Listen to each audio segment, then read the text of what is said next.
works.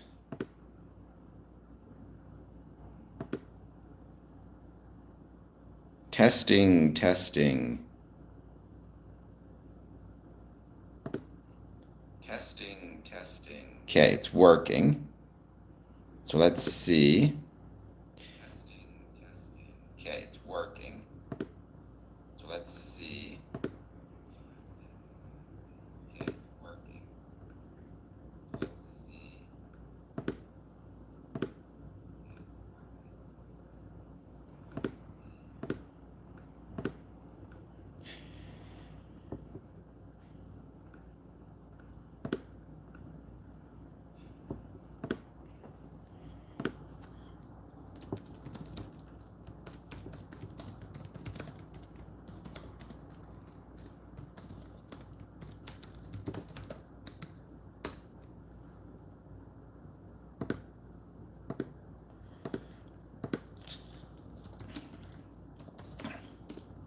All right.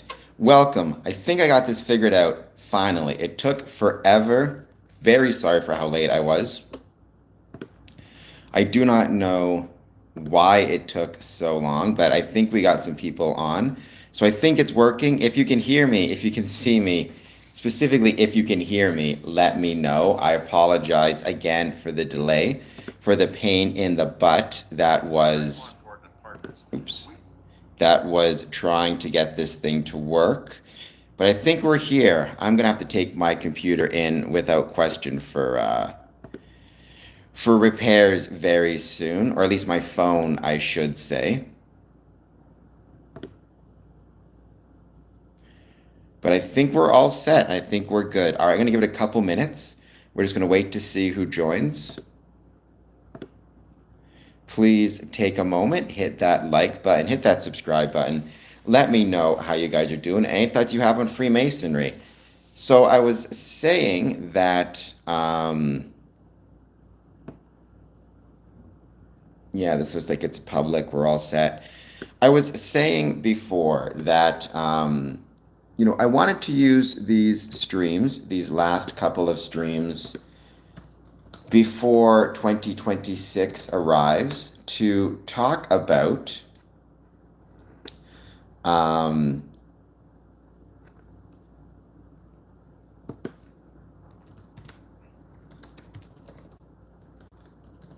there he is. Hello, Doc Safety. To talk about my 2025 highlights.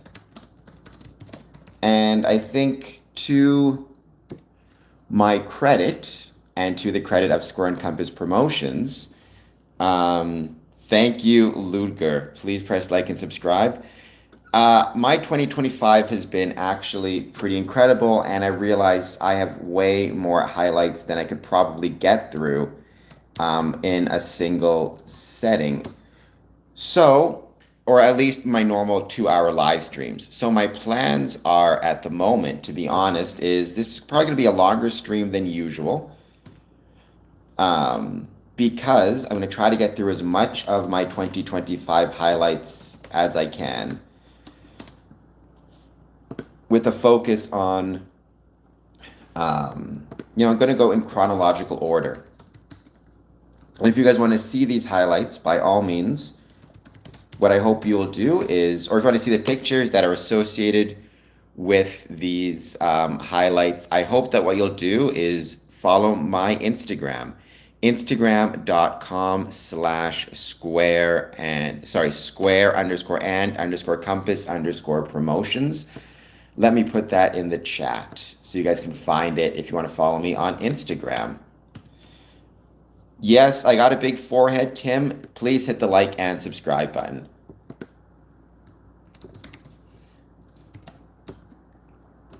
I'll take it. Which one? Charlie Sheen or Ashton Kutcher or I forget, or Alan. Okay, I forget who Alan was. Hello, Maka. Thank you for being here. Yes, very sorry for the issues, for the delays with the previous streams and the microphone issue. I'm going to take my camera in. So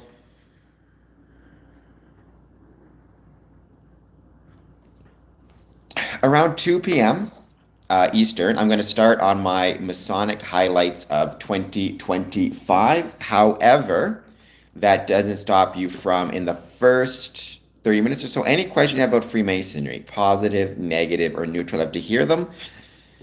I did not watch David Shirt's live stream. So, Doc Safe Tube, it sounds to me like you are not a fan of Freemasonry, which is, you're right. Nobody has to be a fan of Freemasonry like me. But when you say it's dangerous, or you say, either it or I personally am the enemy of the people, any thoughts as to where that's coming from, why you're thinking that? What is it that makes you think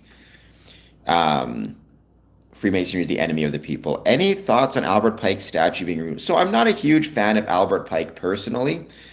He's kind of honestly a pain in the ass to deal with as a Mason when you're trying to talk about Freemasonry, because every non-Mason has read that, has at some point or another read Albert Pike, and then as a consequence of that thinks that they know Freemasonry and feels the need to tell you all about what Albert Pike has had to say. So that annoys me, and I'm not a huge fan of Albert Pike for that reason. Having said that, with the statue, I mean, he did, contribute a great deal to Freemasonry, despite the fact that he's also been a pain in the ass. I don't know, I guess is my view. I'm conflicted on it.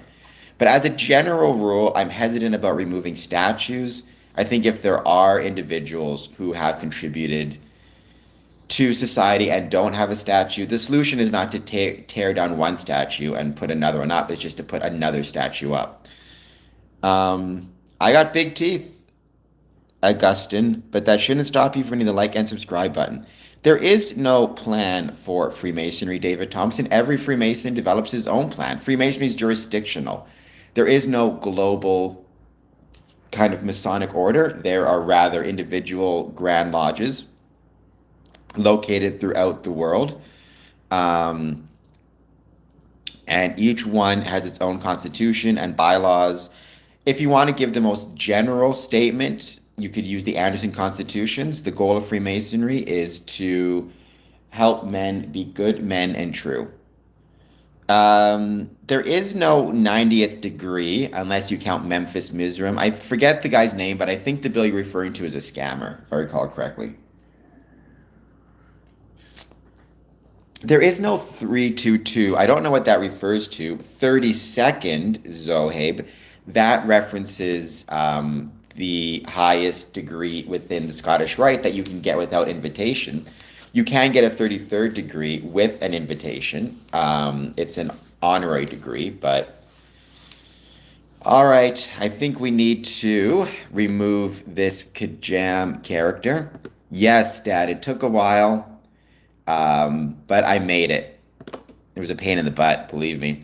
I do not know who any of those people are. Ray Pings. Oh, I can't believe you got me. Darn it.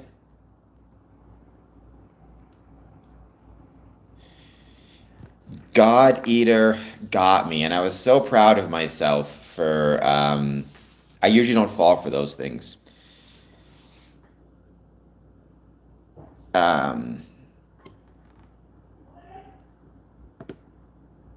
No, they're loud upstairs.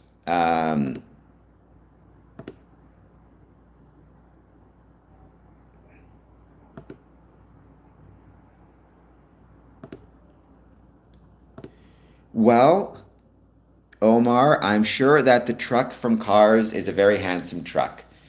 I know what 420 means, but I'm not going to say it. Godspeed. We got some people on the stream. We got some trolls, but hey, it happens.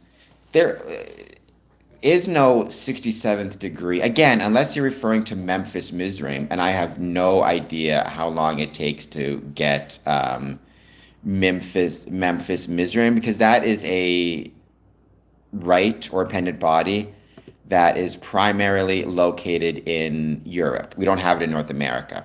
So it's not something I know very little about. We got many trolls, Omar. We got many trolls. I don't know anything about cars. So F-150 or Ram 1500, I have no idea. Yeah, well, Jason, it's not just that there's differences within Freemasonry between America and Europe. There's differences in Freemasonry between Texas and Tennessee, between um,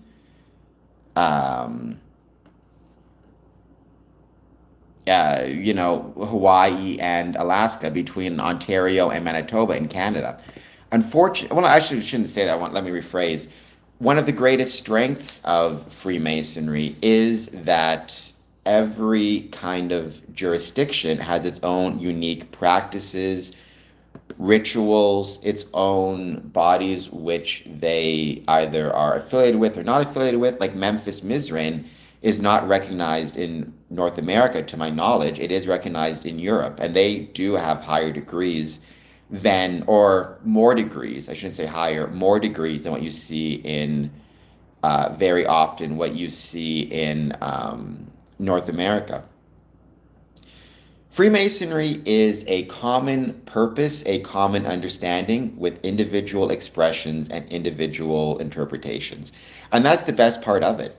Um, well, Freemasonry, I wouldn't use the term disorganized, David Thompson. I would use the term, I can't think of the right term now. Sorry, hold on just one second. Let me get the right term. Um, there is no single governing body, right? So it is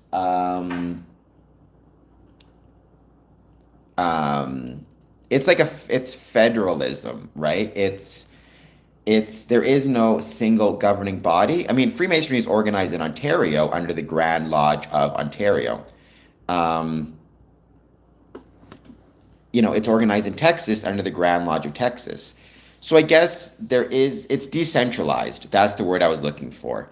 Freemasonry is not disorganized. What it is decentralized. It's decentralized amongst various different jurisdictions. And that's its greatest strength, to be honest. It's no different than the strength of any type of federalist system. The benefits of a decentralized system is it allows different jurisdictions to try different things. If it's successful, then other jurisdictions can latch onto it and try it as well. If it's not successful, then jurisdictions, don't have to try it. It gives it a chance for a greater amount of experimentation, unique experiences. It makes travel all the more rewarding to see different people trying different things. It's really, really cool. Um, well, Blue Lodge is the first 3 degrees. I'm not a big fan of the term Blue Lodge, Godspeed. I prefer the term Craft Lodge. Blue Lodge is kind of a misnomer, I've always felt. But there is within Blue Lodge, different rituals.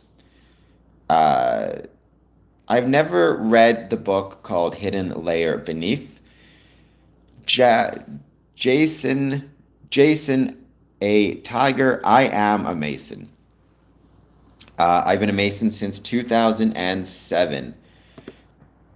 So almost 20 years. Blue Lodge references the first 3 degrees in Freemasonry: entered apprentice, fellow craft, master mason. You could argue the most important degrees within Freemasonry. Without those, there would be no Freemasonry. You could get rid of, for example, the 33rd degree. It would be sad. A lot of Masons, a lot of people would lose their Masonic kind of, they would not, their Freemasonry would be different. But honestly, if you got rid of the first 3 degrees, if you got rid of the first 3 degrees, if you got rid of Blue Lodge, 99% of, like, Freemasonry would cease to exist. Every Freemason would no longer be a Freemason. If you got rid of the 33rd degree, um, for 99% of Freemasons, Freemasonry would not change at all. It would remain exactly the same. Greetings, Burrs. Welcome. Thank you for being here. I hope you hit the like and subscribe button. Yes, now my nose is huge, but that should not stop you from hitting the like and subscribe button. Us people with huge noses need all the likes and all the subscriptions we can get, and consider even doing a super chat. Thank you, Saran. That's very kind of you. Mark Wahlberg is a very handsome fella, so I will take it. Um, Thank you for subbing and liking. I appreciate that. Freemasons, I mean, will perform charitable acts, not just financially, but they'll offer time, services. They'll sit with a brother in distress. I mean, if you contacted them and asked for assistance, they may help you, they may not. It depends on the lodge itself. Um, yes, the supreme being is up to each individual Mason to define, however that Mason chooses to do so. Protect the innocent from whom? I mean, within, like, obviously, as a Freemason, I am first and foremost a community member and a citizen of the community. So I have a responsibility to obey the laws of the community. That includes not harming anyone who is innocent. Um, if you want, but again, first, they may not be there, and second, just because um, you ask for assistance doesn't mean they'll provide it. I mean, most lodges, first and foremost, will try to help their own brethren if they can. That's not to say they won't help others. Um, what I would say is send a letter and explain the situation and ask for assistance. But there's no guarantee that Freemasonry is not a charity. It will perform charitable acts and benevolent acts, and because it wants to help the community. But that doesn't mean it is inherently a charity, if that makes any sense. Welcome from Nebraska. I really want to visit a Masonic lodge in Nebraska. I visited a lot of Masonic lodges in the States, in a lot of states. Sadly, I'm ashamed to say Nebraska is not one of them, so it's on my list for sure. Thank you. I'm glad you enjoyed it, Dad. He was a really cool dude. I liked him a lot, Julian Reese. He was a really friendly brother. I really enjoyed meeting him.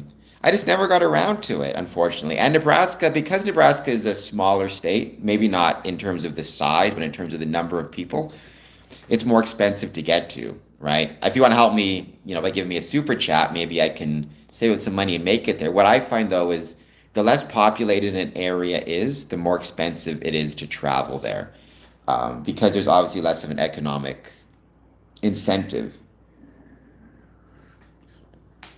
It's relatively cheap to fly to, let's say, Los Angeles, New York, Las Vegas, Seattle, and Texas, Fort Worth. And those are all wonderful places to visit. Nebraska tends to be a little bit more expensive to fly to or to take the bus to, whatever it might be. I hail from Canada, born and raised in Winnipeg, live in Windsor. Currently the worshipful master of Border Cities Lodge, number 554, Noah. Why can't it be both, Palestine and Israel? I am a Freemason. This channel is about Freemasonry. Freemasonry is not a political organization. We have brothers who have all different types of political views on the Middle East, Israel, Palestine, and anything else within the Middle East as well. I can't speak for anybody else. I can only speak for myself. And what I can say is, while I have significant concerns about the government of Israel and their actions in Palestine, I don't think you should ever conflate the people of a country with the government of a country. I'm a member of a Masonic lodge in Israel. I'm proud to be one, Lodge Holy Land number 50. I'm an affiliate member, but obviously I have very significant concerns with how the government acted in Gaza and the West Bank for that matter. You can take that for whatever it's worth. I will. I've never heard of the Secret Doctrine, but I'll check it out. I hope everybody is doing well. I wanted to use this stream to talk about my 2025 Masonic highlights. I've had so many Masonic highlights that I realize it's going to actually take probably a few streams. This is actually going to be a longer stream than usual. I'm going to start basically with January 2nd, 2025, and a highlight I had then, and then just go through from that date all the way through to today, if I can, I'll take a couple of breaks. I'll be back on tomorrow as well. If you have any Masonic highlights, please let me know. I'd love to hear them. Um, how many ducks you... I do not know what that means, Josh, but welcome. I do not... Ducks are not involved within Freemasonry. The goats are, if you want to use the conspiracy theories. I've never had to deal with any ducks. Are conspiracy theories real? I am very skeptical of almost every conspiracy theory. I tend to think they're all baloney. As a Freemason Freemasons are famously victims of conspiracy theories galore out there in the world. I try my best to be very skeptical of any type of conspiracy theory. Um, I do not play Minecraft. What rank am I? You don't want to think about Freemasonry in terms of rank. I'm not a big fan of that word. The better way to think about it is degree and offices. So I am a third degree Master Mason, which is the highest degree within Freemasonry. I am also a 18th degree Scottish Rite Mason. The office which I currently hold is Worshipful Master of Border Cities Lodge number 554, and that is the highest office within a lodge. At least you could argue it is the highest office within a lodge.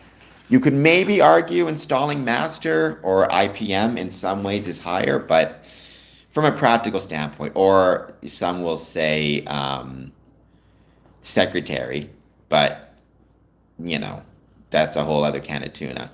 But you don't want to think in terms of ranks. No, Masons do not control the world. I think Epstein's dead. I've always believed that to be the case. Well, Yuri, please hit like and subscribe. To my knowledge, Jeffrey Epstein was not a Freemason. I have no thoughts on the Children of Satan. I do not know who they are, nor do I know anything about the Rothschilds. We do not worship demons, Cliffstar913. I do very much appreciate those with the like and subscribe button. I don't worship them either, but I appreciate it. But we do not worship. Freemasonry is not a system of worship for anything. It's not a system of worship for any particular faith, religious deity, demons, anything else. Freemasonry is not a religion. It's a civic organization. Well, any human being can lie, but Freemasons, if you want to argue the founding tenet of Freemasonry, there's not really a founding tenet, but if you had to pick one, I would use the Anderson Constitution statement that the founding principle is to be a good man and true and obey the moral law. That's from the Anderson Constitution in 1723. To lie would be not to be a good man. It would be not to be true. It would be to not obey the moral law. As such, if you are truly a Freemason, you should not be lying. We are not told to lie or deceive, Josh, and it is not a cult. L-I-K. In fact, no time has as a Freemason ever encouraged me to lie. I don't believe in possession, so you can do whatever you want, Jason. What I would say, though, is if you are buying Masonic medals, keep in mind they belong to a Mason at some point. He may have family who want them back. He may have a lodge that would like to display them. It's better that they make their way back to the lodge to which he belonged. But I can't stop you from buying them if you so choose. What I would say, though, and please keep this in mind, is, and this goes to everybody watching this, and you bring up a really good point. As Jason says, it's very possible for people to go to a pawn shop and buy a Masonic past master's jewel, buy an apron, buy a shirt that has a Masonic logo on it. They can embroider the logo on themselves. Just because someone has a Masonic item, is wearing it, is showcasing it, it does not mean they're automatically a Freemason. You still need to do your due diligence. If you're a Mason, ask for a dues card, ask the questions, confirm they're a Mason before you start, let's say, inviting them out to your lodge meetings. Um, hey, I'm gonna just call you Hey. We found a bunch of old Masonic stuff in my grandpa's storage. So I don't know how old you are. Hello, no filter boss. And there are Freemasonry rooms in Poland, Masonic lodges, they'd be called. I'm 42. My grandfather was a Freemason, both my grandfathers, as was my dad. For a variety of reasons, people of at least my grandfather's generation never really talked about being Freemasons. There's different reasons for that. There was in the 70s and 80s a tendency to be more quiet about Freemasonry. In Europe, a lot of that had to do with the fact that Freemasons had been persecuted in, for example, Nazi Germany and France under the Nazis. And there was a kind of a hangover in some ways from that.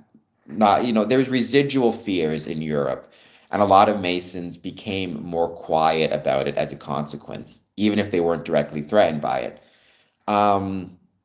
There was also this belief that Freemasonry should be quiet because talking about it was equivalent to recruiting. Thankfully, we've avoided that idea now. And it was just this idea of like almost talking about it was like unbecoming. Like you should be, I don't know, like somehow it was like being a braggart to talk about being a Freemason. It's just people have different attitudes towards it. It's getting much more open. People are talking about it much more. Excuse me. People are talking about it much more regularly now, which I think is a good thing. And I think it's something that is better. I think that was one of the bigger mistakes that Freemasonry made in the 60s and 70s was this tendency to be more quiet about it for whatever reason. Which historically wasn't always the case. In the 1920s, it was very common to talk about Freemasonry. Masons talked about it all the time. There were advertisements in newspapers. It was a big deal. It was really exclusively to the 60s, 50s, 60s, and 70s, really 60s and 70s in North America that Freemasonry became quote unquote quiet.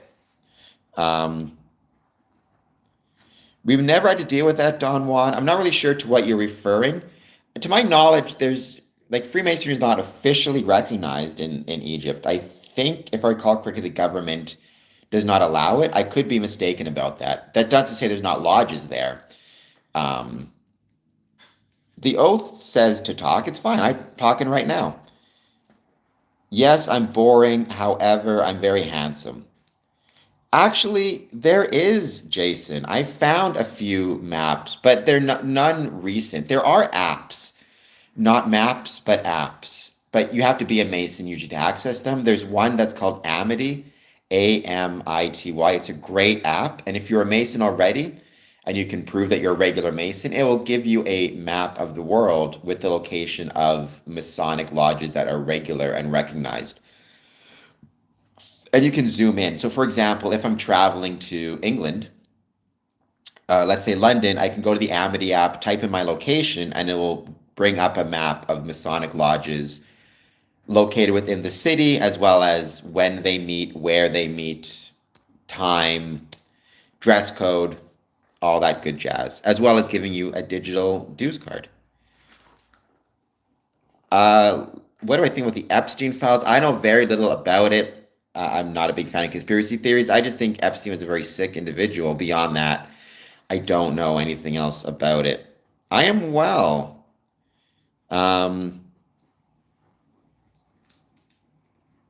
Well, no filter. There's a lot of comments coming through quick. I can only do so once. Um, yeah, in the past, Freemasonry did have royal royal members. I give back to my members no filter. In fact, I just did a member exclusive poll question and a member exclusive stream. And I try my best to focus on content that the membership requests For example, a lot of the members lately have been requesting more information on Masonic history. So I will be doing that in 2025. Welcome, Michael Moore. Thank you for being here. I really appreciate it. Thoughts on George Washington? George Washington was a really cool Mason. I mean, obviously, a very important historical figure. He was famous for being very active as a Freemason while also president of the United States. He would actually set time aside to visit Masonic lodges while on official Masonic duties. While on official presidential duties, like traveling for the presidency, he would stop off at a Masonic lodge or respond to Masonic correspondence. We're talking about Freemasonry, ZX. 16. All right, I had no idea. I knew Poland had Masonic lodges. I did not know how many. By the way, to everybody watching this, please take a moment to hit the like and subscribe button. If you search the Grand Lodge of Poland, Jason, you should find it. Hello, Megan Bannister. What about the August 20th, 2025 Freemason Lodge investigation? I'm not sure what that investigation was. My assumption, Jason, is you're referring to the Metropolitan Police and their decision regarding Freemasons needing to disclose membership. Pro-Mason. Well, why are plumbers Freemasons, Josh? I mean, Freemasons are like anybody else. They need to eat food. To eat food, they need to earn a living. To earn a living, they need to have a profession. Some choose to be cops. Some choose to be plumbers. Some choose to be CEOs. Some choose to be entrepreneurs, firefighters, everywhere in between. There are 3 Grand Lodges in Poland. I don't know which one is recognized off the top of my head. I think when I say that, I'm speaking specifically for, like, the problem is what Ontario recognizes may not be what Michigan recognizes. The best thing to do is check what's recognized by UGLE.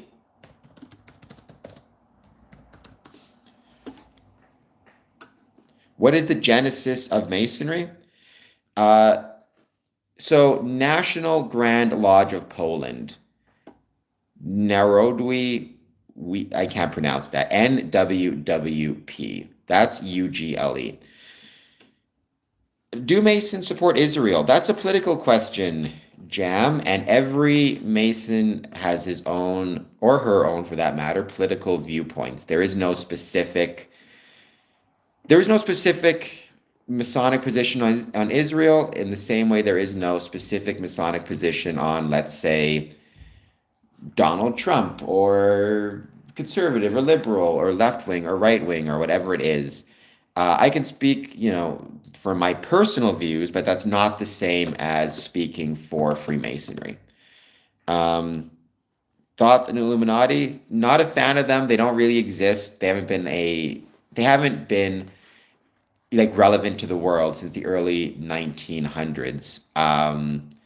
It's just they were formed from an ex-Mason, and the ex-Mason stole a bunch of Masonic kind of ideas, folded them into Illuminati, and ever since then we've been kind of stuck with conspiracy theorists thinking we're the same thing. Thoughts on Israel? I can say myself personally, I'm a member of a Grand Lodge, and I'm a member of a lodge in Israel, Holy Land Lodge number 50.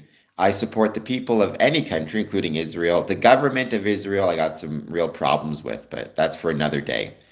No, Freemasons do not support abuse. No Freemason should support abuse. We are taught within Freemasonry to follow the laws of the country where we live or where we are traveling. Being abusive would not be in compliance with the laws of the country, nor would it be being a good man and true. So Freemasons do not support abuse. I am not a Satanist, grief_in deep. Of course, Muslims and Jews are welcome within Freemasonry. What are you talking about? I've been a Freemason for 20 years.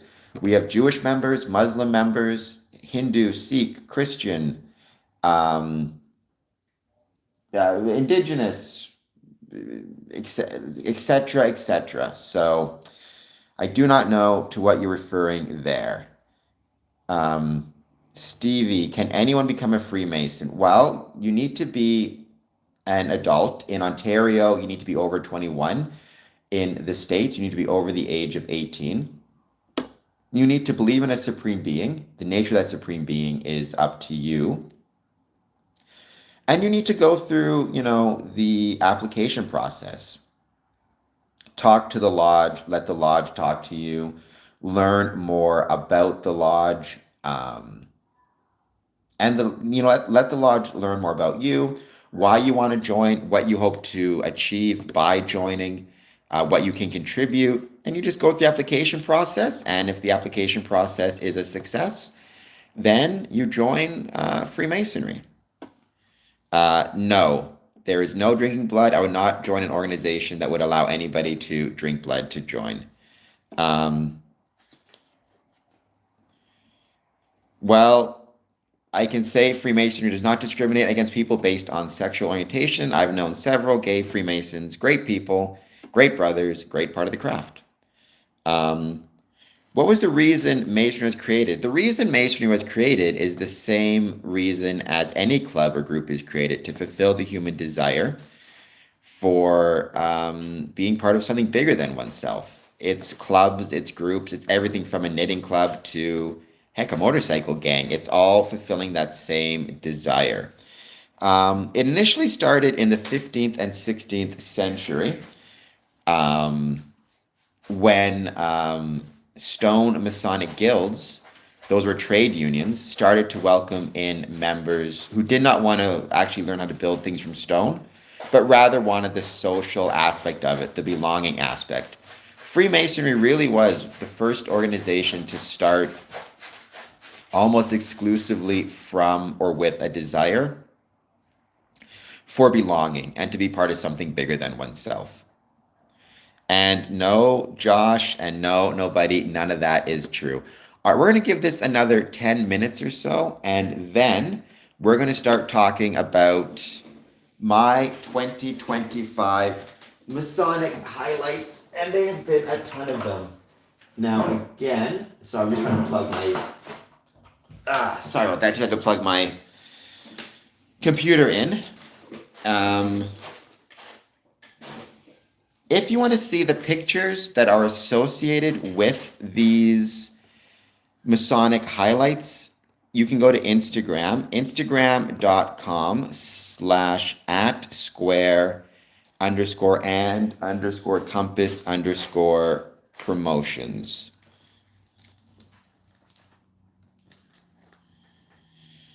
Well, they do. I mean, the philosopher king, welcome. Wasn't it Aristotle who said that the world would be the best if it could be ruled by philosopher kings? I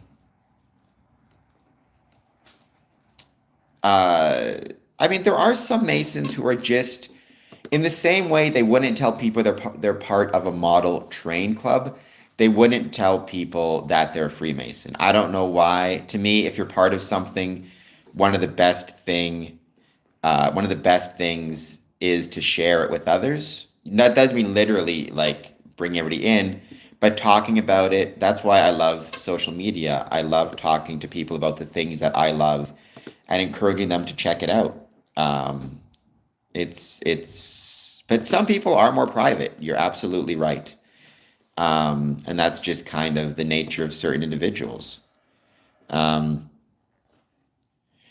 So what's all the mystery? Well, there's a lot of different reasons for, I don't even know if mystery is the right word, for the notoriety. Holy cow, a lot of snow coming down. For the notoriety surrounding Freemasons. It's primarily because, at least in my experience, throughout history, there have been a lot of people and a lot of individuals who are struggling in their lives in various ways. They may be struggling financially, they may be struggling emotionally, they may be struggling with mental health issues, anxiety, physical, who knows, but they're struggling. And what I've often found is when people are struggling in life, their natural tendency is to look for either some type of conspiracy or otherwise some type of group that they can either blame for their own issues or that they can create a boogeyman out of, and they can be the one to like want to expose the truth because it makes them feel good and allows them to ignore whatever problems are happening in their own life. So they have a problem with, let's say, addiction, anxiety. Instead of dealing with that, they invent a conspiracy online about a group, and then they spend all their time and energy dealing with the boogeyman they've created instead of dealing with the real problem within their life. Or they just like to troll and cause trouble for no reason. So Leo Taxil is a great example of that. Even Hitler, right? You had this guy who created a lot of conspiracy theories surrounding Freemasonry as a way to rile up his supporters who had problems in their own lives that they couldn't fix, instead chose to, fall into conspiracies around Jewish people, Freemasons, other groups, and they could fight against that. A lot of times conspiracy is a codependency issue, right? In the same way, let's say, and I've seen this back in my previous professions when I was a probation officer, if you have an issue with drug abuse and alcohol abuse, some people will choose to get into a romantic relationship with somebody else who is also an addict. The reason they'll do that is because that way they can spend all their energy trying to fix the person they're in the relationship with, and they don't need to focus on themselves. It's a way for them to excuse their own behavior because they're so busy trying to fix somebody else. Masonic conspiracy theories, there's a codependency there as well. If you're not in an actual relationship and you have problems that you don't want to deal with, one of the best things you can do is create a boogeyman in the community, in the world, and then spend all your time trying to solve that problem that you've just invented. And that way, if everybody approaches you about your issues and your problems, you can always say, I don't have time to deal with my own problems.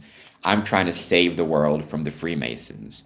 Or I'm trying to save the world from whatever it is, the child trafficking ring that I saw on Twitter, or this group or that group, right? It's a way to avoid your own problems. And Freemasonry has very often been a very convenient and easy boogeyman for people looking for a way to avoid dealing with their own problems by inventing a fake enemy. It's not exclusive to Freemasons, though. I mean, many groups have been targeted. Sometimes racial groups have been targeted for this. Sometimes political groups have been targeted for this. Sometimes religious groups. Sometimes sexual orientation. Sometimes clubs and organizations, not just the Freemasons, right? Many clubs and groups at one time or another found themselves being targeted by conspiracy theorists and other people in that realm. That's my humble opinion. Well, DMED, I'm very sorry about that. Freemasons should not be playing mind games with anybody, nor should they be trying to. Freemasons should not be doing any of that stuff. I've never met any Freemasons who've been playing any mind games, is what I will say, or who tried to do gay stuff with me or anyone else. I've known gay Freemasons who were married, but they were married. I think both them and their husbands were. It wasn't a matter of need to play mind games on anybody. Mr. Bad, would it make a difference if I was Jewish? Freemasonry welcomes men who are Jewish, Muslim, Christian, Hindu, Sikh, First Nation, spiritual, all the different types of religious beliefs. I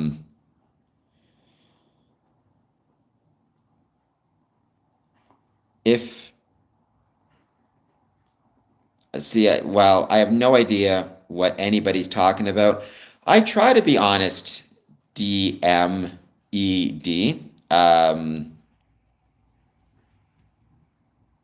what I will say, I mean, I do my best to be as honest, to be honest all the time. I'm not saying I always succeed. I've lied in the past. Freemasons are human beings, which means we, like any human beings, fail sometimes in our efforts, but I always try to be honest. I try to be kind. I try my best to be a good person. There's this quote, so I'm into professional wrestling, and there's this quote I always loved from professional wrestling. Um, Somebody said, "Look, I can't convince you that professional wrestling is real, but I can convince you that I'm real." Um, I take the same view with Freemasonry. I can't convince you that Freemasonry is good, but I can at least convince you that I'm good. And if I can convince you that I'm good, hopefully, or at least that I try to be good. And if I can convince you that I at least tried to be good, maybe I can convince you that Freemasonry isn't what people think it is. Um, yes, if you ever have been harassed by anybody, DMED, call the police. That's the best advice I can give. I don't care whether it's a Mason or a non-Mason or anybody. Um, the police and authorities need to be informed. Um, we have got to deal with the Reddit situation.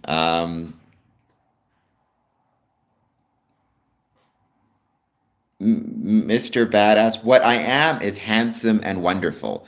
That's what I am. I'll leave the rest up to you to decide. Um, oh, I'm gonna have to do a whole post about and Gooey, don't call me pastor. I'm not a pastor. About the fact that I was born missing my legs. My mom told me I'm handsome, and I believed her. Um, what did I do to you, Andrew, man? The fact that everybody here is saying I'm not handsome. I'm going to make that a poll question, whether I'm handsome or not. By the way, Core, I saw you above there. Thank you for being here. By the way, I've seen your stream is doing really well. It keeps on popping up. So thank you for all the work that you do. And I hope you had an excellent holiday season as well, also filled with treats. My face is not nice. Um, that was a bit harsh. It's fine. By the way, I was going to mention my poll question. What is more important, experiences or convenience? I saw a really interesting not YouTube, a really interesting Instagram post. I thought it was fascinating. Um, yes, thank you. The poll question was it was really fascinating. It was talking about Netflix versus Blockbuster and video stores, and it said uh, you know Netflix is convenient, but renting a video cassette was an experience. And first of all, as somebody who is 43 years old, or 42 years old, excuse me, I felt that in my bones, my very old bones. I remember the experience of going to the video store. When I was very young, going to the video store with my mom and dad. I remember the first video I remember renting was Batman. It would have been in 1989. Waiting for it to come out, and then when came out, I went with my mom and dad. I can still picture on the wall the shelves full of the Batman video cassettes and renting it. I remember you also, you got your snacks there, you got your candy there.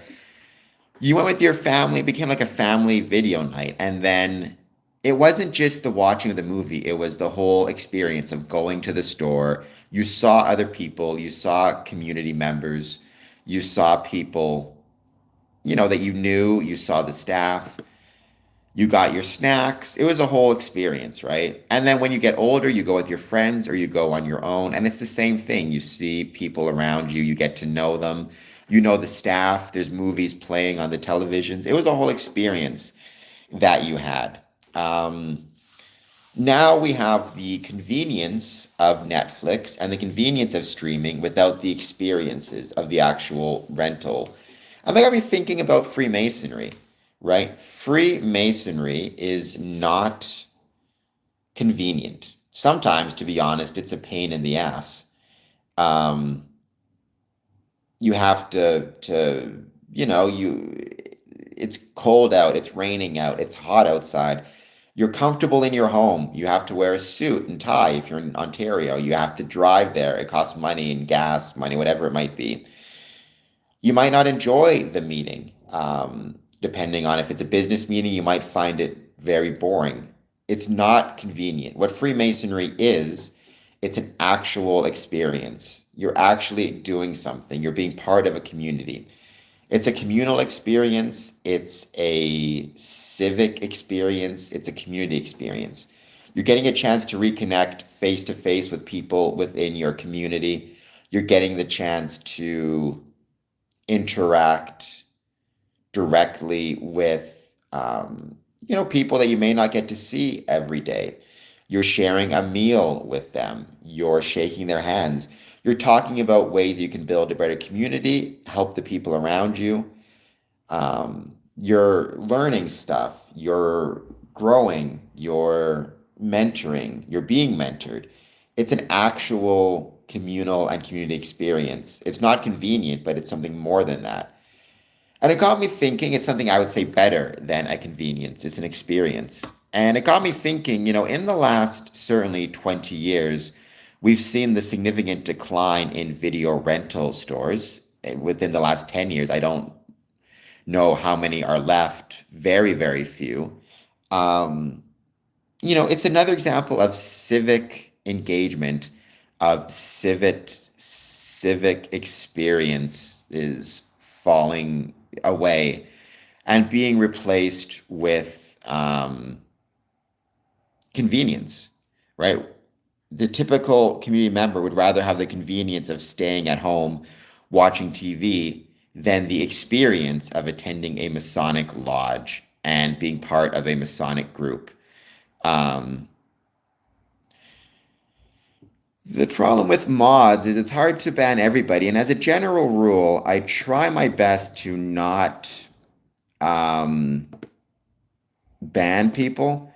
Because in my experience, if you start banning people, like the whole point of this was to talk to people about Freemasonry, or more specifically, to talk about why I love Freemasonry, and to promote the ways it is and was relevant to the communities in which it is located or was located. If every time people get trolly on the stream, I start to ban them, I'm doing kind of a disservice to that goal. Because, like I said, my goal is to promote the ways Freemasonry was and is relevant to the communities in which it's located. That has to include talking to trolls and people who are trolling. Because maybe in the process of trolling, I say something, they hear something, and it causes them to reconsider Freemasonry. And if you are going to be on YouTube, what you have to accept is people are going to troll you. They're going to call you ugly. They're going to make fun of you. They're going to say stupid things. It goes back to this idea of creating a codependent relationship. 90% of the people who, in my opinion, are trolling are probably leading very sad lives, very disappointing lives. They may be struggling with who knows what. And instead of dealing with those things, it's better to get on a stream and troll about Freemasonry and how much they hate Freemasonry, or just disrupt a stream because they think it's fun. But even in those cases, if I ban them, they'll never get to hear the good parts about Freemasonry. Well, 3,000, I appreciate that. With a name like that, you're good. I think a lot of people are going to assume that you're trolling. Please hit like, please hit subscribe. Islam is the truth. There are many Freemasons who'd agree with you. I've known many Islamic Freemasons over the years, Muslim Freemasons, great people, great brothers, Every Freemason is welcome to decide for themselves, um, what it is that they believe in terms of their supreme being. The Philosopher King, I would agree with you on that one.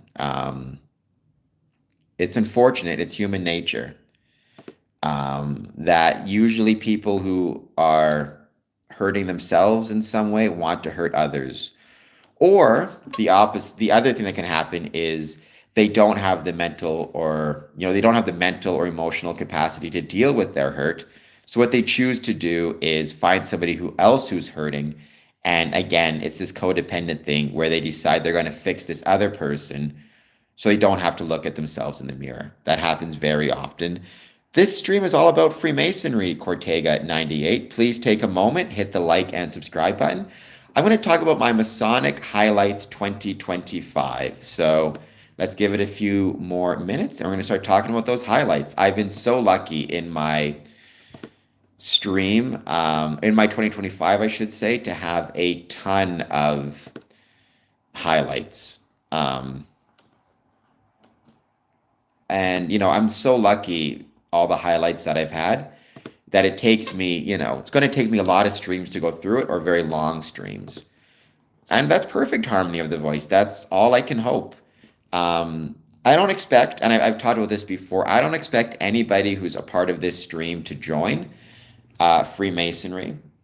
But I do hope that maybe this stream can give people a better perspective on Freemasonry, or at least allow me to better express my views of Freemasonry and how it works. And so, at least what I think of it. Now, as I'm going through this stream, I'm going to also be taking the time to share pictures or to share the actual, some of the things I've received from my trips. And read some of the artifacts, items, letters, correspondence, all the different things that have came from my highlights, excuse me. Thank you, Howard Clegg. I appreciate that. It's lots of practice. A lot of people struggle to explain Freemasonry and they wonder why they have such challenges. Honestly, in my experience, it's just practice. The more you talk about something, the better you are at talking about it and being able to explain it, being able to explain what it is. You just need to be willing to practice, and you need to be willing to not do a great job all the time. The first time you have to try to explain Freemasonry, you might not explain it very well.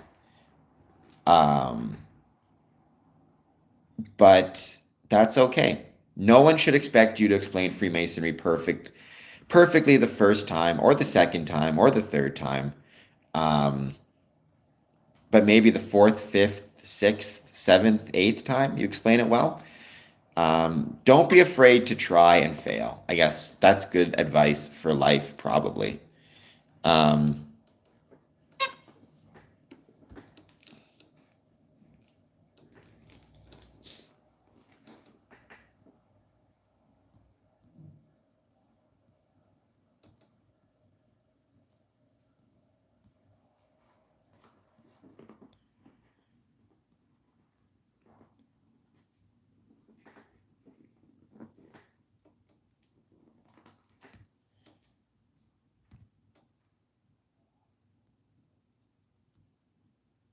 Free. It's not free. It does cost money to be a Freemason. It costs your dues.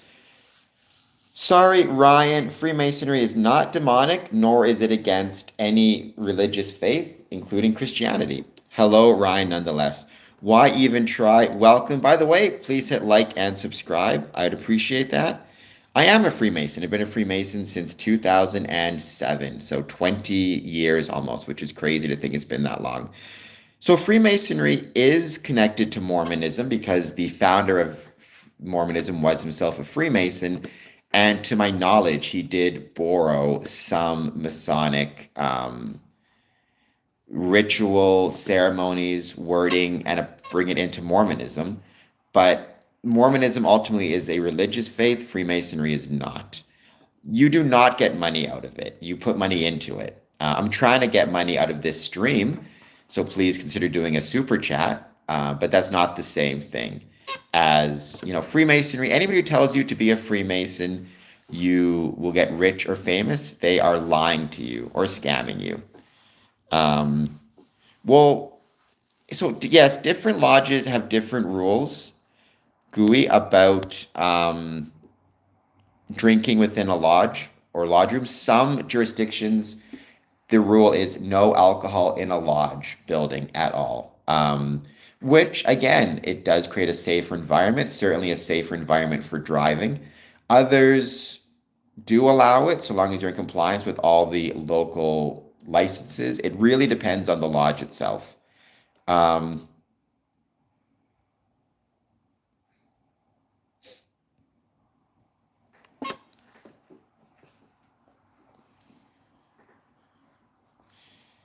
Have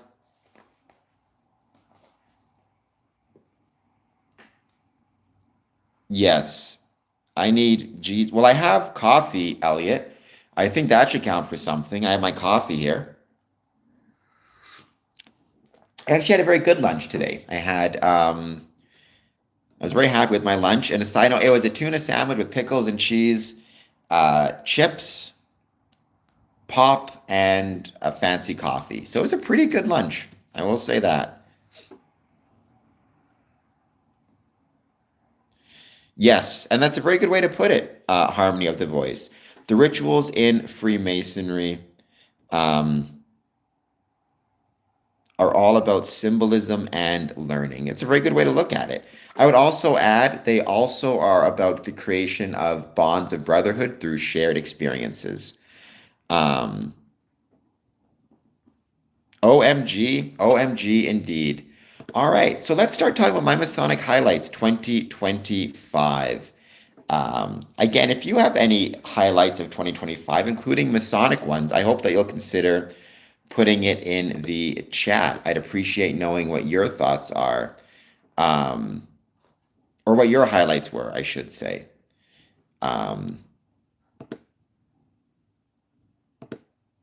Because the purpose of the stream is not just to talk about my highlights, but to talk about yours as well.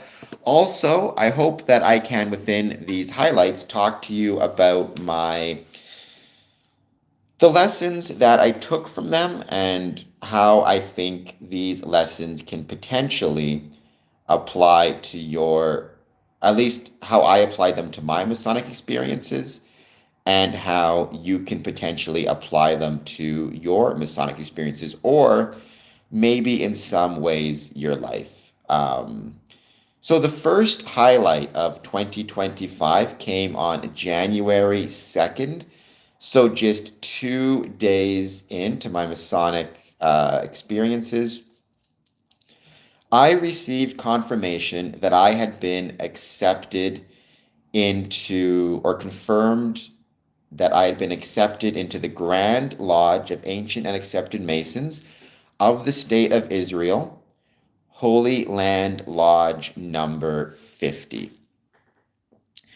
I am an affiliate member. Hold on just 1 second. I'm going to be right back. I'm going to show you guys a couple things I got from that.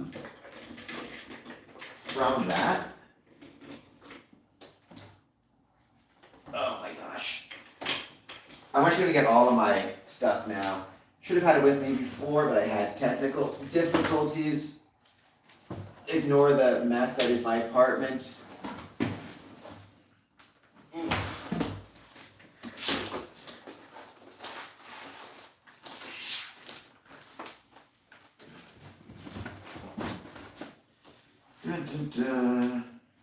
I promise I'll be back in 1 second.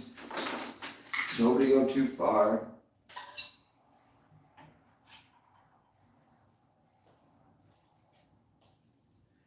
Just getting all my stuff.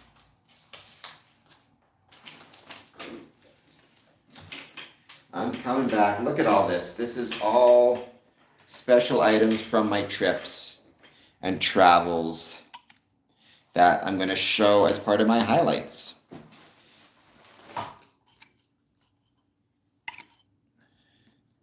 All right.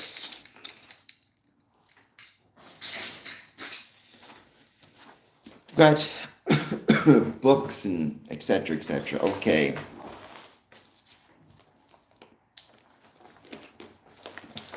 Here we go. So, as part of being accepted on January 2nd, 2025, into the Grand Lodge of Israel, I was lucky enough to receive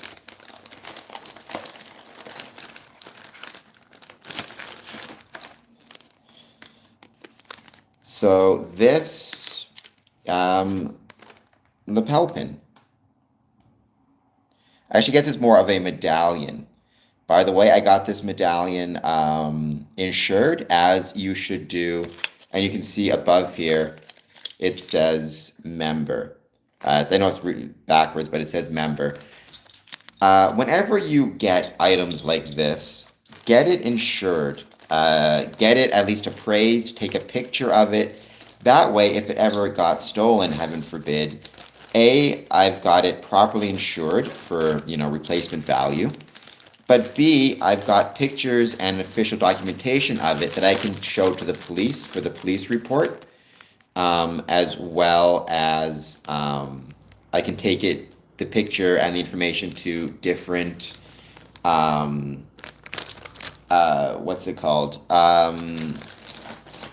shops, where I can, I can give them the picture, and that way if anybody tries to pawn it off and get cash for it, they know I'm looking for it. They can call the police.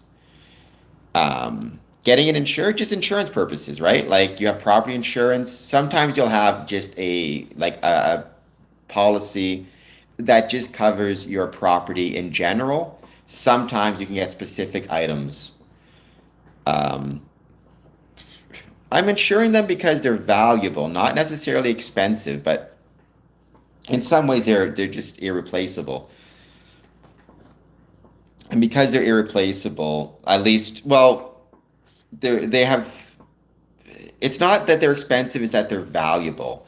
And you want that value documented as best as you can. 777, I guess what I would say is, the purpose of the poll question is a lot of people in 2025 are prioritizing, let's say, the convenience of staying home versus the experience of renting a movie at the video store, right? Netflix is convenient. Renting a VHS at Blockbuster was an experience. And the experience side of things is declining in civic society. That includes within Freemasonry, right? This concern I have is people are choosing the convenience of staying home versus the experience of going to a Masonic lodge. So, January 2nd, I was lucky enough and honored to be made a member of Lodge Holy Land number 50. I actually just received a letter from my worshipful master, one of them from Lodge Holy Land number 50. I had to keep turning it on and off, Smokey. It was such a pain in the butt. What I did is eventually I started the stream on,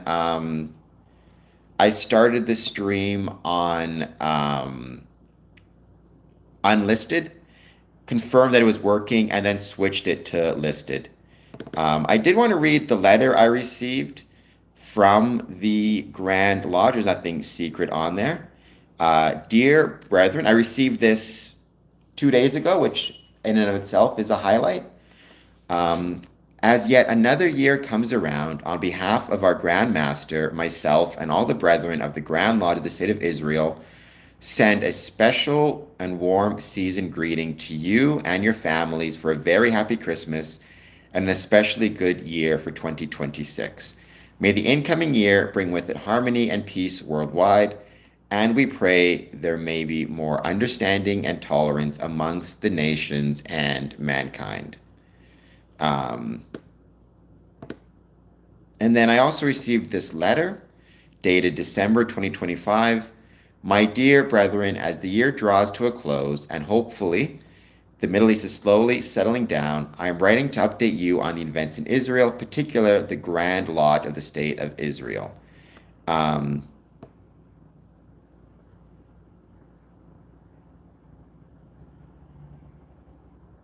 They talk about what the Grand Lodge is going through during the war, but then they bring up one thing, and I thought it's important to mention. Many craft lodges functioned on a low key in different ways, meetings by Zoom. Even our new Grand Lodge and temple and administrative offices, which are situated in the middle of the country, were hit by a missile causing extensive damage. Two craft lodges were working at the time. Unfortunately, brethren ran into shelters and no one injured. I shared pictures with you previously. As a result, it is taking months to make order, fixing damages through temporary, though temporary, to the rooms, walls, windows, and office equipment. I will be making an appeal later so that Lodge Royal number 50 can play a significant role here. I want to bring that up because just think about all the struggles and challenges that we within Freemasonry are facing, including our Masonic buildings are facing. At no point have I, at any point while sitting in a Masonic meeting, have been told I need to run into a shelter because the building will be hit by missiles, by two missiles, in fact. I mean, just imagine what that would be like to be in a Masonic Lodge meeting. You're talking about the minutes, and then you receive an alert to, duck and cover because your building is going to be hit by missiles. I think it should remind us that it's possible to practice Freemasonry even under the most challenging of circumstances, and whatever challenges we may believe we're facing are probably small potatoes compared to the challenges others are facing around the world. Let me take this opportunity to wish you all special season's greetings. To our brethren of the Jewish faith, a belated happy Hanukkah. To our brethren of the Christian faith, a very happy Christmas. And to our brethren of the Muslim faith, a meaningful upcoming Ramadan. And to all of us, may those lights emanating from the holy city, land, shrine, shine forth, bringing peace and harmony to all mankind, and that in 2026, brotherly love and harmony will prevail. Let's pray for better and quieter time. Oh, Josh, what a character.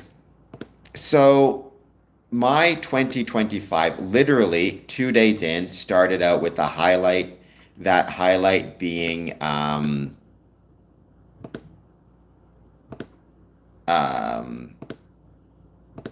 being part of Lodge Holy Land number 50, confirmation of membership therein. I would say the one lesson I took from this, well, I've taken two lessons from my membership in Lodge Holy Land number 50. First, I was always a big proponent, and I still am, but I was always a big proponent of the need to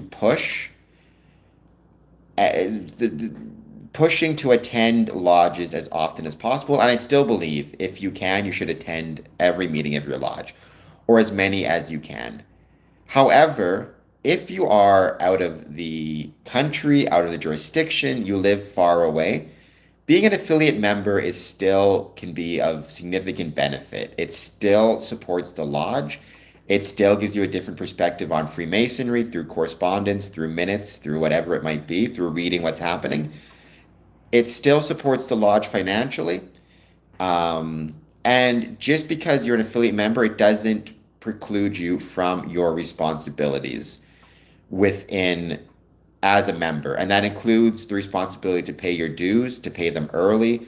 Don't expect them to chase you down. And the other lesson I learned from being a member of the Grand Lodge of Israel is just a reminder that whatever problems we think we are experiencing in Canada, in the United States, with Freemasonry, there are brothers experiencing far greater challenges than we could imagine, and not to take that for granted.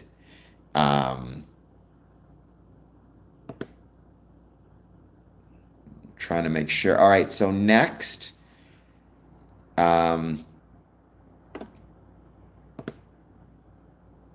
had the pleasure on January 16th of returning to Chicago. I'm not going to chew my food twice. I've always really loved Chicago. I've always really loved Glenview. I visited the Glenview United Masonic Lodge at the Glenview Masonic Temple. Yes, it was winter. Yes, it was cold. That didn't stop the fact that it was incredible. I'm going to talk more about a recent trip to Glenview, which was a highlight for a few different reasons. But January 16th, I got to visit Glenview Masonic Temple, Glenview United, the Grove. That was really, really wonderful. Another Masonic highlight, January, and this is an example of frequency bias. January 19th, 2025, I was going to a special event in Detroit. If anybody is from Detroit and knows Nine to Night Works, shoot me off a message when you're ready to go, Smokey. I was, if you're from Detroit, you know where Applebee's is at the border crossing, basically right across from Old Mariners Church. Um, it's like 5 minutes from the Masonic Temple. So me and some friends went there to grab, and brothers went there to grab some food before we went to Detroit Masonic Temple. And in the process of that, while I was just hanging out, I noticed there was this map on the back wall, and let's see if you guys can see this well.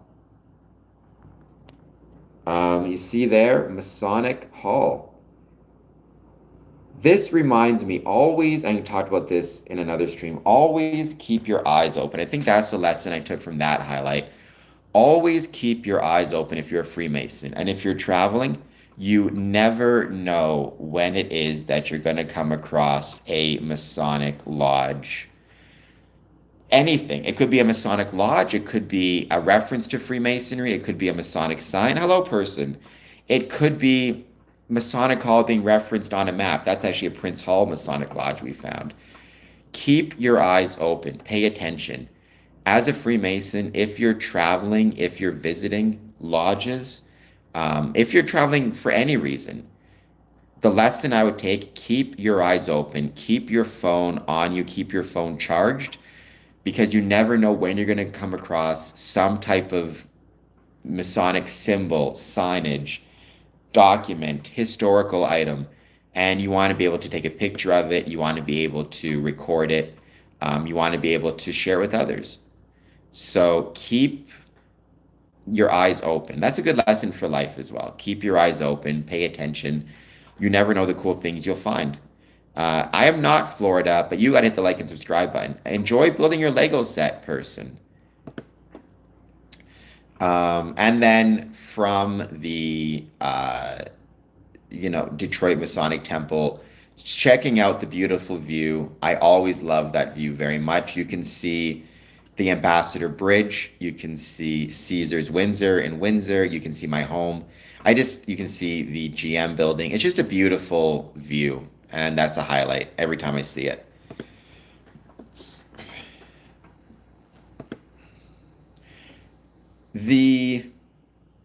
On January 25th, for the first time, I had the pleasure of visiting Alma, and particularly Masonic Pathways, which is a Masonic home for the aged, both for men and women. Eastern Star is there as well, widows. I went there for a special screening of the movie Join or Die, which is a movie based on the book Bowling Alone, written by Robert Putnam, which I did read. It's about the decline in civic society, and as civic society has declined in membership, the health risks, and just the general lack of health that has existed as a consequence within society. People are less healthy, they're living shorter lives, life expectancy is declining, quality of life is declining, because people are not joining civic society. And when I say that, that is both, Freemasonry, Odd Fellows, whatever it might be. But in the process of that, I got to check out Masonic Pathways, which again is a Masonic home for the aged, and just see how wonderful it is for a Masonic jurisdiction. Michael Moore, I don't know if you've ever been there before, taking care of its widows, its members. The aged home was absolutely gorgeous. The people were incredible. The they were willing to show me around. The other thing I remember loving about it, I loved the town of Alma. I love small towns, and Alma was a beautiful small town. It's also a college town, and I actually ended up staying at an Airbnb that was a former, it was a former like sorority house that they converted into an Airbnb. So it made me think of Black Xmas and all my favorite horror movies. So that was fun as well. Um, I don't think their dues have to be paid up, B. Baker. I don't know if that's necessarily the case. I didn't ask about that. Um, my suspicion is they'd probably be willing to work with people to get into the aged home, even if their dues are not paid up. That'd be my suspicion. Um, what I am, Kevin Jones, is handsome and asking people to like and subscribe on January 29th. And so I guess my lesson I learned from visiting Masonic Pathways in Alma, Michigan, and the lesson I think we as Freemasons can take away from that is just how much we can do in society and how much we can help those around us if we are careful and pool our resources well and think of ourselves not just as Masons today, but as stewards for the future, right? And every, older Mason, widow, family member who's staying at Masonic Pathways, who has a home, is, leaving space for other people in other places, is not reliant on government resources and government assistance. It's about helping community. It's about helping the world, right? For every time a Mason steps up and helps a fellow Mason, that's less resources that the state or community needs to expend to help that same Mason. Um, Freemasonry is not Judaism for Gentiles, but if you want to think that, good for you. You should still hit the like and subscribe button. Um, Another Masonic highlight, June 29th, I think it was. It was Lunar New Year in the Chinese calendar. Freemasonry in China has a really cool history, a really awesome history, especially in Hong Kong and Macau. But taking a few moments to wish everybody who celebrates a happy Lunar New Year. I think my lesson there was just a reminder that we have Masons of many different faiths, ethnicities, backgrounds, beliefs, religions, cultures, traditions. And I think we want to celebrate them all. I think we sometimes have a tendency within Freemasonry to kind of focus on, and we should, the big three. So we'll wish brothers, for example, a Merry Christmas, a Happy Hanukkah, a blessed Ramadan. And all of that stuff is wonderful, but we shouldn't forget about Lunar New Year. We shouldn't forget about Diwali. We shouldn't forget about indigenous celebrations. I think one lesson I would take is there's a wide variety of cultures, ethnicities, and traditions represented within Freemasonry. We want to try our best to be respectful and, represent them all. That'd be my advice there. We're not involved in conspiracies, Nigerian Nightmare. People think we are because they create hoaxes about us, like Leo Taxil.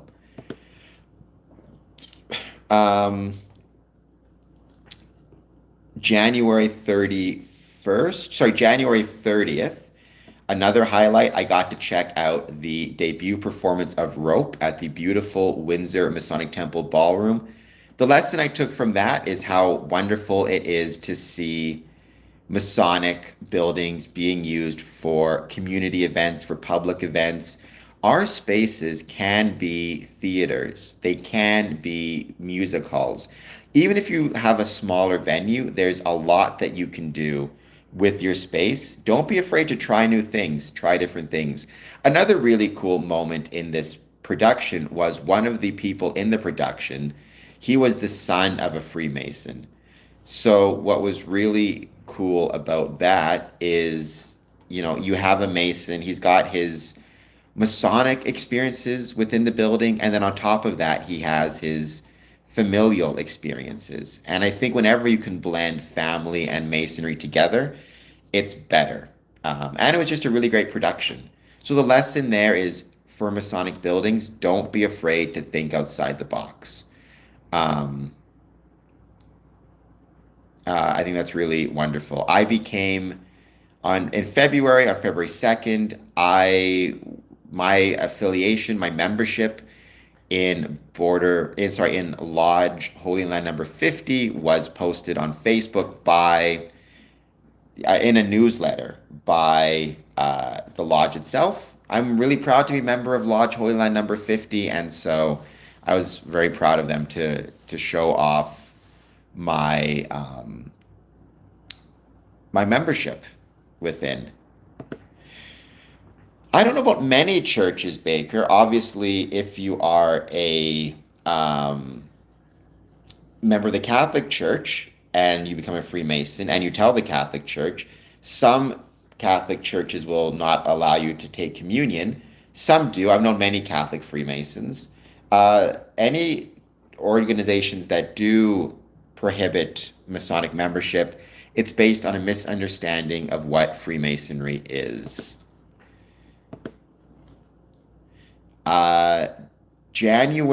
February 10th, I got to visit Dearborn Masonic Lodge in Dearborn, Michigan.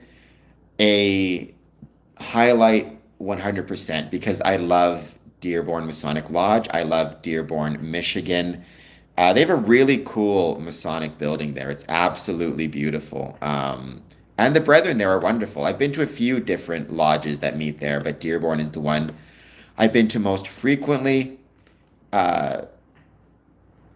H2O, followed by going out for dinner afterwards at Zoe's Good Burger, which is across from the Masonic Temple. And this got me thinking, one thing I learned, and this is something I knew before, but this visit kind of reaffirmed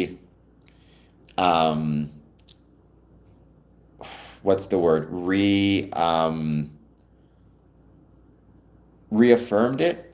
I was talking to the worshipful master of the lodge, and he was saying, in his community, he's of the Muslim faith, and there's a lot of Muslim individuals in Dearborn. There can still be a certain distrust of Freemasonry. And one of the ways that he has been trying to push back against that distrust is he has been, after every Masonic Lodge meeting, he makes it a point to go to a local restaurant, mention that he's a Mason. Obviously, they order the food. That's where they go for their refreshment. They help support the restaurant, the business financially. It's just a reminder that we as Freemasons are community members first. If we want to help grow within the community, help grow our numbers, we need to demonstrate to the community that we're there for them, that we're there for their businesses. And one of the ways we can do that is by visiting buildings, visiting restaurants, visiting businesses after lodge, before lodge, not even on a lodge night, organize a lodge night out. If we're going to support a restaurant or other things financially, the community is more likely to support Masonry and maybe even consider joining our lodges, or maybe they don't want to join the lodge, but so let's say you have a business owner, he doesn't want to join the Masonic Lodge, but Masons keep coming to his restaurant, keep on buying food from him. Maybe, he'll mention, oh, those Masons are great guys to his friends, and maybe his friends want to join. It's word of mouth, it's community support. And plus, the highlight, the burger was absolutely delicious. Once again, that is, if you ever get a chance to visit it, Zoe's Good Burger in Dearborn, Michigan.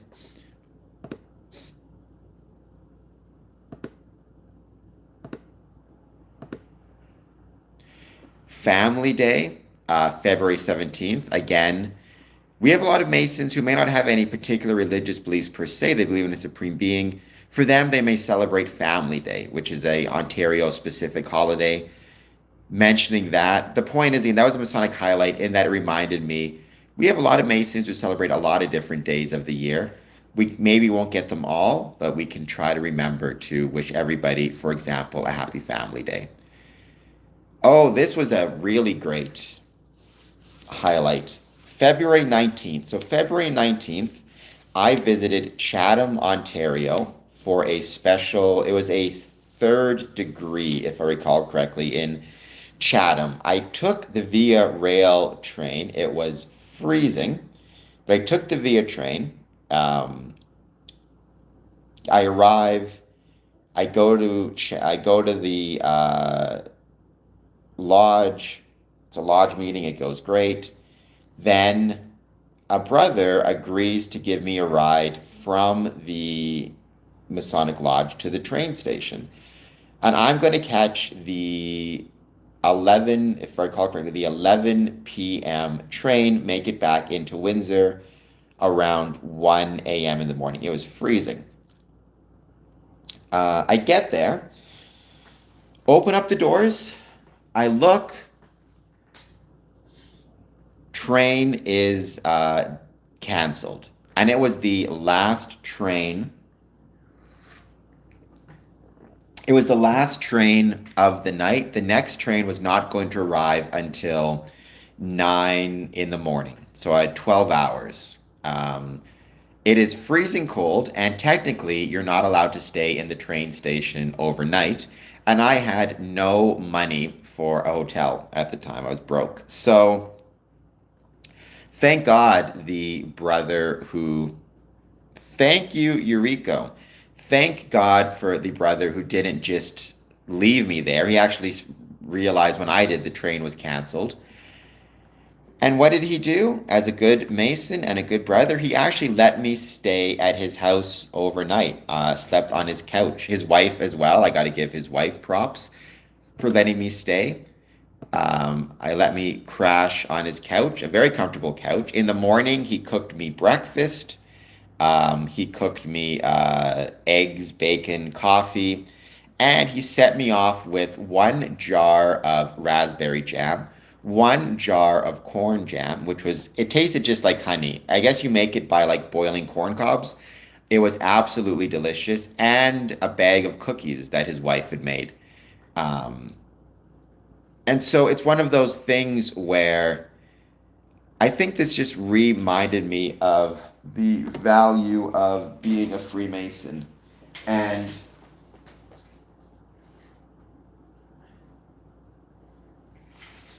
when you think about what it means to be a Freemason, the fact that I can be basically stranded in Chatham, Ontario on an absolutely freezing cold night, um,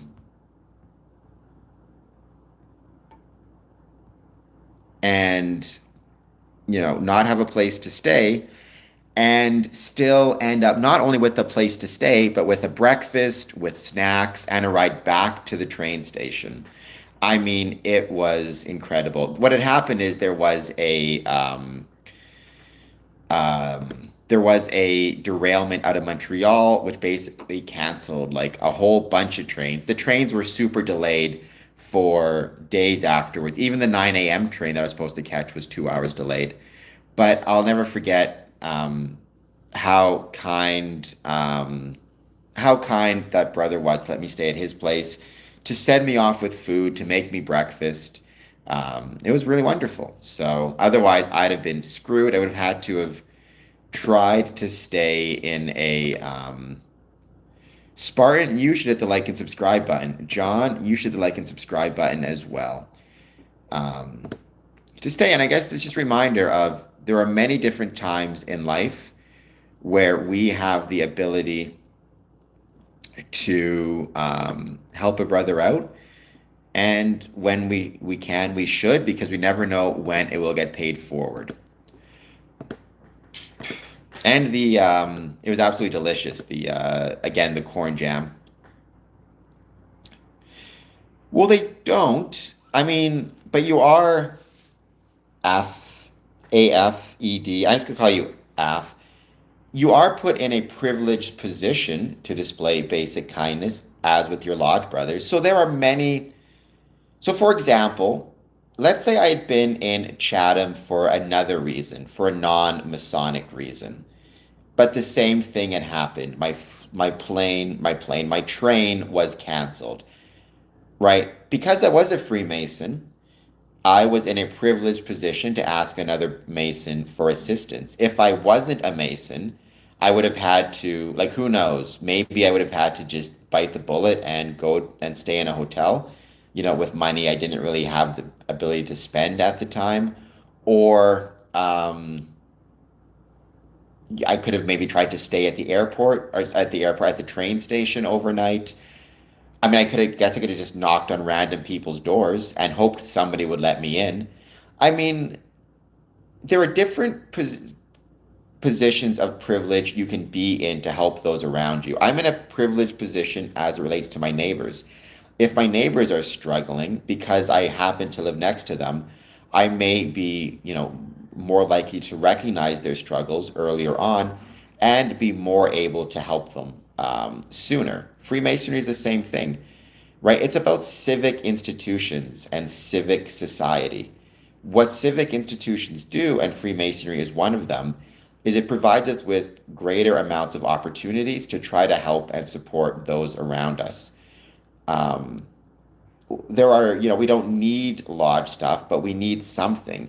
If I chose to never speak to my neighbors or never interact with them, to not be part of a Masonic lodge, to not be part of other groups, to not have friends, I would not be in a position to either receive or provide assistance.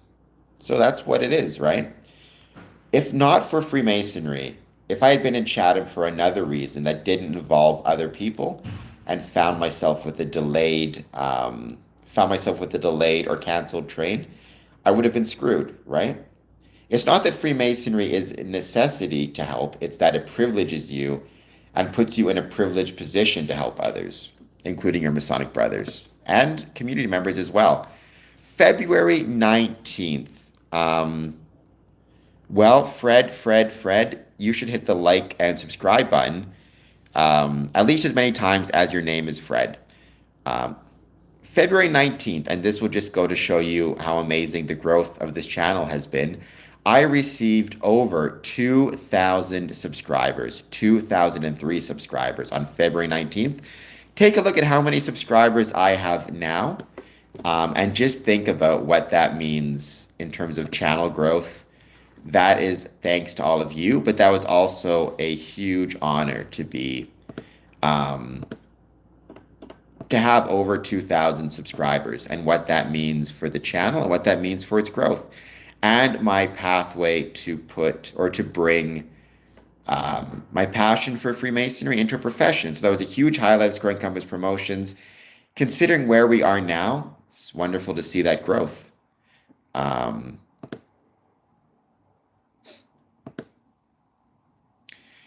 So this was another Masonic highlight. On March 2nd, 2025, Gordon, who is a Freemason and also was the pastor of his church, which was St. John's Sandwich Anglican Church in Sandwich Town here in Ontario, in Windsor. Actually, it's one of the oldest churches, I believe, in all of Ontario, but certainly in Windsor. He retired and he moved out of town.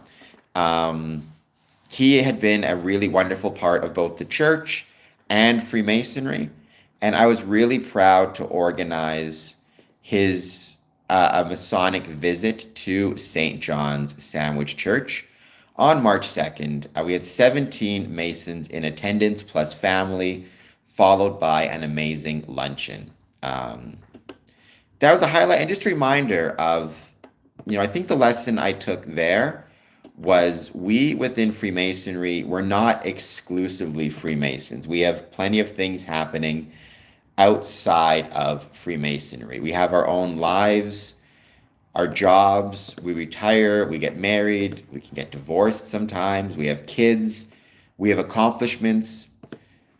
Part of being a Freemason is recognizing that a Mason exists both within and without the lodge. He has a life within and without the lodge.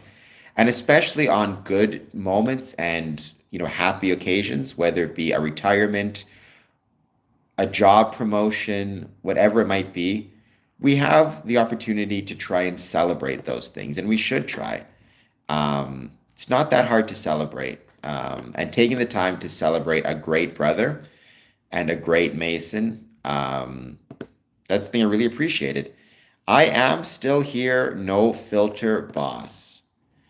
I hope that you are doing well. Let's see.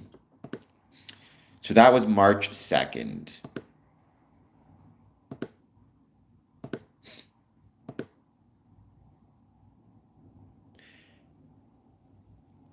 March 21st, I had a Square and Compass live stream where I talked about the Euclid space mission, which had released a ton of photos from its mission. I've grown to accept that if you're going to be on YouTube, you're going to have to deal with a lot of haters. It's a pain in the butt, but it is what it is. I have a lot of people who like me. I've learned over the years that you can't let don't let the bastards grind you down, right? Don't let the haters get to you.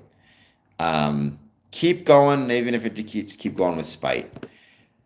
We within Freemasonry, we should, always remember our Euclidean geometric roots. There's a reason why on a past master's jewel,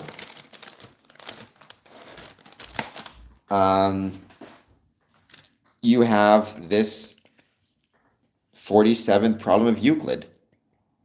And the fact that in 2025, you have an active space mission from the European Space Agency, an active satellite called the Euclid satellite. I think that should be a lesson or a clue that Freemasons are onto something when it comes to what is important in the world, what is important in the universe, what truly matters.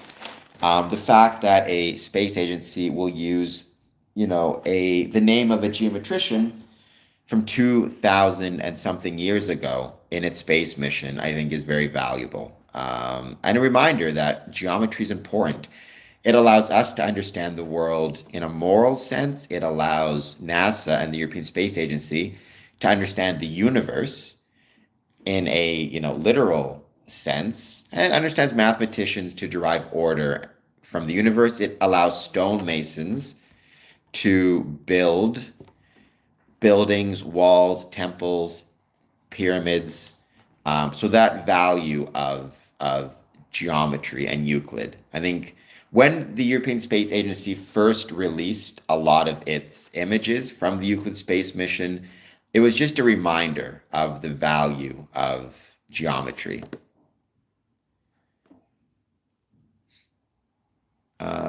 Let's see.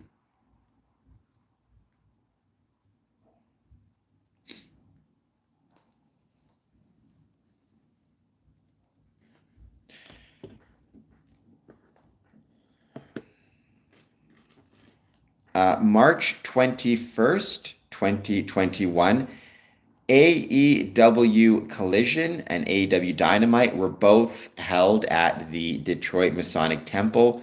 That was a highlight for a couple of reasons. I love professional wrestling and I love Freemasonry, and to see the two combined. Actually, the Detroit Masonic Temple, to its credit, has done a ton of wrestling shows. AEW, NXT, I think Lucha at one point. This goes back to what I was saying previously. Think outside the box with your Masonic building. Maybe, hello, Mantan, thank you for being here. Yeah, the best thing to do, Mantam, is if you're struggling to find the stream for whatever reason, I hope that you will consider potentially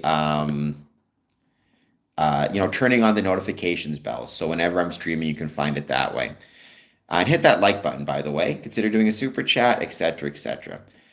Don't be afraid to think outside the box. Maybe your building, your Masonic lodge, your Masonic building isn't big enough to host, an entire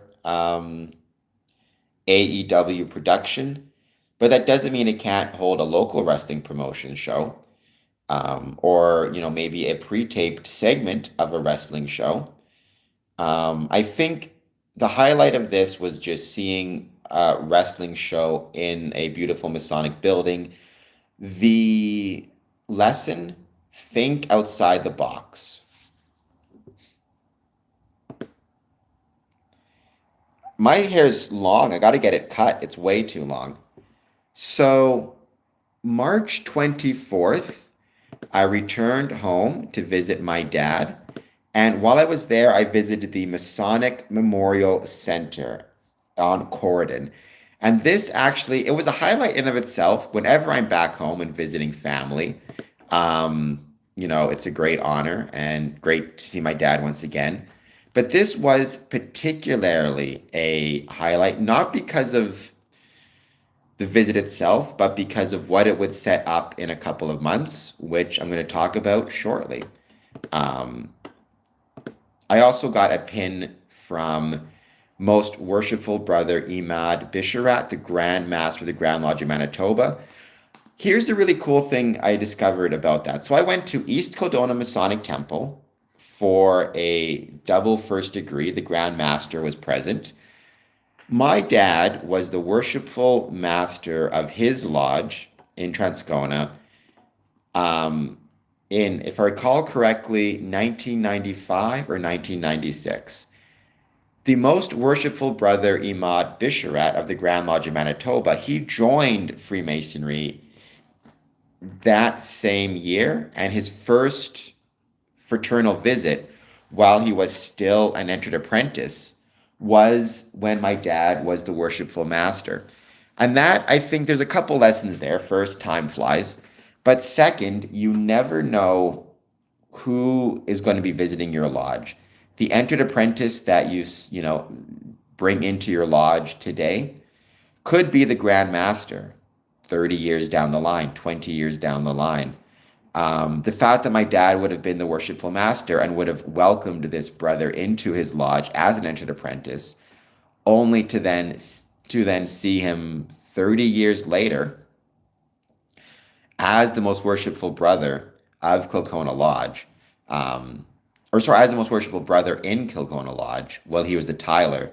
It's one of those full circle moments. Just remember, you never know who you're meeting with today and what they could be tomorrow. Hello, Mario knows it's God. Hello, Jarko. Hello, Poke Dream Lab. The battle goes. To everybody watching this, if you're not done so yet, please take a moment, hit the like button, hit the subscribe button. I'd really appreciate you being here. Then, speaking of joining multiple lodges or affiliations, I already talked about becoming a member of Lodge Holy Land number 50 out of Israel. On March 27th, I became a affiliate member of Tranquility Masonic Lodge 2000 out of Plantersville, Texas. Technically, you could argue they actually meet on the moon. Tranquility Lodge is named after Tranquility Valley. First of all, this reminded me of the connection that Freemasonry does have to science, does have to the moon. Buzz Aldrin being a Freemason and bringing a charter from Texas to the moon. Also, again, the value of affiliation and how sometimes affiliating with the lodge when you can't visit is still incredibly valuable. Nice, Poke Dream. Keep up the great work. Jeanette, I am from Windsor, Ontario. The letter I got on behalf of the most worshipful master, wardens, and brethren, I want to welcome you as a new member of Tranquility Lodge number 2000. The mission of Tranquility Lodge is to promote, encourage, conduct, foster the humanitarian principles of Freemasonry and to assist in promoting the health, welfare, education, and patriotism of children everywhere. Membership is now above 1,575 members worldwide and growing thanks to good brethren like yourself. A copy of the application to be joined can be found on our website. You can make copies and give them to any brother that may be interested in joining. I was elected at the 50th anniversary of the moon landing. What a special occasion that was. So there you go. Thank you. Well, Jar Choco, please hit like and subscribe. Kyle, I know I got a big nose. Please hit like and subscribe also. Um, on March 28th, I returned again. This is probably my fourth time of the year to Glenview, Illinois, north of Chicago. I've said it a million times. One of my favorite cities, my favorite places to visit. That includes for Masonic meetings and just to visit. I adore it. One of the highlights there is visiting Sleepy Hollow Park. The reason being, one of my favorite television shows is Sleepy Hollow. And they actually have 2 episodes focused on Freemasonry. Ichabod Crane, at least in the movie, at least in the television show, was a Freemason. And the reason why I bring that up, again, I think the lesson is keep your eyes open. Awesome, Mario knows. Enjoy the application to Prince Hall. I hope it goes well for you. You know, if you're a Mason, if you're active, and if you're paying attention, if you're keeping your eyes open, you will be amazed at how many different things you find that you can connect to your Masonic journey. Which is why it's so important, A, to keep your eyes open, B, to pay attention and be present, and C, to have your camera with you and take pictures and document these things. So again, finding Sleepy Hollow Park, being able to connect it to a TV show I love and Masonic references within that TV show, that could take place exclusively because I was paying attention. So I hope if there is any Masonic lesson of 2025 that I would share, pay attention. If you're a Mason, pay attention to what's around you and how it connects to Freemasonry. You'll be amazed at all the things you're going to find. And then while I was there, I visited Loyal Lodge in Skokie's Masonic Temple, Skokie, Illinois. It's a town very close to Glenview, easy to get there by bus. So this is March 29th, not only was the meeting wonderful, but there was Portillo's beef after the fact, and Portillo's chocolate cake for dessert. I've said it before, Chicago has incredible food. Portillo's beef and chocolate cake is famous for a reason. I loved eating it. That was a highlight for sure. And then the next day, Integrity Lodge at the Skokie Masonic Temple had an awesome fundraiser. It was a pig roast. It was Filipino food because the lodge is primarily Filipino. It was incredible. The pig roast was delicious. Kyle, if you're going to keep making fun of me, you can at least hit the like and subscribe button. So again, Skokie Masonic Lodge. All right. I've talked before about Freemasons needing to be supportive of the community in which they're located. There are efforts to do so. I think sometimes we within Freemasonry forget, and we sometimes forget not only to support our local communities, but we forget that we're part of the community. We almost treat Freemasonry as though it's a separate thing. We should support the businesses. We should support what's happening in our community, events, whatever it might be. April 1st, so April Fool's Day, Border Cities Lodge, where I'm Worshipful Master, had a meeting. One of the things we did for the meeting is we had a ice cream tasting contest. We got 4 ice cream flavors from a local ice cream shop that had just opened. And it was actually breakfast flavored ice cream because our lodge meets 11 a.m. So we did it before the lodge met for like a breakfast. The flavors were orange juice, blueberry pancake, Lucky Charms, coffee, and donut. Every, Mason there tried a scoop of each ice cream, voted for the favorite. The favorite ended up being Lucky Charms ice cream. It was from Frost Ice Cream Company. If you live in Windsor, check out Frost Ice Cream Company. They're on Ottawa Street, kind of in the Walkerville area. Um, Again, it was a highlight because it re-emphasized to me that we within Freemasonry can absolutely support our local community and the businesses therein and create a fun time as well for the lodge. You know, again, ice cream tasting. We're going to talk about some other things we did as well. But that was a highlight for sure. Plus, ice cream for breakfast. How can you not love it? Hello, Soviet Union. And one thing I'd recommend, like I know Detroit, for example, has a lot of great ice cream shops. If you're any of the Detroit Masons and you're watching this, why not do an ice cream tasting for your lodge? Um,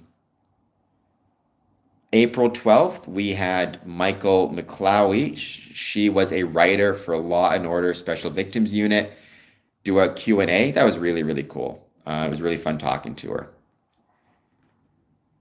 April 13th, it was Passover for Jewish brethren. Hello, Soviet Union. Again, it's a little thing, but we have many brothers of the Jewish faith. Wishing them a happy Passover. It costs us nothing except a few moments to do so, and it reminds those brothers that they are welcome and they are part of the Masonic experience. As always, it was an excellent meal, an excellent dessert at Maundy Thursday at the Windsor Masonic Temple. It's part of, I am not vegan, Jim Rat. It is part of the, Masonic experience, or I would say specifically the Scottish Rite experience that I enjoy the most, specifically the delicious bread pudding dessert that they have. So that was really, really fun. And then April 19th, wishing everybody a happy Easter. So the idea of, hello, Dexter Morgan. Yes, I got a big brain. Please hit the like button and the subscribe button if you've not done so already. It's wonderful to be over 3,155 subscribers. I've talked about this a million times, but April 24th, I got to visit Flower City Lodge number 689 at the Ronald E. Groshaw Brampton Masonic Center.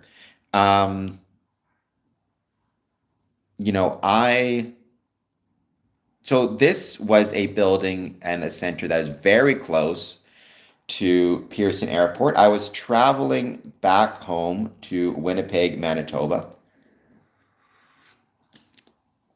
I took the bus from Windsor to Toronto. I had about 10 hours to kill before my flight. So what do? You find the Masonic building that's closest and you go pay them a visit. Luckily, they actually had something happening at the time, including food. So I got to chill out with them, hang out with them, check out their building. But this just goes to remind you, and this is a lesson I've repeated many times, and I'll repeat many more. If you're traveling for any type of Masonic event, stop off and say hello. Especially if you have the time. Like if you've got a longer layover, it's not going to stop you at all from taking a few moments to visit a Masonic lodge, visit a Masonic building, say hello. And nobody's there, you can still take a picture of at least the facade and maybe take down some information about it so the next time you have the layover, you can visit. Some of my greatest and most enjoyable Masonic experiences have taken place on layovers between flights or while waiting for flights, including one very special one that just took place a couple months ago, which I'll talk about, or a month ago. So this was an incredible highlight. On April 26th, 2025, I went to the Grand Lodge of Manitoba and its 150th anniversary gala at the Grand Lodge of Manitoba. What was particularly incredible about it I was at the RBC Convention Center in Winnipeg. I went with my father. That was a real honor. Me and my dad going together. I love him, obviously. To see him dressed up in his tuxedo, hanging out, it was really wonderful to be with him. But also, my Masonic Lodge actually paid for another brother to travel there with me, both for his ticket and his flight, and he stayed with me at my dad's place. Um, Again, it's a thinking outside the box thing. Just because, if to grow within Freemasonry from an individual basis, travel is vital. Travel is necessary. You need to be traveling. Travel doesn't always mean getting on an airplane and flying somewhere. It can mean going to a different lodge that meets in your city, but on a different night of the week. But there are some brothers who may not have the money to travel, who may not, have the resources, but they have the time to travel, but not the resources. In those cases, it is absolutely worth considering if your lodge has the funding to do so. Maybe, pay for their trip. Maybe pay for their flight. And when they come back, have them do a presentation about their trip and about the experience and put pictures from the trip in the summons. I was really proud of that trip because what we did is, I went along with my dad, who's in Manitoba, and then another brother. We took pictures throughout the trip and then we included them in the lodge summons so everybody could see the trip. We met dignitaries and talked to them about their Masonic experience and how it connected to ours. And we talked about, when we came back, we did a presentation in lodge for the official visit and gave a gift to the to the district deputy grand master. We also got, and it's beautiful, this 150th coin, a medallion. You can see on the other side it says 150 and the pins here. I got this insured as well. To be at an event with my dad was an honor, but more than that, to help another brother, because I made the motion, grow within his Masonic experiences, to be able to then put pictures of the event in our lodge summons and to do a presentation about it in Grand Lodge. At our official visit, and to give a gift from the event to our district deputy grand master was a major highlight. Plus, me and my dad dressed in tuxedos together. Let me tell you, you are not gonna get more handsome than that. And then also the food was good. I would say though the dessert was incredible. The dessert was the highlight. It was a cheesecake. It was like a brownie cheesecake. It was really, really good. So I do have a bit of a sweet tooth for cheesecake. So my dad knows I'm awesome, user. That's what matters. I do not know who Brian Kelly is. I have no idea to what you're referring. And I got to see some Masons from Manitoba, really awesome people that I love. The Grand Master of Ontario was present. I got to, see him. It was just a lot of fun. It was really, really enjoyable.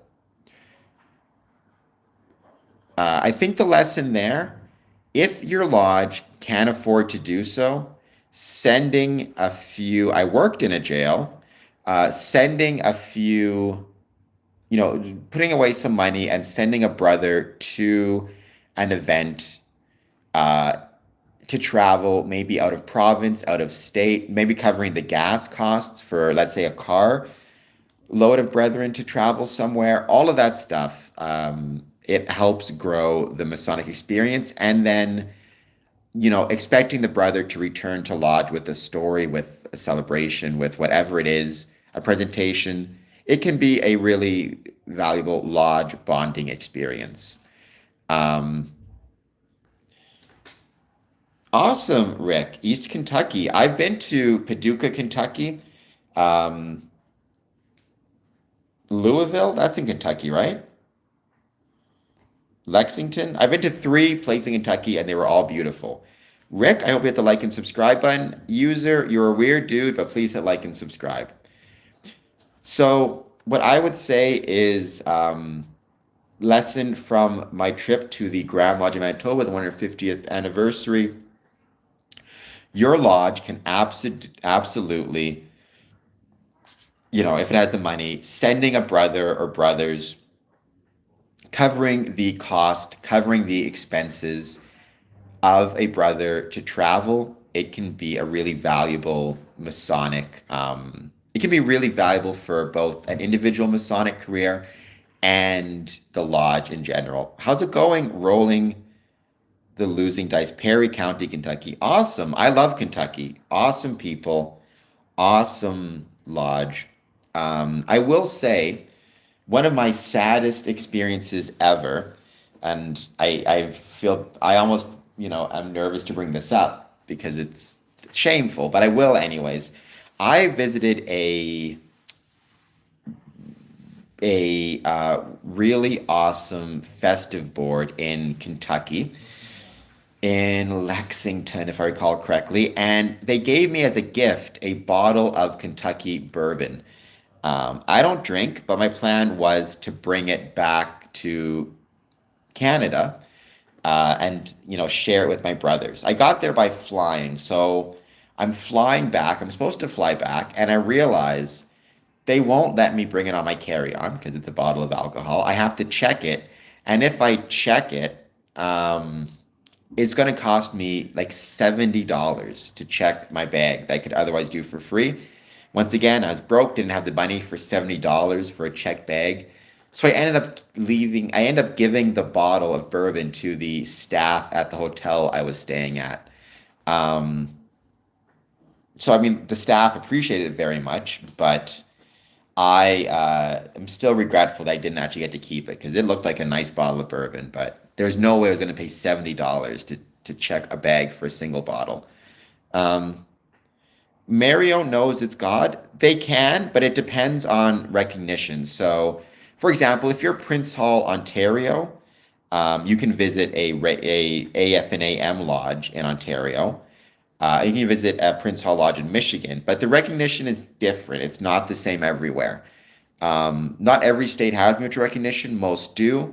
Once you start traveling out of state, it gets a little bit tricky. But honestly, at your stage, Mario, I would not worry so much about that. If Prince Hall Masonry is what speaks to you, then you should absolutely join Prince Hall Masonry. Maybe they did. But, and this goes to something I've been saying when it comes to the lessons I've learned from this year, all the valuable lessons I've learned from this year. Again, as someone who's traveled a lot, sorry about that, and I'm grateful for all the traveling that I've done. I guess what I'd say is it's a reminder, like, the reason I can travel, the main reason I can travel is because all of you guys and your support of this channel. Please do a 99-cent super chat and the support of my dad and the support of everybody. But it's also the airport staff, both the airline staff themselves that keep the airplanes in the air, the pilots, the mechanics, the flight attendants, the airport staff that, the custodians, the mechanics that keep the airports operational, the baggage handlers, the customs officers that work in the airports that let me into the country, and it's also the hotel staff, Airbnb staff, or Airbnbers, hotel staff, whether it be housekeeping, front desk staff, whatever it is. They deserve all the credit in the world. They allow me to travel conveniently, safely. So maybe they deserve a nice bottle of Kentucky bourbon. What secrets did I learn? Well, if I told you that rolling the losing dice, they wouldn't be secrets. But I am telling you the lessons I've learned and was very proud to learn. So keep on watching, keep on paying attention. You'll learn more of those lessons. April 30th, I made my way back to Glenview, Illinois. I then watched a Chicago White Sox game. The White Sox then became my team as a consequence of that.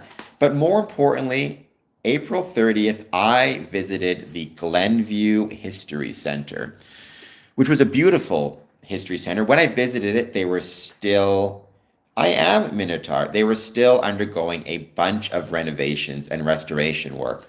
So their main building was closed, but their archives and library were open.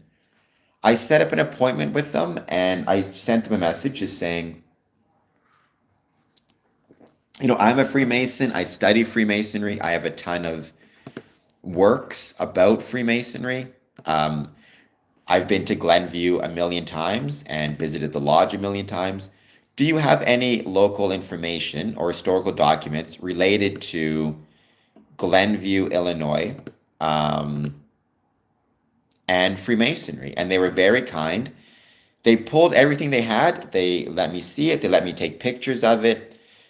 As I say on Instagram, I had the most amazing time at the wonderful Glenview History Center, checking out the archives for info on Masonic history in Glenview, Illinois. Needless to say, awesome stuff. In my opinion, and the lesson I took from this, Freemasons need to spend way more time connecting with historical history societies within their communities to create more partnerships that better explore the ways in which Freemasonry was and is relevant to the communities in which it's located. For example, I found at the Glenview History Center a Masonic document which listed a brother John D. Dews, Dewes, as being an important Mason. And then I found a Dews Street, same spelling, in Glenview, indicating that this brother was not only an important Mason, but an important part of the community as a whole. I also found a Eastern Star dessert and salad recipe book. Everything was made out of Jello. Apparently, that was a thing that the Eastern Star liked to do in the 50s and 60s, is every dessert and salad was a Jello dessert or a Jello salad. But the point is, like in Transcona, if my dad is still there, in Transcona, you have a history museum, you have archives. Maybe the lodge contacts Transcona Museum and sees, do you have any documents or items related to Freemasonry? And vice versa. Maybe we have some historical items that we can loan out to you, or you may be interested in seeing in our minute books, our records, whatever it might be. I think historical societies and Freemasonry need to connect with one another more. By the way, the Glenview History Center has just reopened fully. Renovations are complete. I still have not had the chance to visit it since it's reopened, but believe me, it's on my list. 2026, one of my main resolutions is to visit the Glenview History Center. I mean, I think there's probably relevance in Switzerland, Minotaur.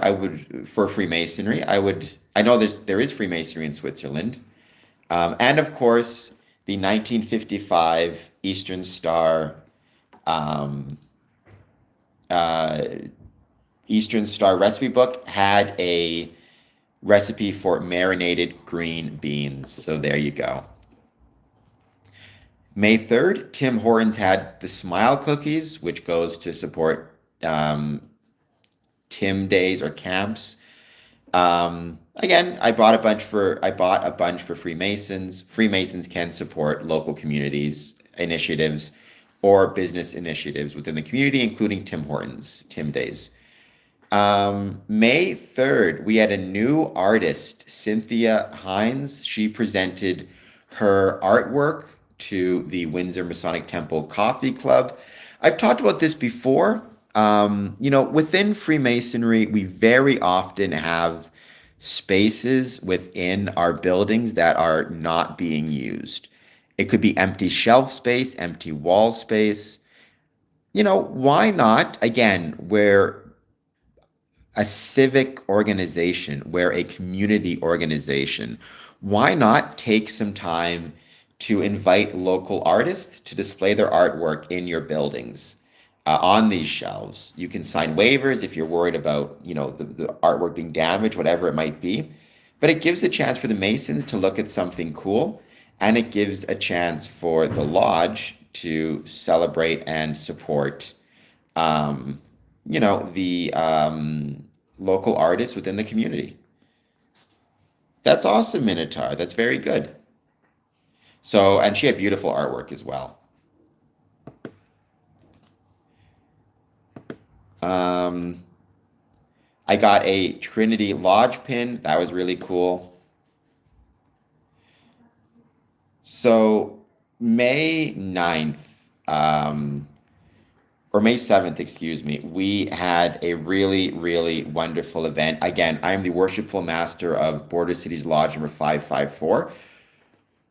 There, don't ever, like, one of the things that I think we mistake or we fail to understand within Freemasonry is keeping an open mind and trying different things. So Border Cities Lodge meets at 11 a.m. We have a coffee club at 9 a.m. and there's a ton of different things that we can do presentation wise. So what we did the morning of May 7th, we had first a presentation at the Windsor Masonic Temple Coffee Club by Play Smart OLG, which is a government organization that promotes safe gambling practices and how to tell if you might have a problem with gambling. There are a lot of Masons who are older, who are isolated, that puts them at risk of developing some of these problems. So we did a whole presentation about Play Smart and safe gambling. Then we had a visit by a professional wrestler to give away some tickets. And then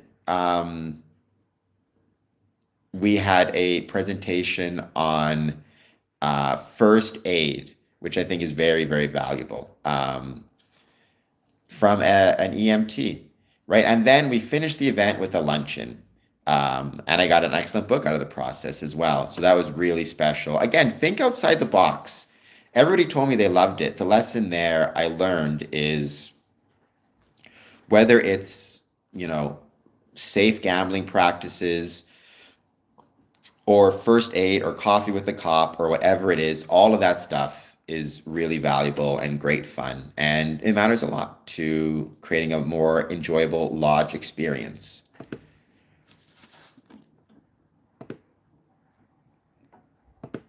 And so thank you to OLG. Thank you to everybody who helped make that possible. Hello again, Fishing Planet Terra. Made it back to Glenview, Illinois, and Chicago on May 9th. Checked out downtown Glenview, which I love, as always. Went back to the Glenview Masonic Temple. This is a lesson or an idea. So many Masonic lodges have, a Mason of the Year award. And there's a lot of different styles those awards take. Sometimes they can be like a ribbon with a medal on the end of it. More often than not, it's like a trophy. Sometimes it's a plaque, like, hold on just one sec, I'm coming back.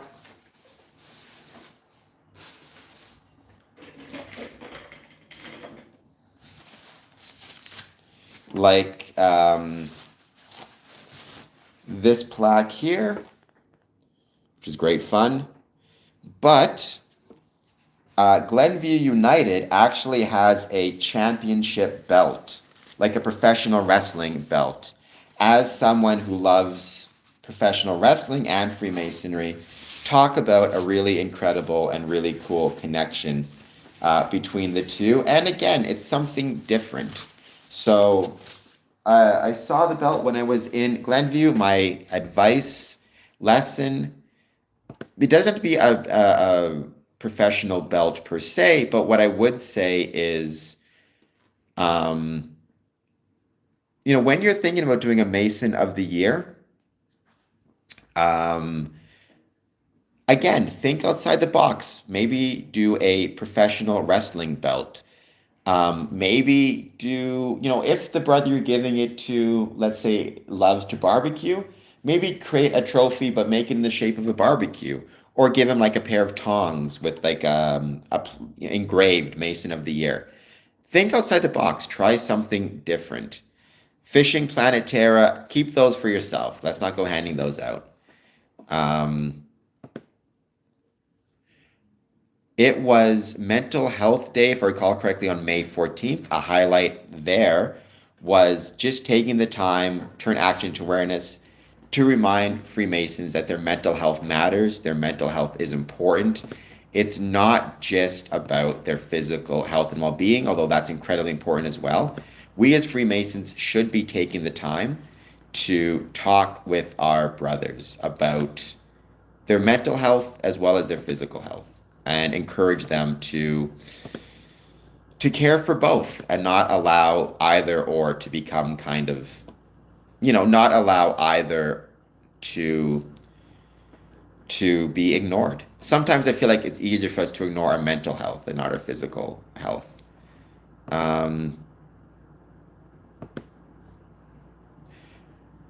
May 18th, they had a Windsor Magic Circle for a great show. Again, bringing in the community to the temple, to the temples.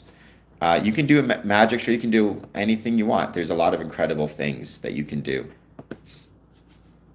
I don't want to conquer the world. And then on June 4th, our last event at the coffee club that I put on as part of Border Cities Lodge was learning about the ways people who are at risk of falling can get support. It was like a safe fall alert. Freemasons are getting older. We have a responsibility to try and think about and care about, especially if they live alone, if they're isolated, do they have the, whatever it is that they need to, be okay, to get help. Hello, Storm. And then a brother of mine graduated from the University of Windsor Law School. He actually got his master's in law. I went to law school as well, but I just got the LLB, didn't get the master's. But he was kind of to invite me to his convocation, his graduation. First of all, getting the chance to return to my alma mater, the University of Windsor Faculty of Law, and go to the same place that I graduated from was pretty incredible. But then on top of that, again, I think the lesson that I took from this is just a reminder that we as Freemasonry, welcome back, Storm, we missed you too. If you have trouble finding the channel, what you need to do is turn on the notifications. So whenever I'm up and running and holding a live stream, you get a notification. Right, that's a really important thing to keep in mind. So,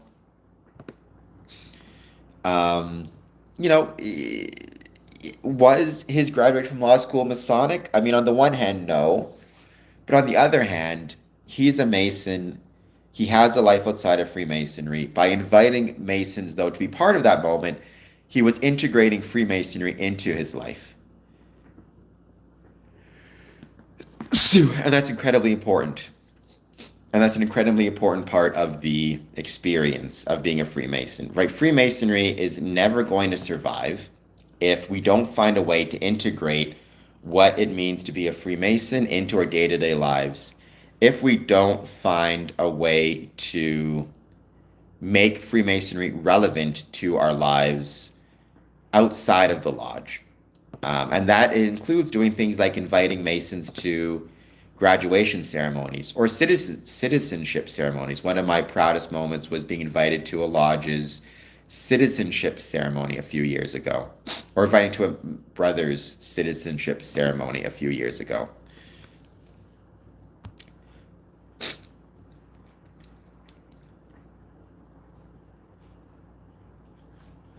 All right, everybody's going to calm down, both Fishing Planet and Storm. After that, so I've talked about this already. I did my trip around the world, visiting Chicago, including Morton Grove Lodge number 1146, 99th installation rights, the Glenview Masonic Temple, South Korea, Manila, Philippines,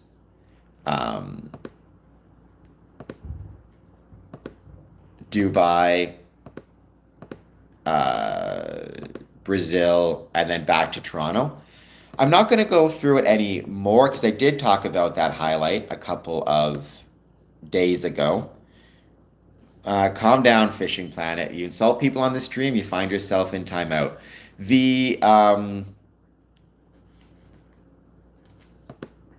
So I'm not going to go through that again, except to say it was an incredible trip. I was grateful for, again, everybody who helped make it possible, both the Masons and the non-Masons. You don't have to, you don't need to travel around the world to travel. Going to a different Masonic lodge that meets on a different night of the week, that is part of travel. And that is a very important part of travel as well. But the more you can travel, however you can travel, is incredibly valuable part of the experience of Freemasonry. And again, Chicago, then Manila through South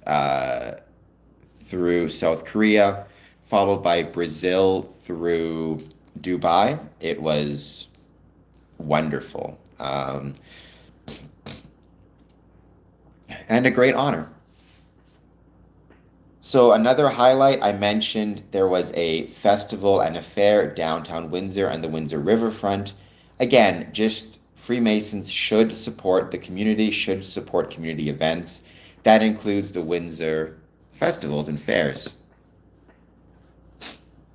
Well, I mean, I'm not going to recover from it fishing. I was born without legs, but, that's okay. I'm not looking to recover.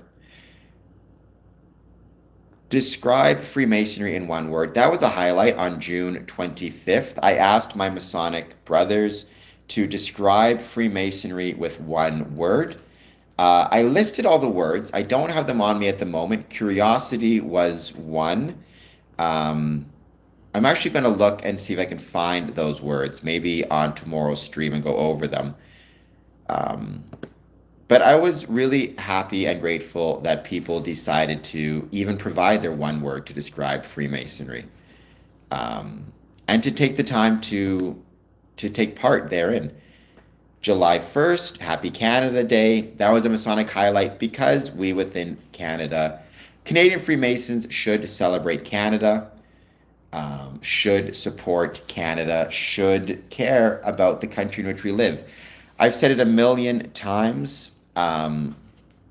You cannot separate the conditions of a country from the conditions of Freemasonry within that country. And that includes, you cannot separate, let's say, the economic, social, political situation, and supporting the country ultimately supports Freemasonry.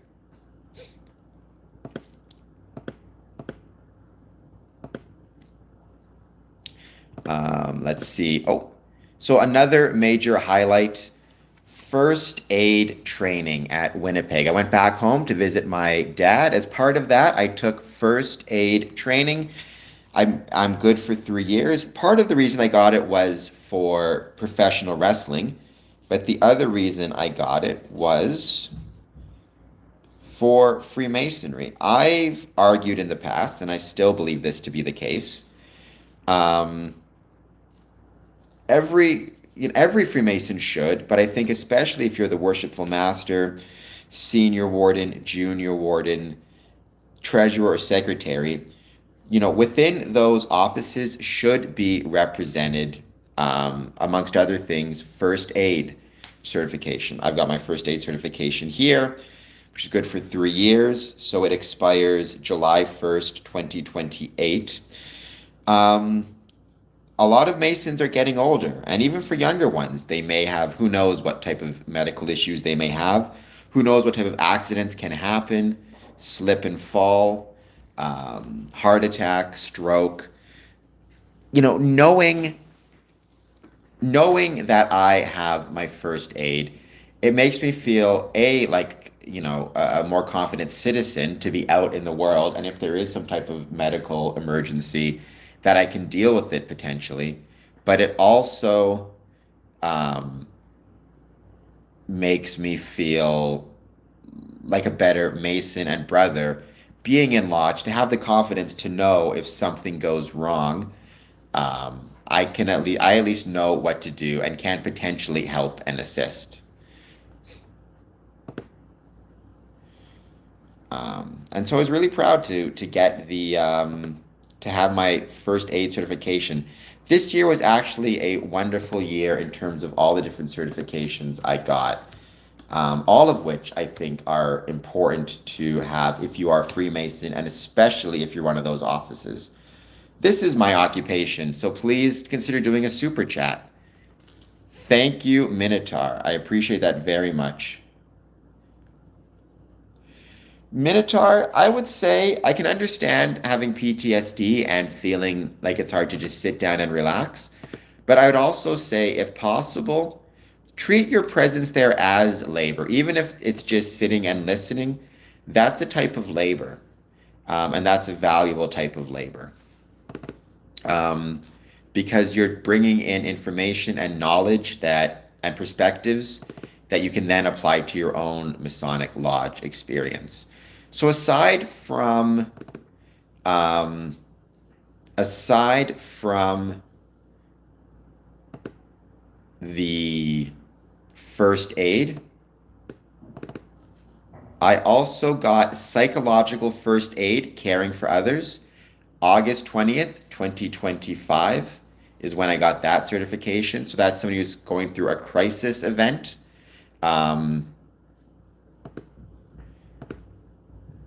I got first aid for opioid poisoning emergencies. I got that actually a few years ago, but that's still valid. I got my food handler certificate, which expires July 2030. Um,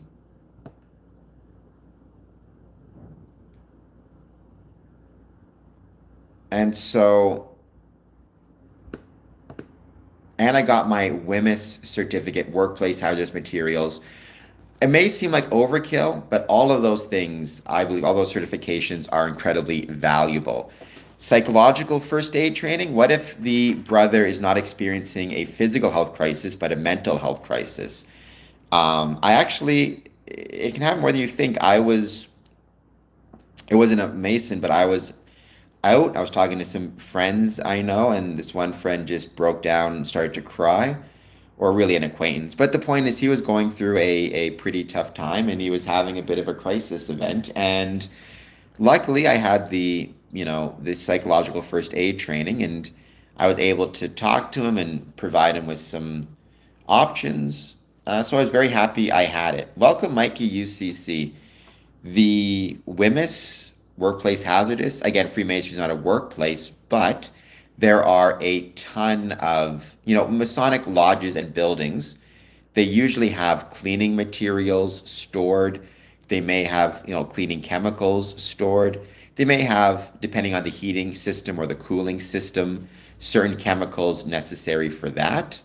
And again, as the worshipful master of a lodge, technically, there may be a time when it's necessary for me to know how the chemicals work, understand how to use them, whether it be in the heating or cooling system, if I'm cleaning stuff. It doesn't hurt to have that training. And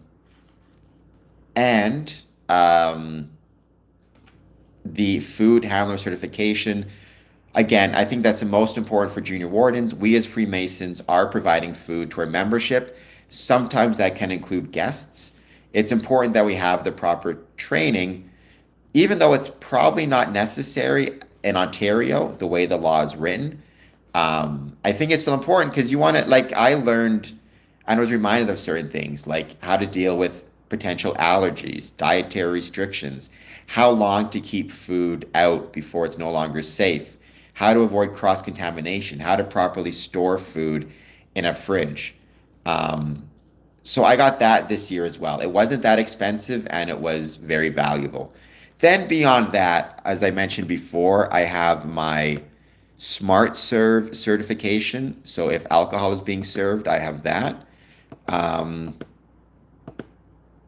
and I have my Working Together, the Code, and the Ontario Disability Act. So I can make sure that I am, I can make sure that I am creating as much as possible a place of um, accessibility and that is welcoming to brethren of all different disabilities or abilities. Mikey, I agree. Mine was super easy to do. I did it online and it was very easy. So I'd recommend, I got it doubled. I was able to get it and my WMIS training at the same time for, I think it was like 120 Canadian. I'd recommend, I've said this before, I think within the worshipful master, senior warden, junior warden, treasurer, and secretary positions, there should be represented. I mean, if possible, every officer should have every one of them. But if not, I think at least one of each should have first aid training, food handler training, WMIS training, workplace hazardous material safety training, psychological first aid training, opioid first aid training, for any brothers maybe struggling with addiction, and working with people with disabilities training, and whatever the training is that's necessary to serve alcohol. There's a lot of Freemasons in Buffalo, that's true. I don't know if it's huge. I'm from Windsor, so I mean, we're 4 hours from Toronto, and that's another four to Buffalo, give or take. I was in Buffalo once for 5 minutes on a Greyhound bus going through it. I can't remember what the trip was for. Yes, yes, Mikey UCC. It is very challenging, but you make it work. And I'm not knocking lodges. It can be really expensive and hard to make your buildings accessible, but that doesn't mean you shouldn't try. There's a lot of grants available for that stuff as well. Um, in July 2nd, I had a monthly highlight. I had a record number of subscribers to my Masonic channel. I've had a lot more since. It's growing.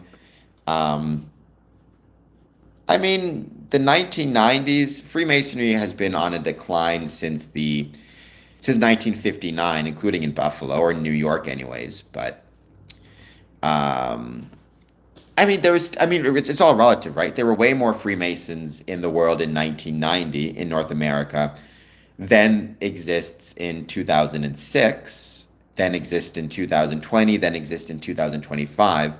So, like, again, comparison wise, the number of Freemasons in the 1990s were significantly higher than what we have now, but it was lower than what you had in the 1960s. Oh, the 1900s? Yeah, I mean, Freemasonry, the great boom period for Freemasonry in North America was the 1920s. In New York State, I actually think it started a little bit before that. I think it started as early as the 1880s, if I recall correctly. So, yeah, that does make sense. On July 5th, I made my way back to Ottawa. I hadn't been there for a while, but I love Ottawa. It's a place that's very close to my heart. I've said it before, but um, there are kind of four cities that made me.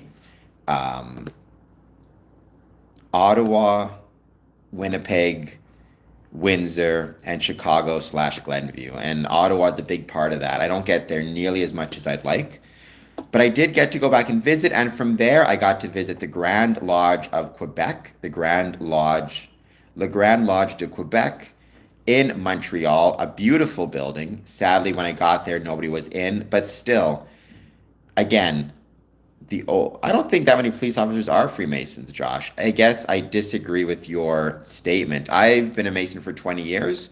I've known 4 police officer Freemasons, 2 of whom were retired when I met them. Actually, maybe 5. And that's within all my Masonic journeys. 4 for sure. I think maybe a fifth. So that's less than 1%. That'd be less than probably 0.05%. Um, Again, this old lesson, keep your eyes open, pay attention. I'm visiting a new city before a wrestling show. I have the time to visit something. I'm going to see if I can visit it and learn more about it. Um,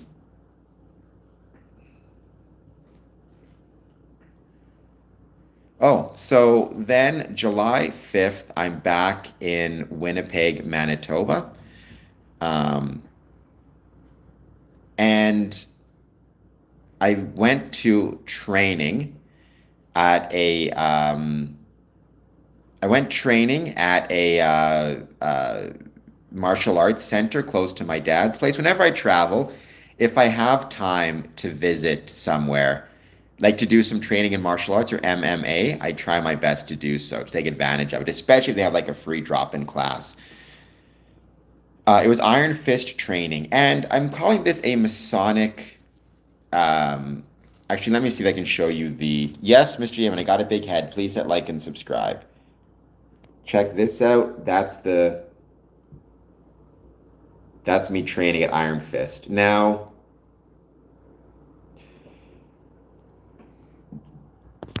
I had never worked with those sticks before, and the teacher, who's a really cool dude, he told me something really interesting. He said, when you're training, think about it this way: slow is smooth, and smooth is fast. And I think that that can absolutely be applied to Freemasonry. Well, then, Mr. Yemen, please hit like and subscribe. One of the biggest lessons I'm always teaching to Freemasons, especially newer Masons who are going through the ritual, is when you get nervous and you forget a line or you forget whatever it is you're supposed to say, you have this tendency. I've noticed Masons have this tendency to start to try to rush. That also happens with worshipful masters a lot. They'll try to rush to, they'll start talking faster, or what they'll do is they'll be so nervous that to open a Masonic lodge, there's a lot of call and response. Master says something, warden says something, master responds, warden responds. The master will be so nervous that he'll say something, the junior warden will start the response, and the master will immediately just say the next line without giving the junior warden the chance to say his piece or interrupting him as he's talking. I always tell newer guys, when you get nervous, when you get whatever, when you get kerfluffled, that's the best time to slow down. And in slowing down, you're going to be smoother in your ritual, both in the way you speak and the way you perform the ritual. And it's counterproductive, but by slowing down, you actually end up going faster. It's a bit like if you're trying to run on ice, you can try to move faster and faster, but all that's going to happen is you're more likely to trip and fall. If you actually slow down and take your time, you're going to get there surprisingly quicker. Yes, that's what we do. We keep a script on the trestle board. So that's a bit of a Masonic piece of advice. Slow is smooth and smooth is fast. And within that context, I guess the Masonic piece of advice, again, this goes back to the much earlier Masonic advice. Pay attention to what's around you. It can probably apply to Freemasonry. It can probably apply to Freemasonry in ways you don't think, in ways you don't expect. So just keep that in mind.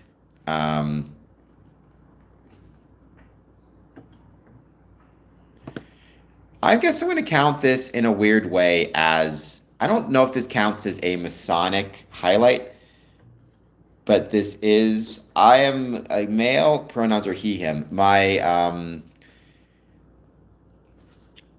What an interesting kind of time it was. So I'm visiting, this is one of those moments I don't think I'll ever forget.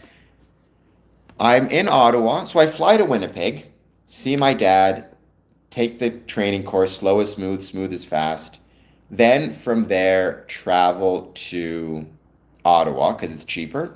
Spend the night in Ottawa, visiting, my favorite place in the world. Then go to the Colisée de Laval for professional wrestling. That was show number one. That show finishes around, I think it was 10. We tear down the ring, and then we drive all the way back from the Colisée de Laval in Montreal, in fact, outside of Montreal, to Essex, Ontario. The drive itself was approximately 10 to 11 hours for another show at 11 a.m. So basically, some of the guys went 2 days, but basically with no sleep, driving back home for a second show.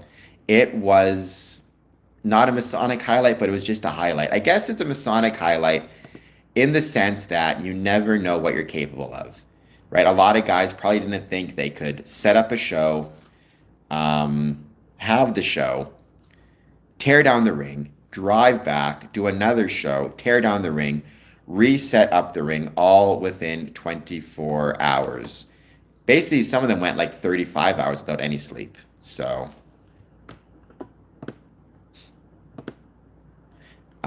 that's kind of a highlight in and of itself.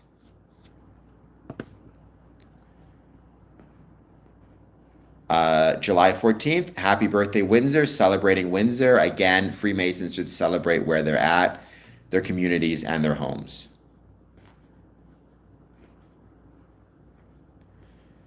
I can understand being scared to lose two of your brothers, Seth, James, but I'm sure you're going to be okay.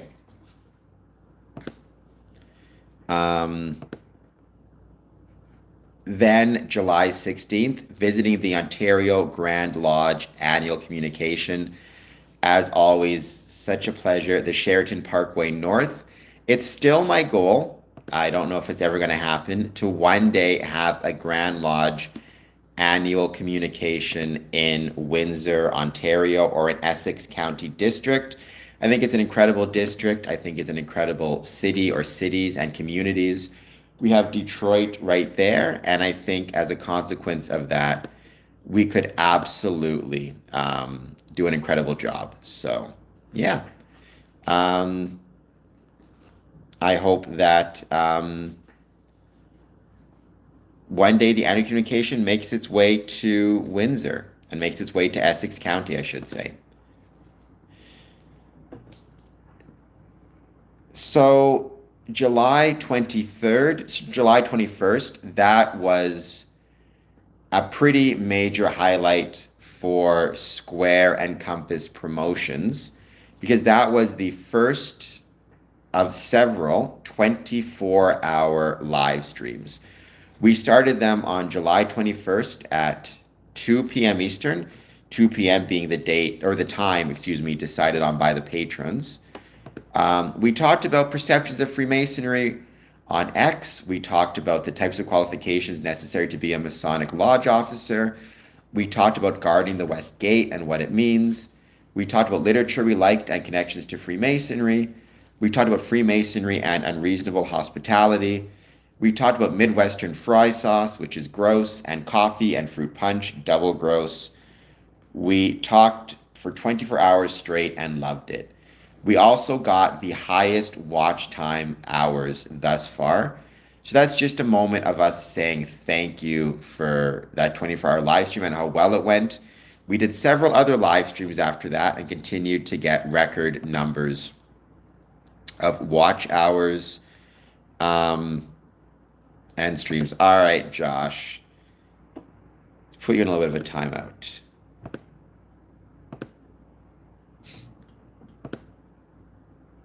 So, August 3rd, back at beautiful Glenview, Illinois, Chicago, Illinois. Again, one of the towns, one of the cities that really made me.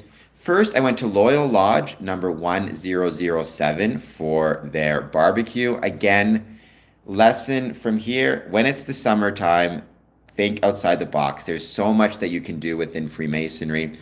Barbecue in summer is a very common one, but a very fun one. And, it's one that a lot of people do. A lot of lodges do.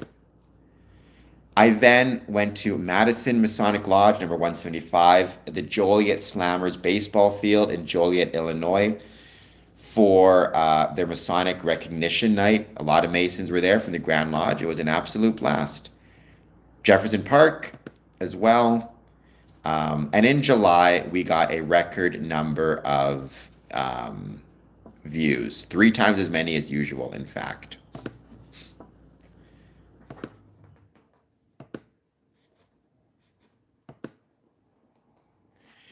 In August, some of our audience members, as a highlight, started to send us some really cool gift packages, some coffee, some food.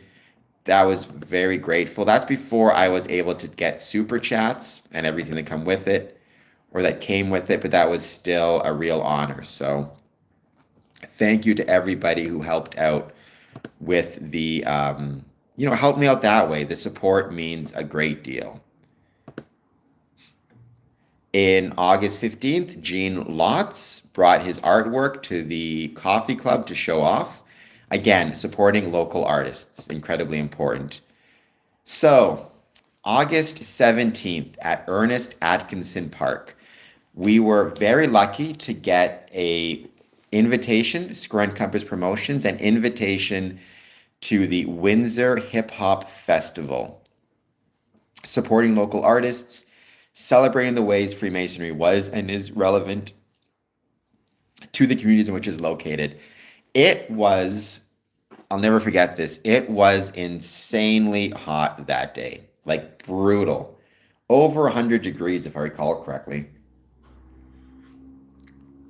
It was so hot that I was live streaming from the hip hop festival, and my phone literally, it was constantly overheating. Just the phone. Like I wasn't doing anything special with it. I was just live streaming. It got so hot, the phone kept overheating and dying. I would have to blow on the phone or fan the back of the phone to try to keep it cool. Nothing worked. All of the equipment for the hip hop festival was like overheating as well. Even somebody, and let this be a lesson to people, did have a heat stroke. So, if it ever gets hot like that, drink lots of water, be careful. The hip hop festival, though, I was grateful for everybody helping me out, for being invited, for all the people who showed up, who checked out the items, who learned more about my efforts to promote Freemasonry. It was really, really fun, despite a very significant sunburn that I got, that's for sure. Mr. I'll take it. I'm sure it was a very handsome minion. Please hit like and subscribe. We also had the Masonic Chip, the Masonic Child Identification Program in Essex County. It was the first one that we put on in a while. It's a great way to support local law enforcement and help keep loved ones safe, not just for kids, it's for adults as well, especially older individuals who are at risk of wandering off due to dementia. I was really proud to take part in it and help out.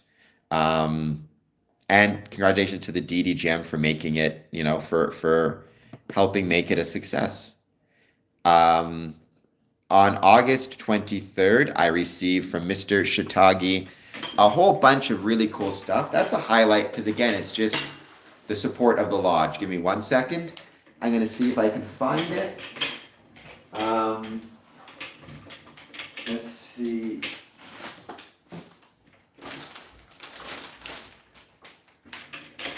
Check out all this cool stuff I got.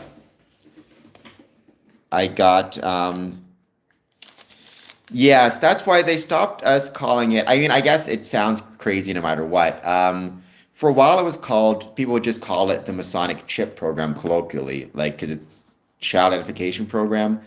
But then they said people were getting the impression that we were putting microchips into children. So now they want us to call it the Masonic Child Identification Program, which I don't think is that helpful. Sounds also kind of the crazies get triggered, but you know, what are you going to do? So, I received from Shiitake Apparel, I got obviously this awesome hat. I got, oh my gosh, I got to find everything I got now. Which is not a very bad problem to have. I got this here. And this wallet. And this really cool leather wallet you can kind of see on there. So that's really, really cool as well. I'm going to put it back in its case because I don't want to damage it.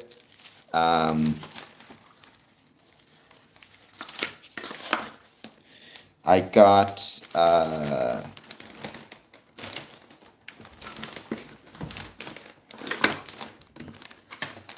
I got this as well.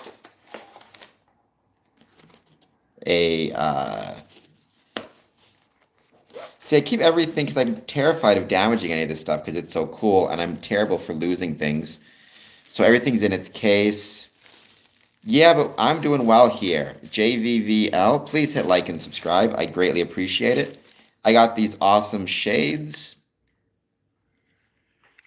as well as my awesome hat. And I got, I'm going to drop this, all of this from Shiitake Apparel. So I'm truly grateful for everything. Let's see.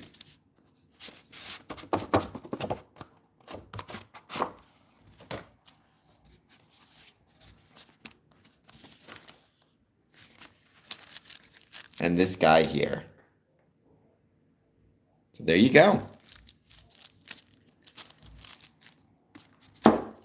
I'm truly a lucky guy.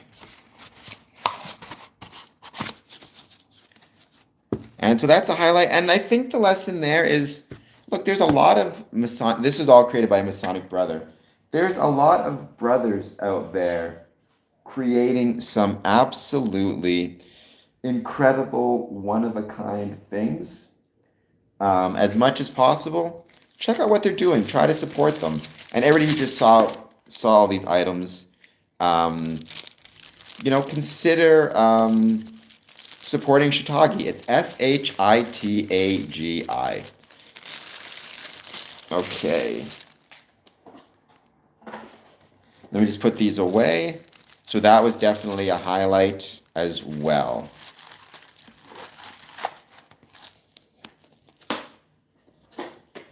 And if anybody is, not understanding these highlights, please let me know. I'll try to explain it to you again. Or if you want to go back over a highlight, let me know.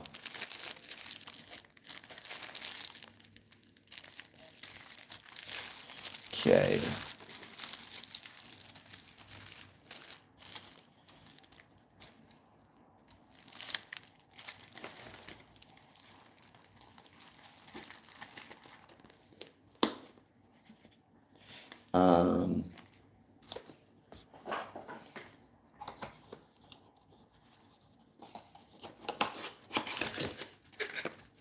All right, let's give it a few more minutes. Just going to put this stuff back away, and then we'll keep going with a few more Masonic highlights of 2025 and the lessons I learned therefrom, and how you can potentially apply these lessons to your Masonic career. Or I suppose your life in general. I think a lot of these lessons could be applied just to people's lives in general outside of their Masonic experiences as well. More care packages. August 26th, a trash can. Hello, Nathan. Bricks indeed. Now, why is a trash can a Masonic highlight for me? Well, it goes back to something really interesting that took place. I guess not tragic. I mean, luckily no one was hurt to my knowledge. A few years ago, this was actually during COVID, there was a car accident in the front of my Windsor Masonic building, Windsor Masonic Temple, and the accident resulted in the entire bus stop that's right in front of our Masonic building being damaged, actually being completely destroyed. Both the seating, the light post next to the bus stop, the sign for the bus stop, and the garbage receptacles that were there as well. All that stuff was damaged. And when they repaired the bus stop, they repaired the seats, they put back up the lighting, but they did not at the time put in a new trash can. I don't know why. My assumption it was cost saving. The consequence of this, though, because it is actually a pretty active and busy bus stop, is people, because you're not allowed to bring your drinks or your food onto a bus, is people before they get on the bus, they would just throw whatever it is they had on the sidewalk, on the ground in front of them. Depending on which way the wind blew, very often what that meant is the trash would end up blowing onto our yard. Um, and it may not seem like a big deal, but it is a big deal. It makes our building, first of all, it makes our building seem less inviting if there's garbage on the front lawn.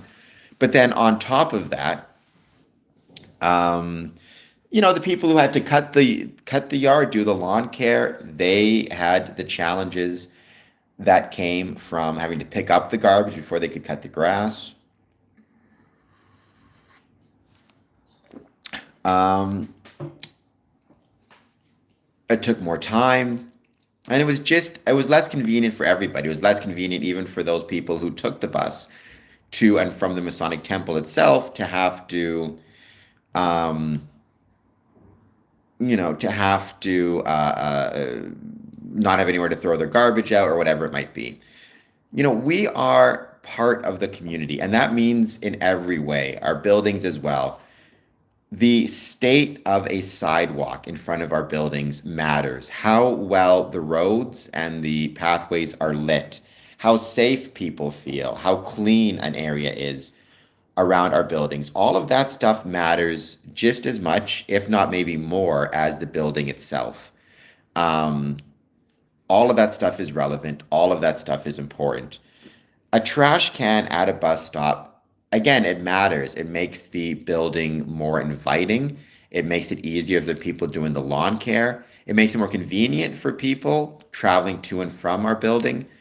That's one of the reasons why I think so this is a somewhat Windsor specific thing, though my suspicion is every town or community has it.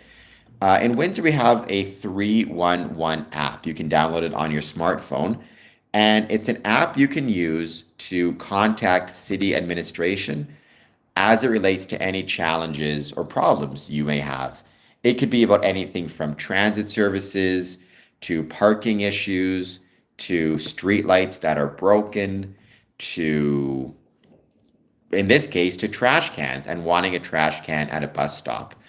I personally think, again, every Mason in Windsor, but certainly the worshipful master, the senior warden, the junior warden, the treasurer, the secretary, I think at least one of them should have that 311 app downloaded on their phone and should be using it not constantly, but anytime there might be issues that the city needs to address in the area. So, for example, it could be maybe some street lights in and around your Masonic building are damaged.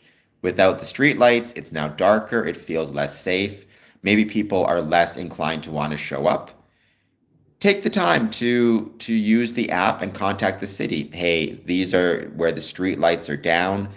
This is why it's not good. You can take pictures of the issue and send it in to the lodge. Sorry, send it into the city. Um, in this case, it was a trash can. I took pictures both of, where the trash can used to be, and also took pictures of trash on the sidewalk in and around the bus stop as well as on the lawn. It also, by the way, created a tripping hazard for anybody who's walking either to the Masonic Temple or just in the area. It could be anything though. It could be maybe you have traffic concerns. Maybe there's issues with speeding on the street in front of the building. Maybe there needs to be a new stop sign put up. Maybe there's potholes. Maybe the sidewalk is in disrepair. Um, Maybe there's a homeless encampment close by. Anyways, I'm sure every city that's of a certain size has a similar type of app that you can use to share concerns. But I think, again, it seems kind of weird. Like, why is the installation of a trash can a Masonic highlight? Well, it creates a safer, more welcoming environment um, for both the community and the lodge. And again, the way I got that trash can is I used the 311 app I had to do it a couple times, but to, inform the city of my concerns. And also, when the trash can was installed, I took the time to say thank you to the city for doing so, and the city councilor and the mayor. That matters as well. But I guess what I'd say is, like Mikey, whomever is a Mason, wherever you're from, again, especially if you're in a position of leadership, take a few moments, record this information. How can you get in touch with your city administrators about problems and concerns within your area, and how can you best deal with them?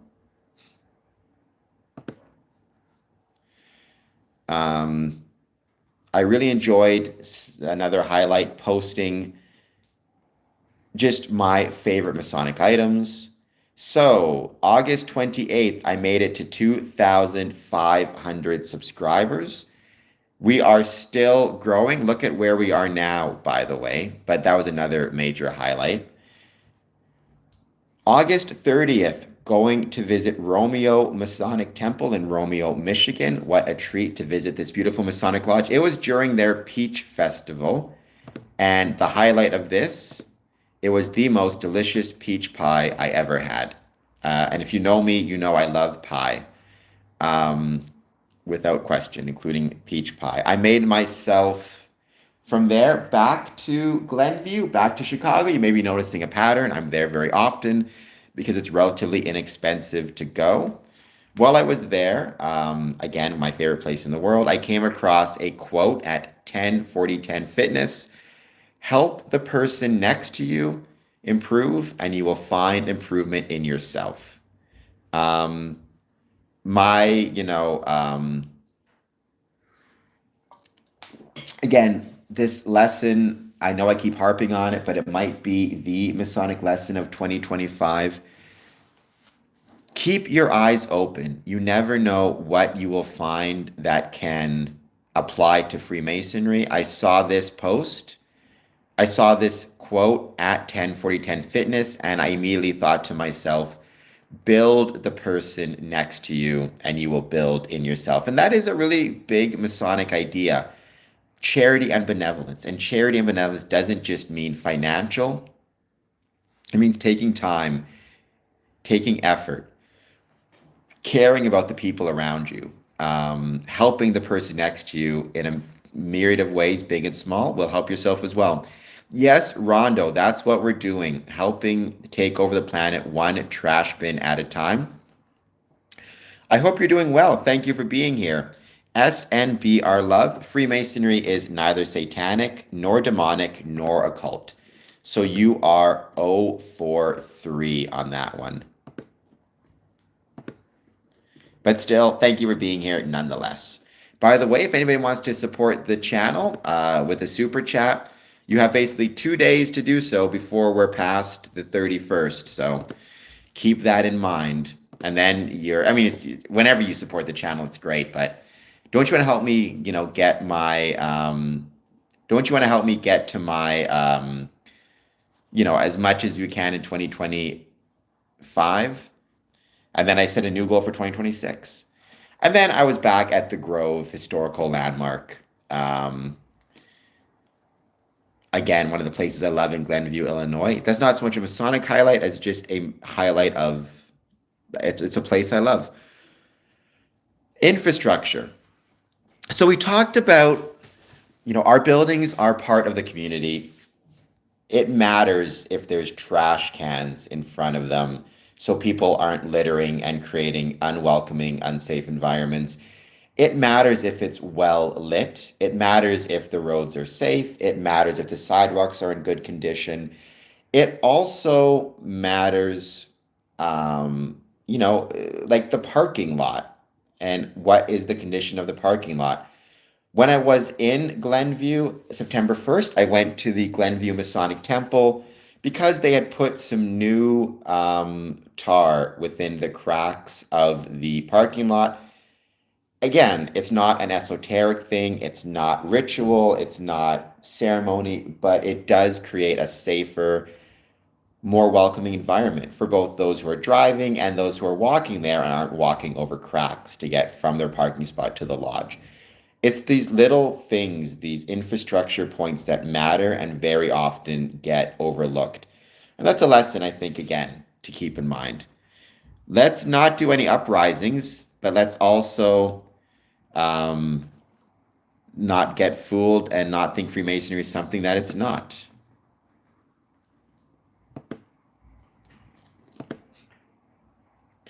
I received September 26th some really cool Masonic pins from a brother who watches the channel.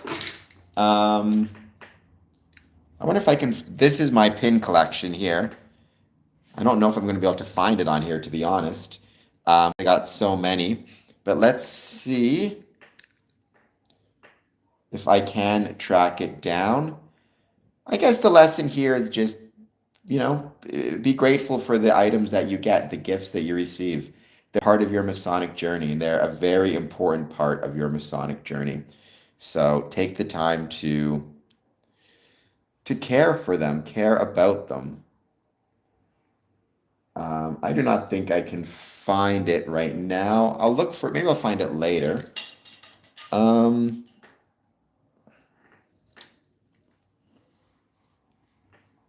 I've got a coin as well, but I'll find these after. I guess what I'll say is many of these I've received by visiting lodges. Many of these I've received in the mail from brothers supporting the work of Square and Compass Promotions. In both cases, thank you.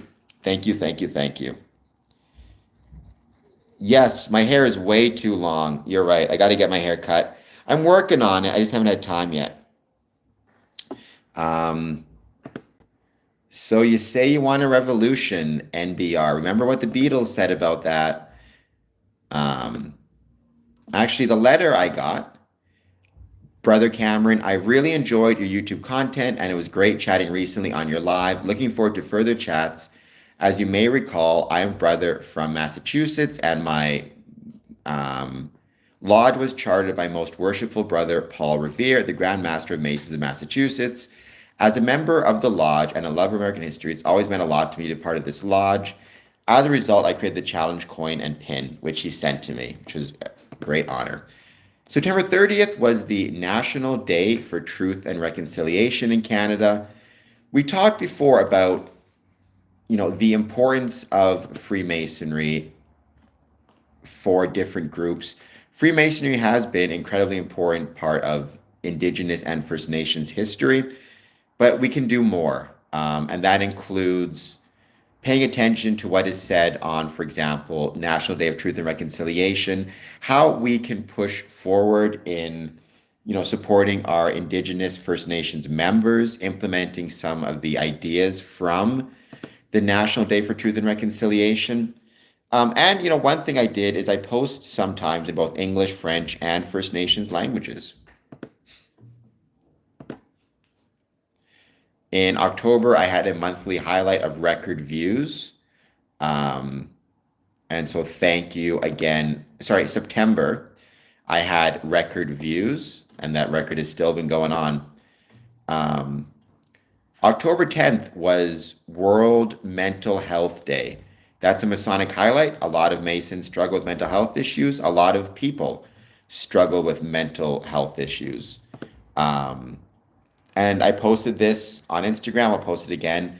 Be aware if someone you know is talking about feeling empty or having no reason to live, talking or thinking about death often, changing eating and or sleeping habits, withdrawing from family and friends. And maybe consider taking psychological first aid. I was back in the Masonic Temple of Detroit October 12th for a brother's wedding. Um, what an incredible view from the Detroit Masonic Temple. I'm going to see if I can share this again. On the corner there, you can see on the right-hand side, that's the Ambassador Bridge. There are many things important about being a Freemason. If you love Freemasonry, NBR, you don't have to love Freemasonry, and many people don't, but I'm one who does. And so there's a lot of important things to Freemasonry for me. And Unity Lodge visited the Masonic building. So the reason I was in Detroit was actually for a wedding of a brother, which is, again, a Masonic highlight. Again, I know I've re-emphasized this lesson a few times. When we're talking about our Masonic brothers, they have all sorts of lives within and without Freemasonry. As much as possible, if we can make their Masonic life relevant to their world outside of the lodge, like supporting them in getting married, supporting, their milestones, visiting them in the hospital if they get sick, visiting their family in the hospital. If the family gets sick, if their kid is doing some type of something, if their kid is selling chocolate bars or whatever it is, buying their kids' school fundraiser. Freemasonry, to survive, it needs to be relevant in people's lives. It needs to be relevant in members' lives, both when they're in lodge and when they're not in lodge. Hello, Linking Atlas. NBR, I've known many Christian Freemasons. I've also known many Muslim Freemasons, Jewish Freemasons. I've known a ton of Christian Freemasons, though. Freemasonry is not a religion, so you can be a Christian and a Freemason. They're dealing with different things. Freemasonry is a civic organization. Christianity is a religious doctrine. I also met some really cool brothers from Unity Lodge who gave me an awesome pin. Happy Thanksgiving. Again, Freemasons celebrate all these different things. October 12th was a major highlight. My goal within Square and Compass Promotions has been and is still to turn my passion for Freemasonry into profession. To do that, a big part of that was joining the YouTube Partner Program. #YouTube Partner Program. To do that, I needed to get a certain number of subscribers, over 1,000 if I recall correctly, and over 3,000 hours of watch time in 12 months. I made it to that milestone October 12th. I was so honored and so grateful to be able to be part of that. So thank you. Thank you for making that possible. That was a major highlight. October 14th, I made my way back to Dearborn Lodge. Afterwards, so I've had legitimate Detroit-style pizza. I've had legitimate Chicago-style pizza. I've had legitimate Windsor pizza, which is the best pizza. I've had all sorts of different legitimate types of pizza. Buddy's Detroit-style pizza is original Detroit-style pizza. That was the first time I ever had Detroit-style pizza. It was delicious. And again, this was after going to Dearborn Lodge. This was going back to I talked about this earlier in the stream, the worshipful master of Dearborn Lodge, again, reminding people that after every meeting, he makes it a point to visit a Masonic lodge. He makes it a point to visit and eat at a local restaurant to remind the community that they're Masons and they love both Freemasonry and they love Dearborn, their community. I will say the pizza was delicious, so the pizza was a highlight in and of itself, as was the Brotherhood. I love Dearborn Masonic Lodge. It's a great Masonic lodge. great, great brothers. I may somewhere, maybe it's a more unique style. Oh, there it is. I got that pin while I was there too. So how cool is that? No, Maverick. The one thing Freemasons sacrifice is our time. And that's about it.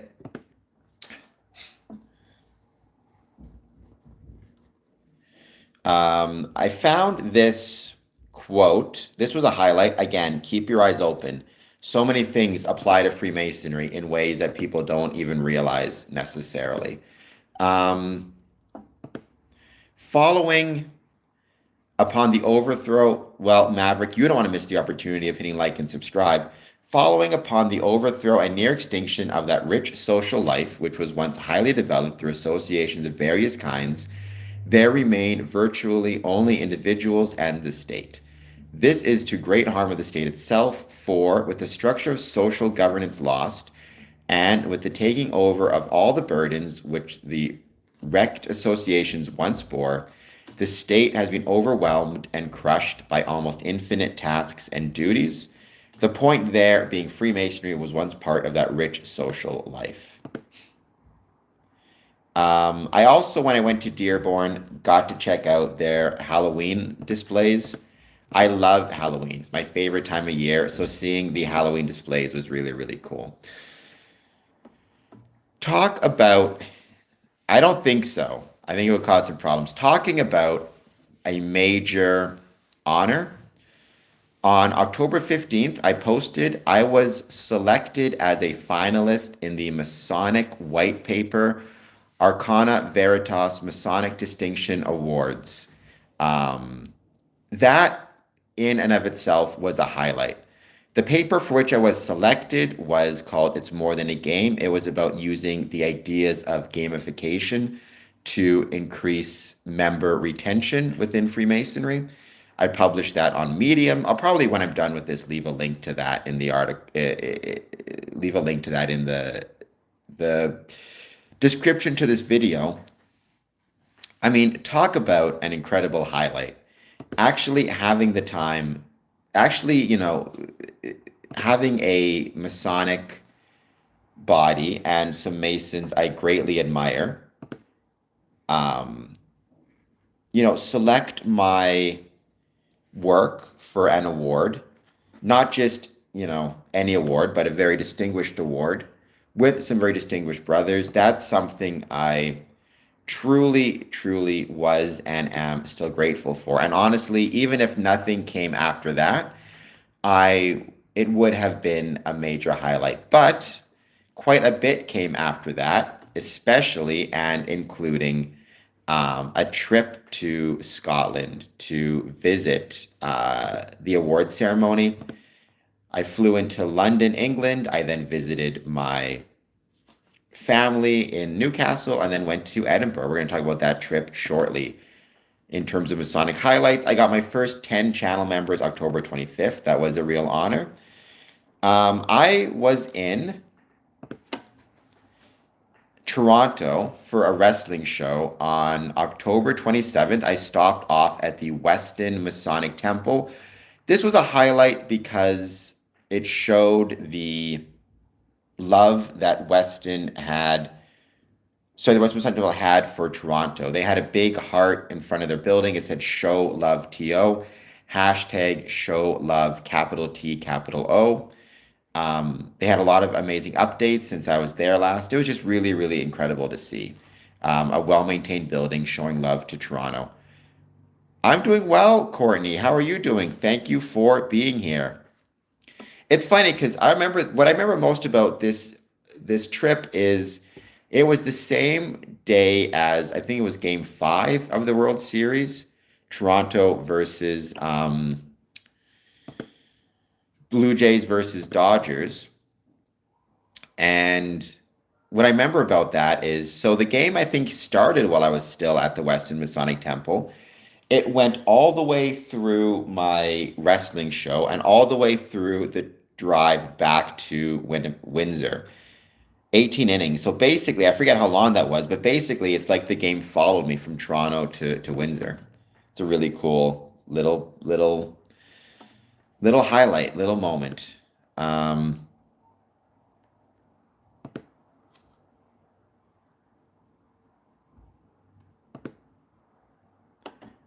all right.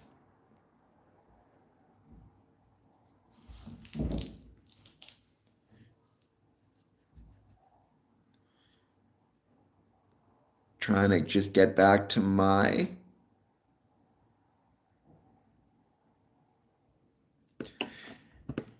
Halloween. Wonderful time. That was a bit of a highlight for me. All right, so October, once again, 4 times more views than usual. What you see is a pattern almost every month, more views than the last, more watch hours than the last. That's thanks to brothers, friends, family. That's thanks to the Square and Compass family and all of you. So thank you so much for that. And you're going to see more celebrations shortly. Um, November 9th was the Essex County District Masonic Remembrance Day service at Malden Park Masonic War Memorial. The one Masonic War Memorial housed in a national park. What I remember about that is it was freezing. The weather was freezing. It was absolutely cold as heck, but it was a great honor to be there and to celebrate, remember, pay tribute to those brethren who we have lost in World War I, World War II, Korea, and beyond, and since, I should say.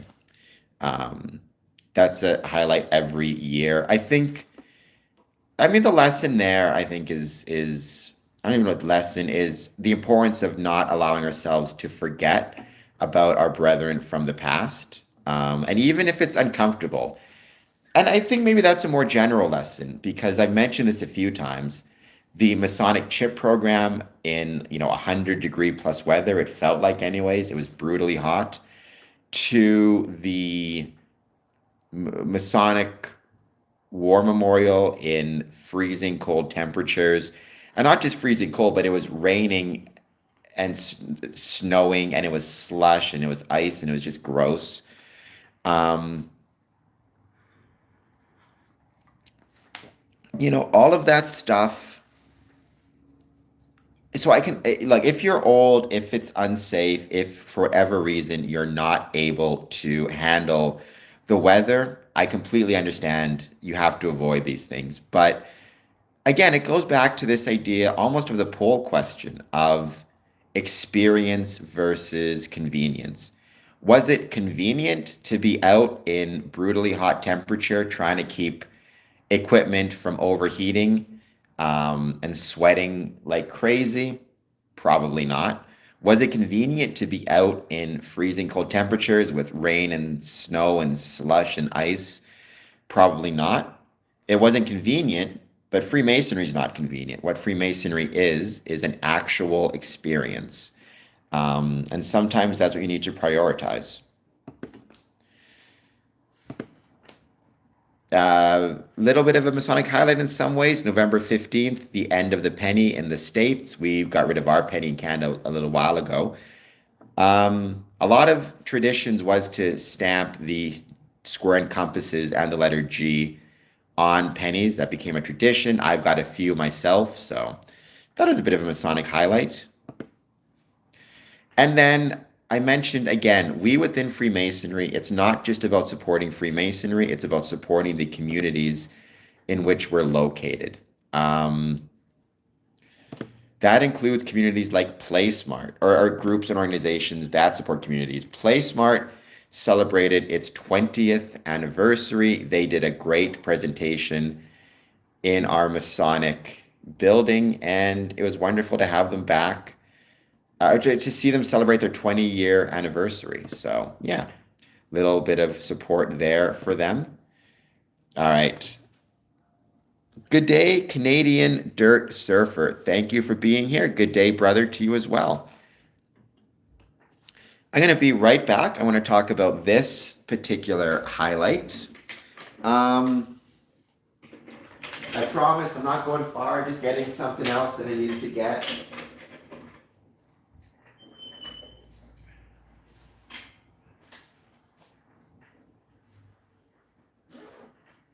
If I could grab it now.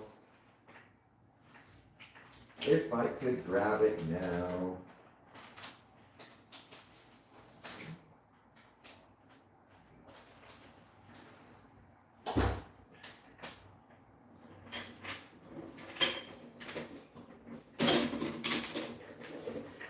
So, I've mentioned before, travel is a very important part of my Masonic experience, of what it means for me to be a Freemason. On November 17th, I got my new passport, renewed passport, I should say. The passport I had at the time is now part of my it's part of my Masonic collection because I have stamps in there from my Masonic travels. I think a lot of people don't realize a passport can be a great Masonic keepsake if you use it to travel. But I got a new one because my passport was going to expire in 6 months, and to travel overseas, as a good rule of thumb, you want a passport that will go longer than 6 months. Um, it got me thinking about what it means to be a Mason and a citizen, what it means to be traveling and have this passport that says, the government of Canada requests, or offers its protection to you while you're overseas, while at the same time um, having, a Masonic dues card or Masonic letter providing you the protection, if you want to use it that way, or the recognition from a Masonic lodge of Masonic rights and privileges. As the Honorable Sean Fraser said, the new Canadian passport is more than a travel document. It is a representation of our national identity and values. It's a reminder of the beauty and diversity of Canada, reflects the country's commitment to welcoming people from all around the world. It is a fundamental document of citizenship recognized around the world. I took that, I put that on the thing. It really did make me think about what it means to be a Canadian and what it means to be a citizen and how lucky I am to be one, and also the responsibilities that come with that, especially the responsibilities that come with that when it comes to traveling, and how I choose to travel. Holiday cookies at Tim Hortons, bought a bunch of those for my Masonic brothers.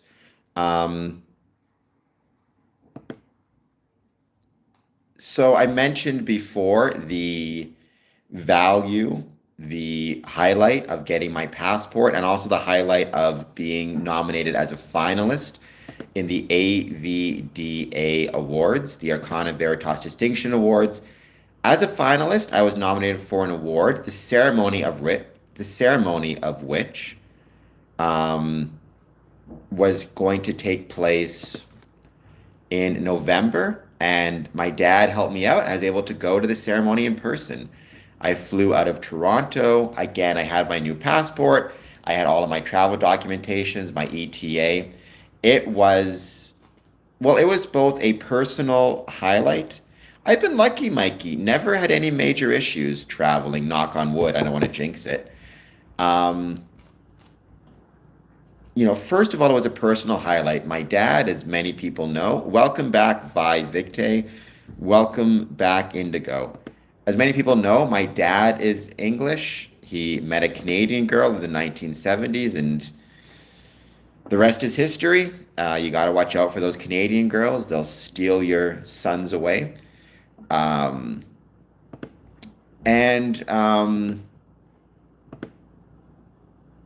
Yeah, I really don't get to spend as much time as I'd like, or probably as I should, with my British family. I really don't contact them as much as I should either. I should be better about that. But I actually got to stay with them in Newcastle. I got to, stay in my cousin's place, meet my cousin's kids. Well, I'd like to not think of you as an enemy. I try not to have an enemy. Think of me as a vegetarian. I try not to have beef with anybody.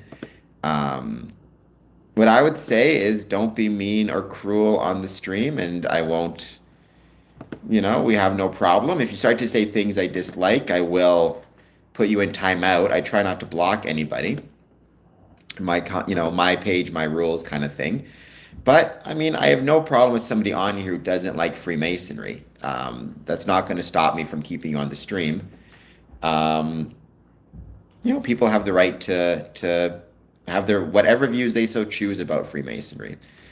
That doesn't mean I have to keep you on the stream necessarily. I have the right to put anybody I so choose in timeout as well.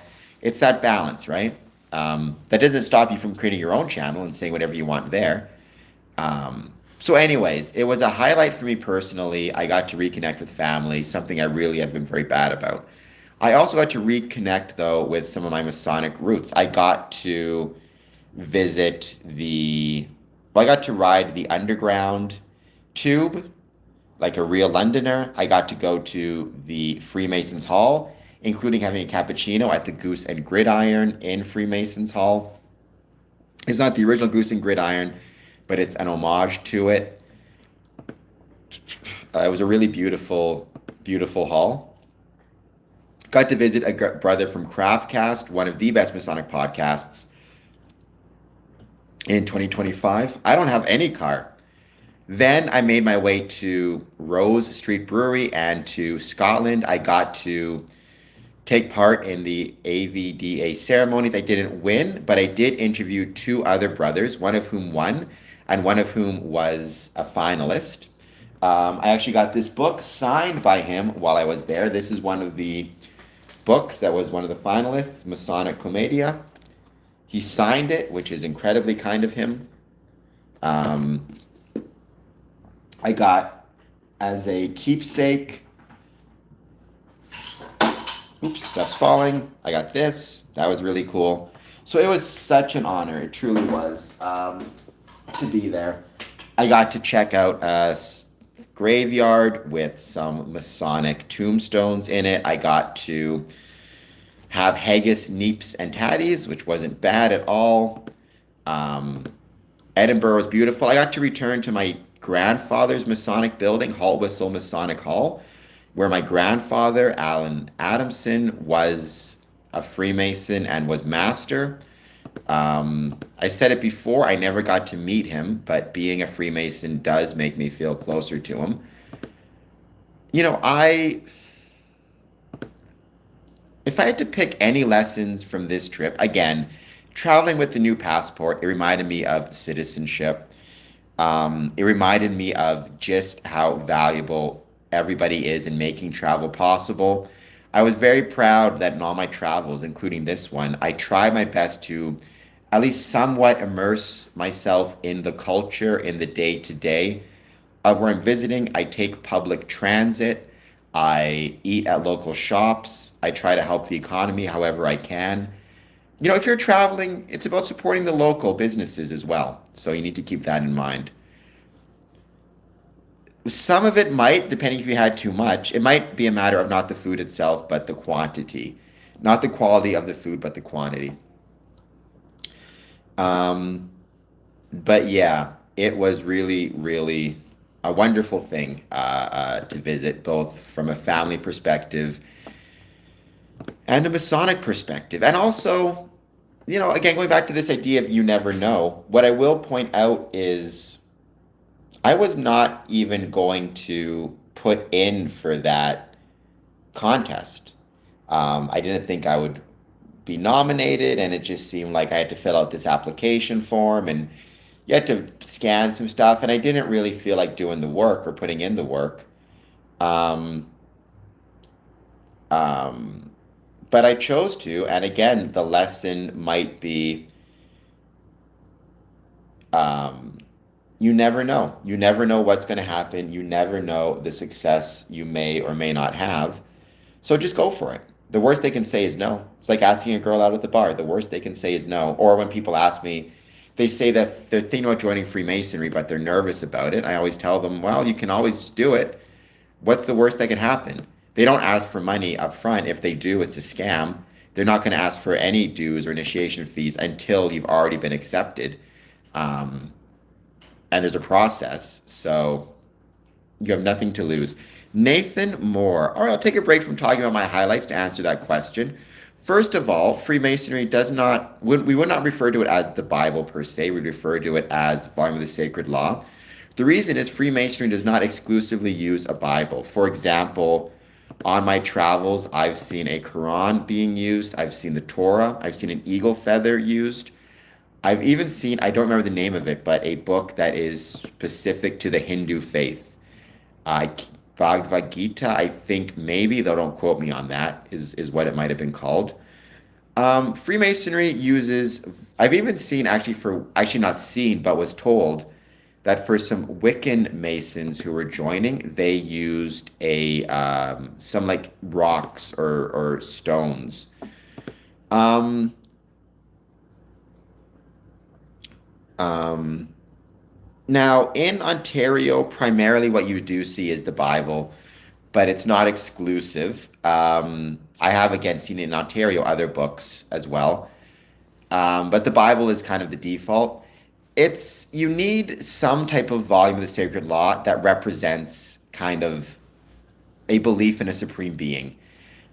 Since the majority of people joining a Masonic lodge will, in Ontario, because it's a majority faith, will be Christian or at least identify as such, that tends to be what they use.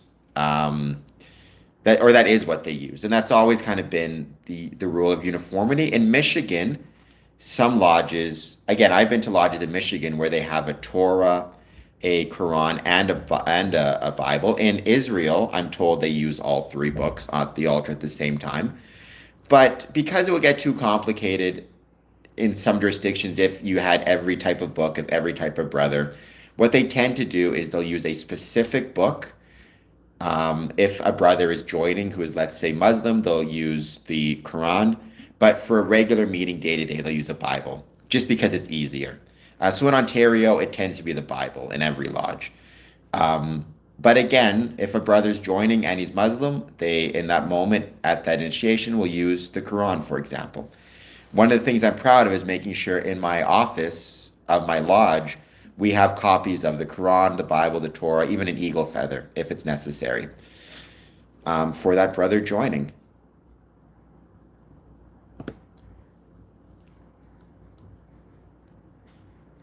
Going back to my Masonic highlights, we're actually in December now. Um, December 3rd, we had a Christmas cookie contest for the last meeting of 2025 of Border Cities Lodge. Again, this goes back to this idea, I talked about this before, of the value of thinking outside the box. Well, I mean, Freemasons don't use witchcraft. Freemasons is not a religion of any sort. There may be, I've heard and met Masons who describe themselves as Wiccan, Wiccan. They may, in their own personal kind of spiritual or religious beliefs, use witchcraft as part of however it is that they pray. I don't really know the details of it, but that's not a Masonic thing, right? Freemasonry doesn't have any of witchcraft, or it's not spiritual in that sense. It's not a religion in that sense. To my understand, witchcraft and Wiccan would be a type of religion, right? So think outside the box, try different things. It's not hard to organize a Christmas cookie contest. It's really not. What I will say as well, though, is it was another highlight because it reminded me of how lucky I am. I cannot bake to save my life, but my neighbors can bake, and my neighbors baked for me some delicious cookies. They came in second place, but it was a real honor to have them do the baking for me, right? And it's one of those things where it's something to try, it's something different. And also, while we were there, we had a presentation at the Tai Chi Club of Windsor, showed brothers, Tai Chi and how it can help them with their health. Freemasons should care about our health. Yeah, that's a good way to look for it, Nathan. I would say it's a group of people looking for secular community that usually have some type of interest in history or may have a family connection, um, or may just be looking for friends and are interested in Freemasonry for whatever reason. A highlight I mentioned, riding the underground. Now, my last Masonic trip, not directly legend, indirectly, certainly. I mean, for example, obviously, Freemasonry evolved from stone Masonic guilds from the Middle Ages. Stonemasonry dates back millions of years. That includes, it dates back to, um, it dates back to ancient Rome. Ancient Rome was actually well known for its stonework and its stonemasonry. Think of the aqueducts. Think of the Colosseum. Think of the Parthenon. Think of like all of these different incredible stone structures. Actually, Roman stonemasons were the first to figure out how to set concrete underwater. So, yes, it does not connect directly to Freemasonry, but symbolically to the idea of stonemasons and stonework. Certainly, ancient Rome has much in common. Um, a lot of Christians, well, I don't know if a lot of Christians say that. I know some do, but some non-Christians say that. Some people is how I'd use the term, because there are plenty of non-Christians, maybe Jewish, they may be Muslim, they may not have any particular faith, who also say it's demonic. I mean, my simple take on it is it's not demonic. They're welcome to say whatever they want. We can't, you can't stop them. All you can do is try to explain or express what Freemasonry actually is based on my own personal experiences and hope that they reconsider. I mean, Roman architecture was incredible. Rome was so well known, Rome and Greece, and even architecture, right?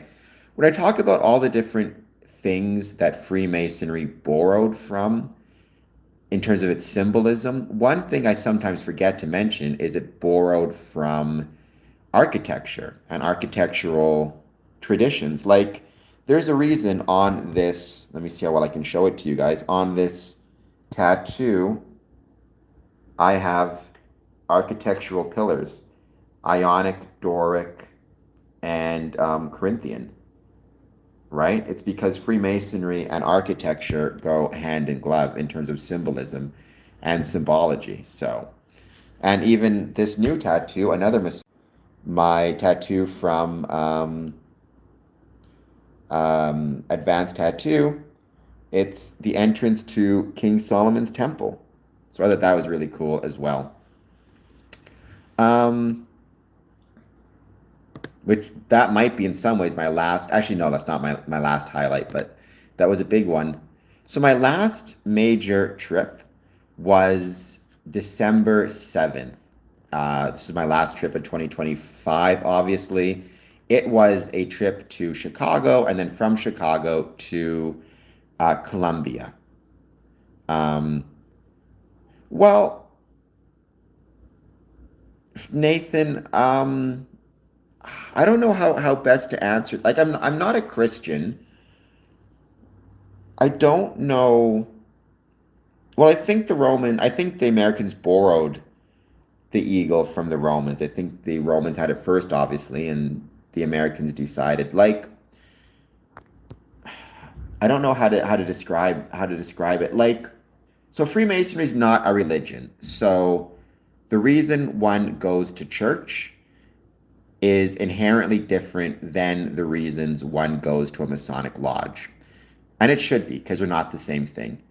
Having said that, yes, I know I got dry lips. I got to drink more water. It's a sign I'm not drinking near enough water. But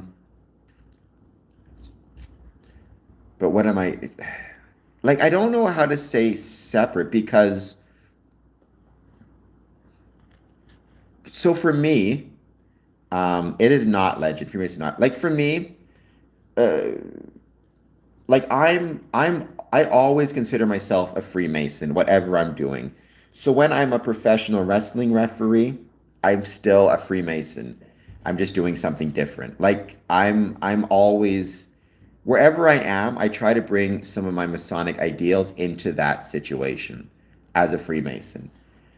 I would think it'd be the same thing like if you're a Christian and a Freemason, obviously they have separate purposes in your life. They have separate goals, they achieve separate ends, but you're going to, when you're in a Masonic lodge, you're still a Christian, obviously. That's your faith. I don't know how well you can separate that from anything you do. I mean, it's like when you go to work. You maybe you're a police officer, you're still a Christian who's also a police officer. Now, hopefully, you're not using your faith necessarily, in an like you don't you're not gonna like if you see another member of your church as a police officer and you're a Christian, you're not gonna ignore ignore him committing a crime. I guess my point is one's religious faith and one's being a Freemason, they are about achieving different ends. They reflect different parts of one's life and one's like area in society. The reasons that you go to church are not the same as the reasons you go to a Masonic lodge. But what I would say is certainly to some, I've known some Christian Freemasons for whom Christianity is like the center point of their life. And so whether they're in a Masonic lodge, going out for dinner, at home, at work, Christianity is not a separate part of their life. It's like the most core part of themselves.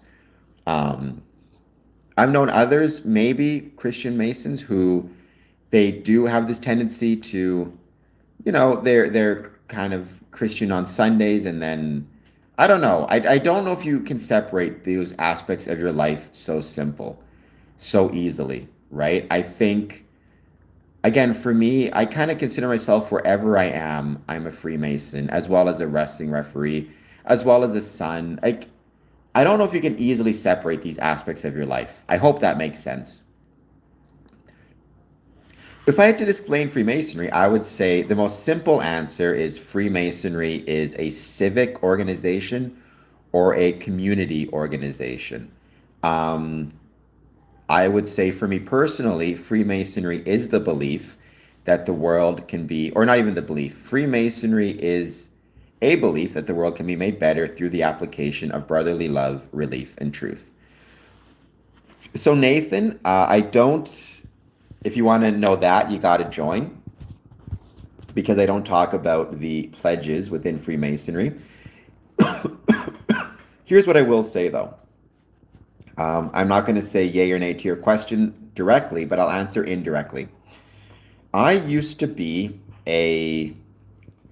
well, I went to law school, I graduated law school, and then I um, worked in a legal aid clinic for a couple of years, actually, legal assistance at Windsor. And I was working with this older woman who was at risk of being evicted from her place for non-payment of rent.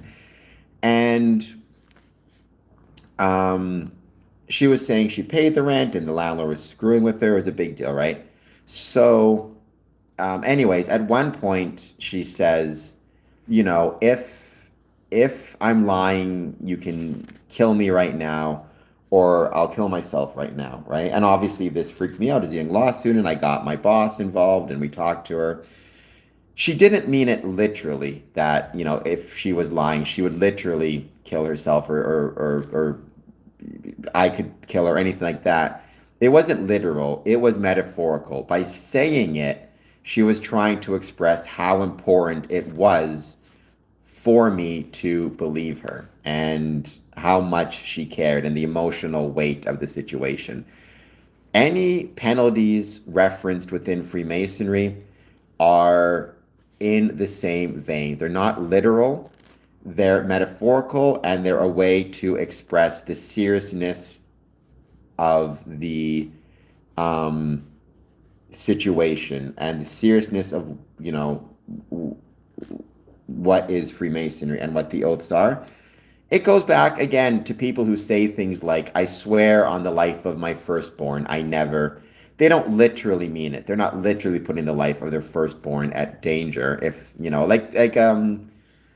Dane Cook, I'm trying to think his name now. This comedian had a really great joke about this where he was talking about he had a roommate and the roommate accused him of eating his ice cream, and the comedian said, like, I didn't eat your ice cream. I swear on my firstborn child, I didn't eat your ice cream. And then he thought later, like, I went too far. That's not worth, whatever it is. So the whole point is any penalties that may or may not be in the obligations or degrees are metaphorical.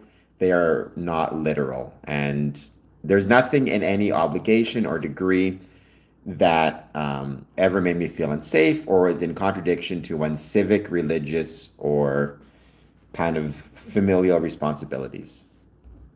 What is God to me? God is the rational nature of the universe as expressed through geometry. Well, true Christianity is not the same as Freemasonry. I mean, no Christianity is the same as Freemasonry, Jenny. That's kind of the point. Freemasonry is not a religion. So you can be a Christian and a Freemason. You can be a Christian Freemason, but you cannot be. If you're a Christian, that doesn't mean you're a Freemason, and by the same token, if you're a Freemason, that doesn't mean you're Christian. They're separate organizations which fulfill separate responsibilities and separate areas of society. Um, I don't mind these questions, Legend, so long as you're polite and kind and not a jerk. I don't mind these questions.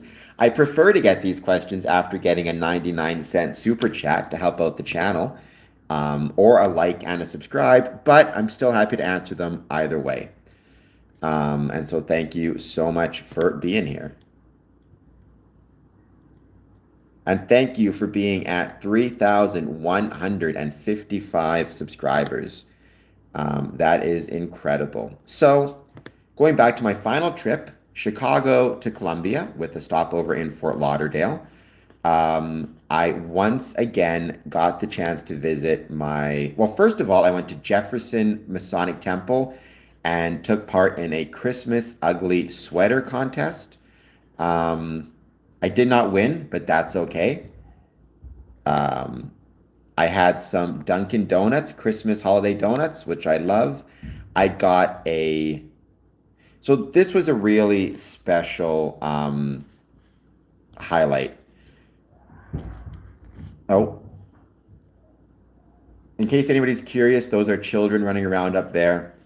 Um, so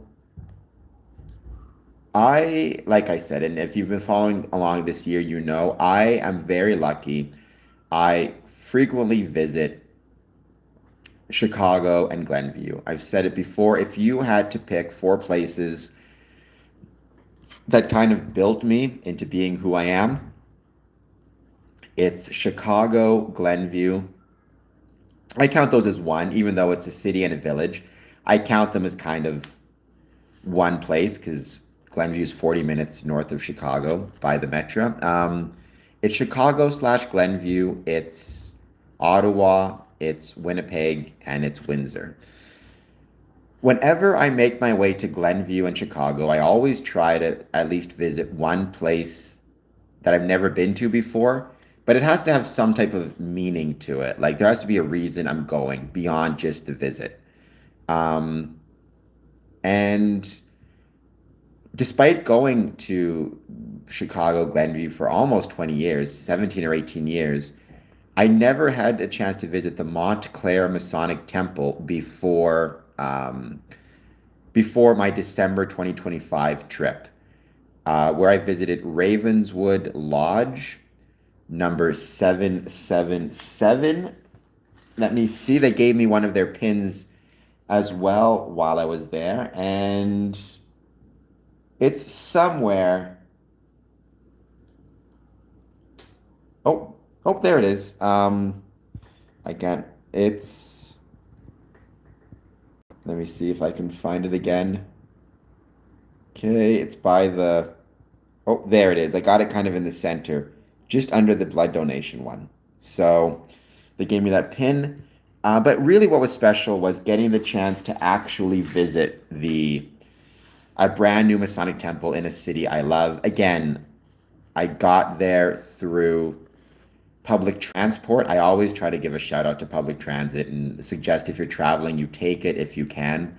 Um, it was cold, but it was a beautiful lodge room, a beautiful lodge building, and a beautiful meeting. Well, I mean, there's any number of reasons why they would choose to make the oath, Nathan. I mean, some choose to make it to be closer to their families because they may have had brothers, fathers, grandfathers who are Freemasons. Some may choose to take it because maybe they're new to a city or a country and they're looking at ways to make some friends. Some may take it because something in their heart calls them to Freemasonry. Who knows what that might be? Some love history. Some maybe are stonemasons and want to see the more metaphorical or side of the craft. Yeah, there's a million different reasons why somebody who is a Christian may join Freemasonry, just as there's a million different reasons why some who are um, Jewish or Muslim or whatever it is might join Freemasonry. There's not a one answer to that question. Some are just curious. Some are just curious and want to learn more about Freemasonry. So once again, I always try to have a meaningful visit to Lodge. Frank's Pizzeria. After the Ravenswood Masonic visit, I went to Frank's Pizzeria and had some delicious thin crust pizza. I was told by everyone there that the deep dish pizza is not actually true Chicago pizza.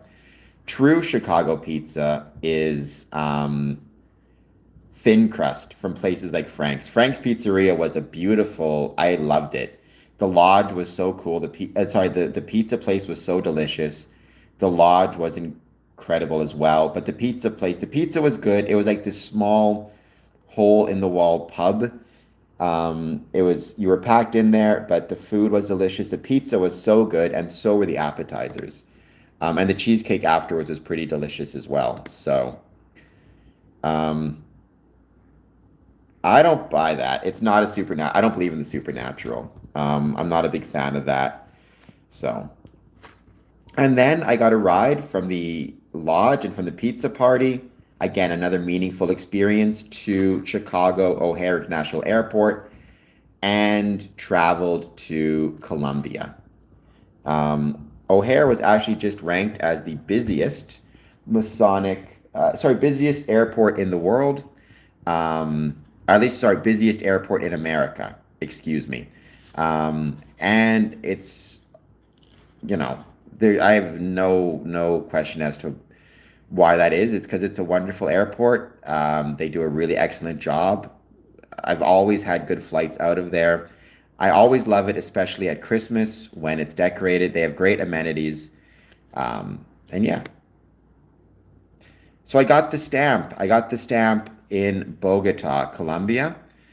And yeah, that was really cool. The stamp on my brand new, oops, on my brand new passport. So how cool was that? By the way, I should have mentioned this earlier. It's kind of a Masonic highlight because this passport allows me to travel for Masonic events.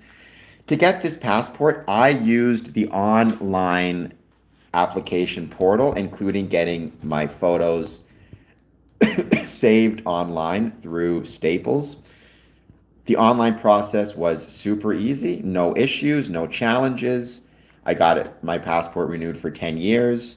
I would recommend, this is just my personal opinion, that if you can do it, use the online system. It was very easy, no issues at all. So I traveled to Bogota Airport.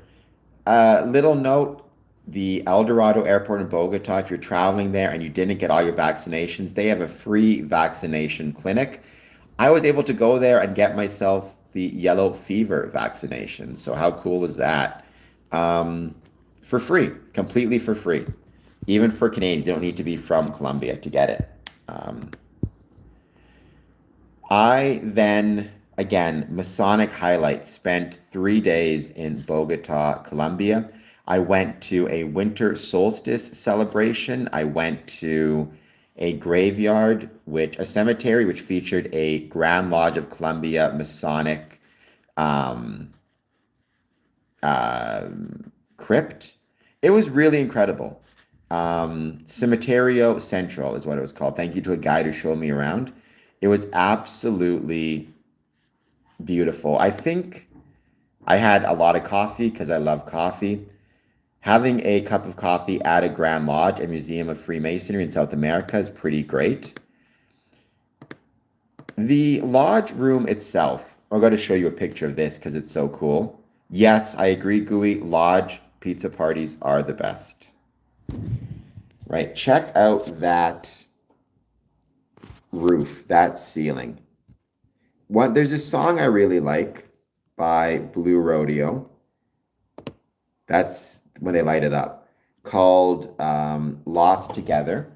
The opening lines are strange and beautiful are the stars tonight that dance above your head. And seeing that lodge room, seeing the stars, the lights, it really was gorgeous and made me think of that song.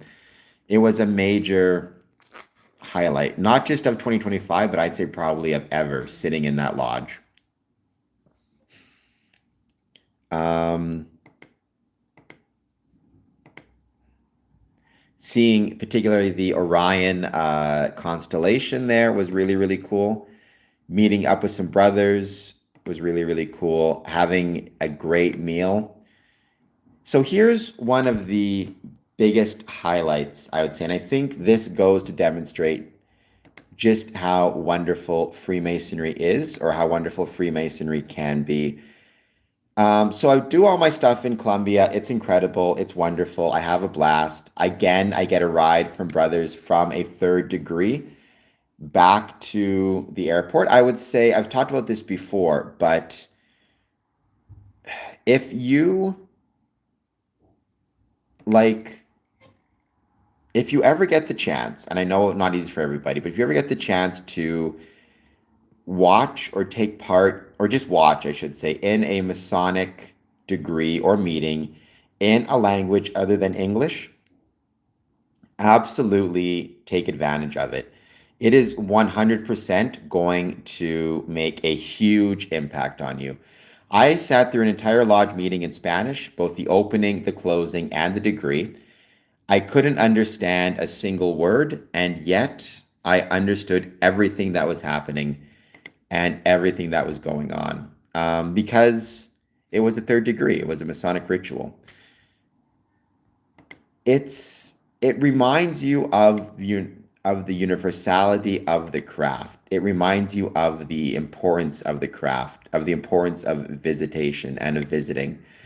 It'll give you a new perspective on Freemasonry. It will give you a new perspective on like the brotherhood and how the brotherhood, it truly does extend or surpass differences in ethnicity, race, age, language, religion, politics.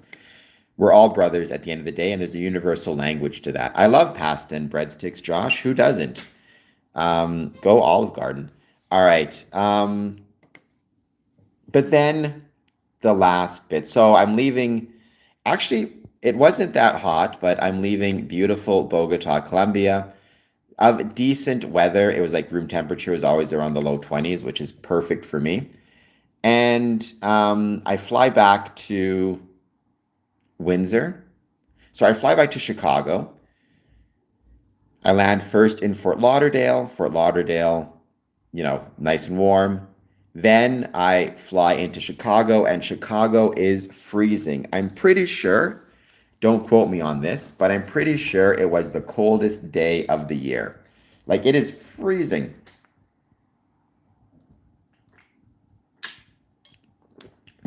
And oh, I love ice cream. Josh, I don't know if you saw it, but I did a post about an ice cream tasting we had. So at the lodge. So it is freezing cold. And my flight arrives in Chicago at like 10:30 in the morning. 11 in the morning. My bus back to Windsor leaves 10 o'clock at night. So I have about 12, um, I have about 12 hours to kill. I mean, kids can be great. Kids can also be incredibly annoying sometimes. They can be loud. There's a couple kids who live above me and they're very loud. But that's okay. They got lots of energy. What are you going to do? Um, Kids are supposed to run around, I guess. Um, so I arrive back in, like I said, I arrive back in Chicago. I've got 12 hours, 11 hours to kill. Um, and it's freezing. So I'm trying to figure out what to do. I could stay at the airport and just take the blue line back downtown, Chicago to the Loop, and then catch the Greyhound bus. But that's going to be a pretty, not only is that going to be a boring 11 hours, it's also going to be a very expensive 11 hours because airport food is not cheap at all. And I'm going to need to eat something, right, in 12 hours. And I have no food, and I don't want to buy anything at the airport because the airport charges you an arm and a leg. And I don't even have two legs, so they take both my arms. And then I remember Glenview Masonic Temple is having a school of instruction. So I jump on again, public transit. I jump on the blue line. I go to Jefferson Station. I then catch the Pace 270 bus to Glenview, and then I wheel. And yes, it was cold, but it was about a 10-minute wheel, so it's worth it, to the Glenview Masonic Temple, where they are having a school of instruction. And I get there, and not only do I arrive in time to check out the School of Instruction and learn more about Illinois Freemasonry and the ritual, there is a smorgasbord of food available.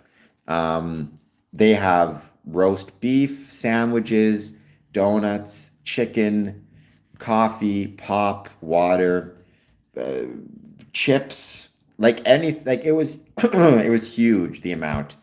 And you think about what that says about the brotherhood, right? Like, I can be in a town, it's freezing cold, I have 10 hours to kill. Um, I don't have any money to spend on food, and I can travel to a Masonic lodge, just walk in the front door, take the elevator, be greeted like a brother, everybody knows me, be given food, be given visitation, be welcomed with open arms. Like, how many other organizations provide you with that opportunity? And again, yes, it's freezing outside, but it's warm inside. I'm well fed. I don't need to worry about spending money on food. I even took leftovers with me. Like, it was a real honor, and I was really grateful that I had those brothers, and that I was also familiar enough with the area that I had no trouble getting there, right? I knew exactly where to go, exactly which buses to take, exactly which L to take. I knew the timeline. I knew how to work the elevator in the Glenview Masonic Temple. It was just one of those things of like, oh, I'm home, or I'm at a place that is home. That was something that I was really grateful for. And that was a highlight for sure. Then the other highlights, 3,000 subscribers as of December 15th. I'm now at 3,155. Going to Advanced Tattoo and Piercing, doing a live stream from there and getting a tattoo. The Solomon's Temple, getting over 10,100 watch time hours, and becoming not only monetized for super chats, but monetized for page ads as well. What an absolute honor that is. And I guess that would be my Masonic highlights of 2025, and just some other personal highlights as well. So There you go. Let me know what your Masonic highlights are. We're going to give it a few minutes. I'm going to come back on tonight because there's some other things I want to talk about, but I do want to take a little bit of a break. Let's take a moment, hit like, hit subscribe if you can, and let's see if there's anything you want to chat about when it comes to Freemasonry. Positive, negative, or neutral. I'd love to hear it.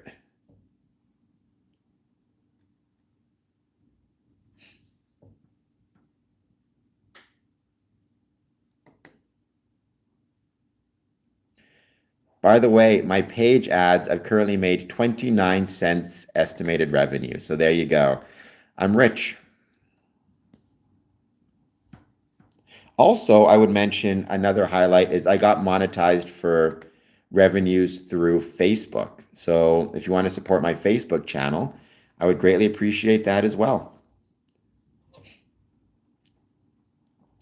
And with that, now we're back to just waiting to see who else wants to join. Please hit that like button. Please hit that subscribe button. Thank you so much for being here. I will be ending this stream soon. I'll be back on with some new ones soon as well, though. And tonight I'll be with my friend Smokey. That should be very much fun. Very fun also. All right. I'm going to put this back over here.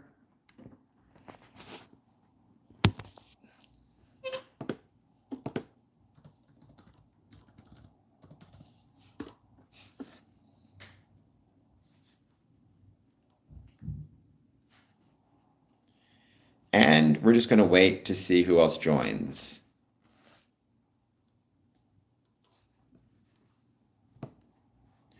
By the way, we had a nice snowstorm today. I'm going to take some pictures of it when I get out on my personal channel, maybe my YouTube channel as well.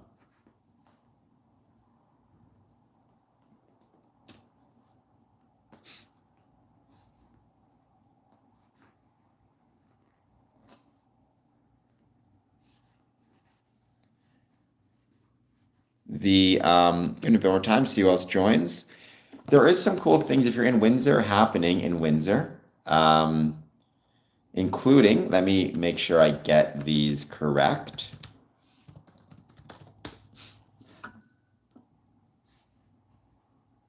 Mystical, thank you for being here. Things are going well. Happy, happy. I mean, I am not sure what advice you're looking for. I mean, I guess my advice would be there's nothing wrong with being gay. So if you're, oops, sounds like somebody dropped something. If you are having homosexual urges, there's nothing wrong with being gay. There's nothing wrong with being straight. I would say my advice would be you should accept yourself for who you are. When did the Edwin Lundstrom, I think you might be new to the stream, please hit like and subscribe. When did the Grand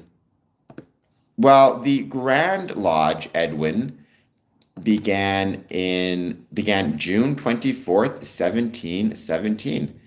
The Grand Lodge of United, right at the time, the Premier Grand Lodge of England.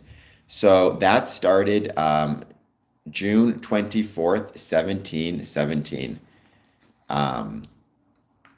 Yes, so there is a New Year's Eve 2026 rink party, Wednesday, December 31st, 6 p.m. to 9 p.m., City Hall Square Rink. There's free hot chocolate, there's a live DJ, there's food trucks, there's giveaways, there's free skate lending by All Saints Anglican Church. So that is December 31st. A reminder, if you're in the city, Windsor administrative offices will be closed December 25th, December 26th, and on Thursday, January 1st. So keep that in mind as well. There's been a lot of great successes, though, in Windsor. And, Creative Writing Circle, if you're a creative writer, Windsor Public Library Central Branch, Saturday, January 3rd, 4:30 to 5:30. You can take part in that. And yeah, those are just some of the highlights happening in Windsor.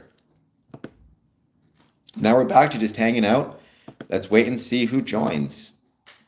Any thoughts again on Freemasonry? Positive, negative, neutral? Actually, I want to mention I also got this cool gift when I was in Bogota, Colombia. I mean, I don't know if we celebrate it. We have some sales and stuff that take place, Rondo. By the way, Rondo, what did you think of some of my highlights and some of my lessons? Do you think any of them were applicable, made sense? Anything I say didn't make sense, etc., etc.?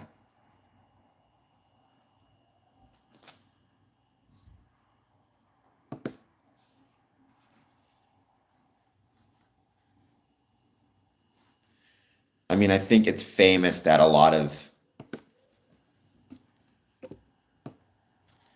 Masonic lodges, not Masonic lodges, but I mean, I think the idea of Boxing Day sales, it doesn't seem to be as big here as it was or is in the States, but some do.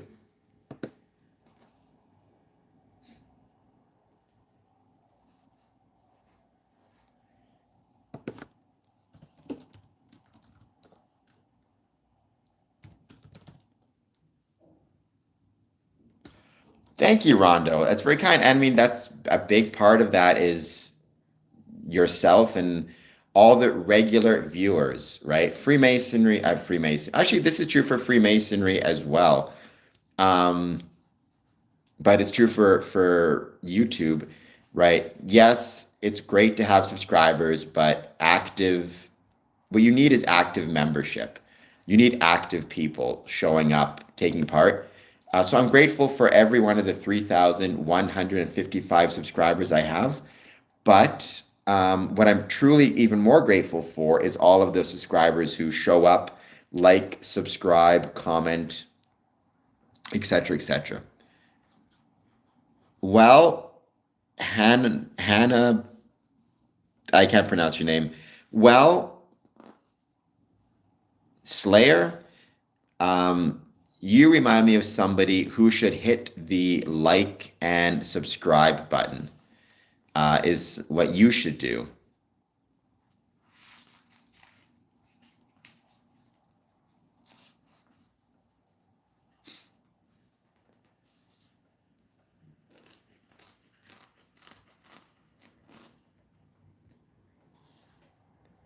Because everybody knows that if one has an Easter egg head, one should hit the like and subscribe button.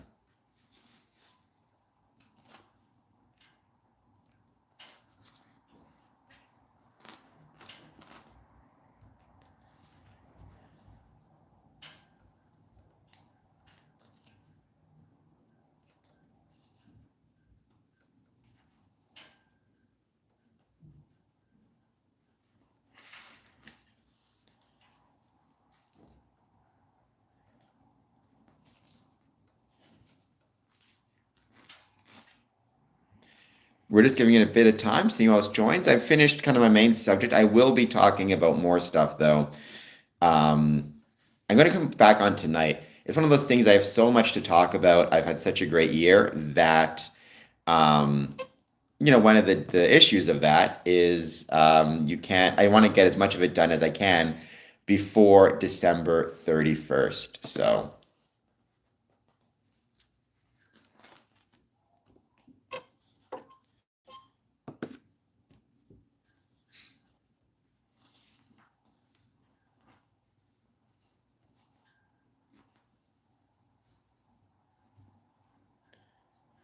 I am 33rd degree. Okay, so you are part of the Scottish Rite. Welcome, Eddie Jr. Thank you for being here.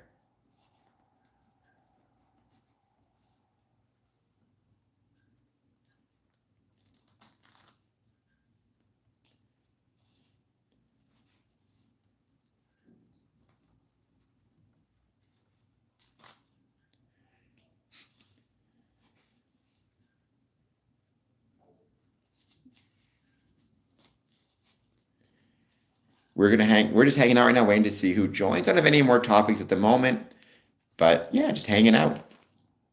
Like I said, I'll be back on tonight at some point, and then I've got a stream with Smokey the Clown as well. I do 1 a.m. streams also, but maybe I'll do a stream a little bit earlier than normal. Instead of 1 a.m., maybe I'll even try to do something around midnight. Who knows? Just to try something different.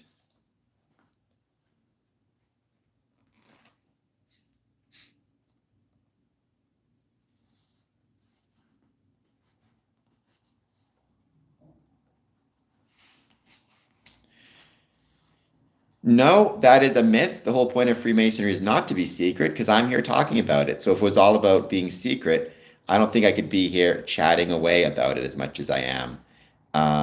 No, it's not about being secret. The true secret in Freemasonry is there is no secret.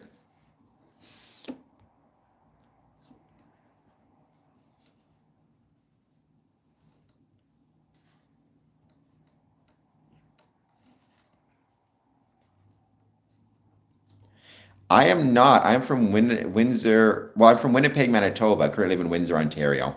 Been to Alberta. Beautiful place, beautiful people. The best way to think about it is it's a civic organization or a community organization, no different than the Rotarians, just a lot older and, in my opinion, a lot more influential and consequential. But ultimately, it's a civic organization. It's one that I just happen to love. Some people love the Rotarians. That's fine too. Everybody kind of finds their own thing that they love, you know? And some people love it so much that they create a YouTube channel and start talking about it.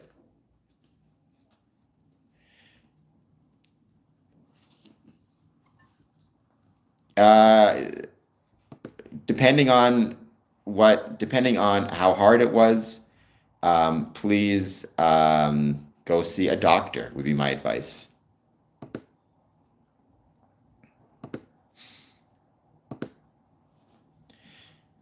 No, I don't think Canada's better than Europe. I would never say that. I think Canada is like, I mean, I'm a firm believer that what everybody should be able to do is absolutely, you should be able to both believe your country is the best and recognize and understand that others will believe their country is the best. It's kind of like the same reason they don't just print a single number one dad t-shirt, right? It's possible for me to believe I have the best dad in the world and also accept the fact that others will believe that they have the best dad in the world. One does not preclude the other. You know, there's a lot of incredible things about Europe. I visited it recently and loved it. It was beautiful. The people were beautiful. The people were beautiful, kind, generous, super cool. The buildings were beautiful. But, Canada is my home, and I'll always, first and foremost, it's where my heart is. Is morality objective or is it subjective?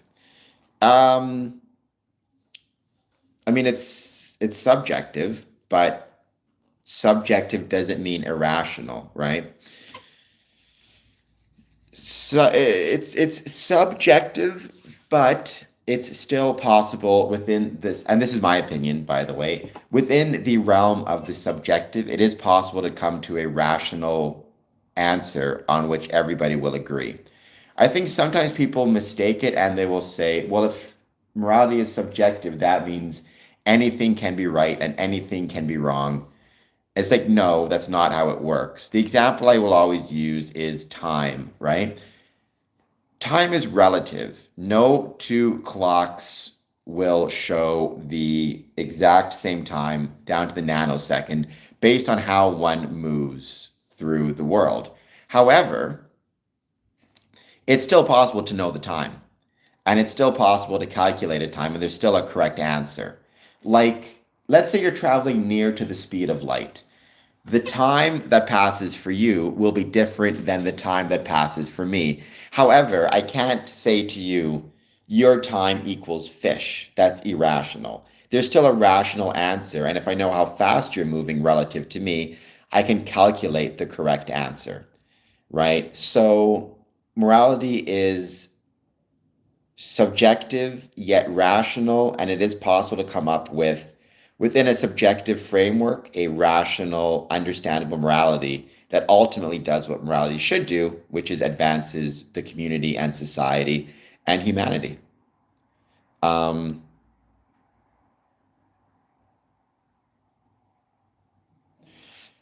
no, not everybody. Well, relativity is not bullshit, is not BS, Nathan. I mean, this is again me speaking. I mean, I believe, like, I have not that this matters, but not that this proves anything. I've even got, because I love it so much, I've got if you can see it there, this is the special theory of relativity. The point is, for most of human history, people would have said, if time is relative, then we cannot ever tell the time. And then we discovered time is relative and we can still know the time. And even if two clocks don't match, we can still do calculations to make them match or to understand what they are. Morality is the same way. I think a lot of people have this idea of like, well, if morality is subjective, then no one can ever agree on what morality is. And it's like, no, we can still be rational. Just because I can understand the moral decision in one situation may be different than the moral decision you make in another situation, I can still adequately measure and gauge morality and understand the most moral decision in any circumstance, right? There doesn't have to be an objective moral observer for me to understand kind of the calculations or the judgments necessary to determine what is the moral outcome in any given situation. I don't know what that means, legend. I mean, I'm a commoner and I'm not a 30. I don't know what it means to be a commoner, or for that matter, like how would you define that? I find that strange. Um, I think it's way more complicated than that.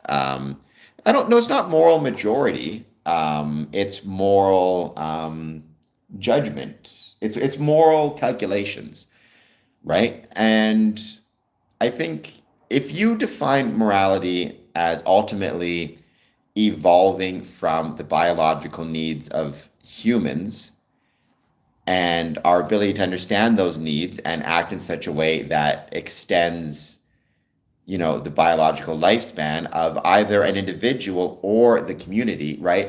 It may be the moral thing for, let's say, a husband or a father to sacrifice his own personal life so that his children may live, in which case you're still extending, if not your life, your genetic code per se, which is a type of morality.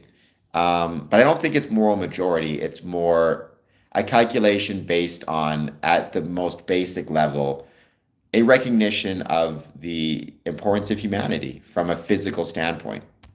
I have a moral worth because my body tells me I have a moral worth. Because even if I try to end this existence, my body will try to stop me, right? My body will try to fix itself and heal itself. That tells me it's important. That tells me it matters. That's good enough for me. Um,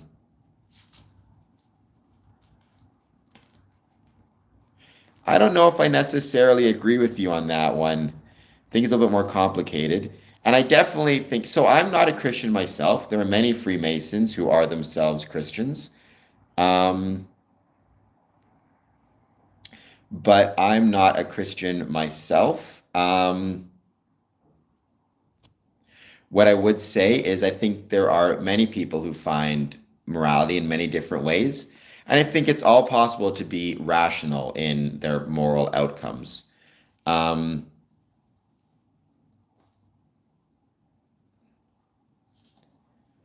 that's an interesting way to look at it. I know there's some truth to that. I think I'm not a huge fan of speaking of Freemasonry in moral terms necessarily, but because I think it's a civic and community group, and in some ways, talking about Freemasonry in moral terms is kind of like talking about the Rotary Club in moral terms. But I do think there is some moral truth to to Freemasonry or moral bridge. But So an example I've used is consider, if you will, consider um, like being a professional athlete, like being a football player.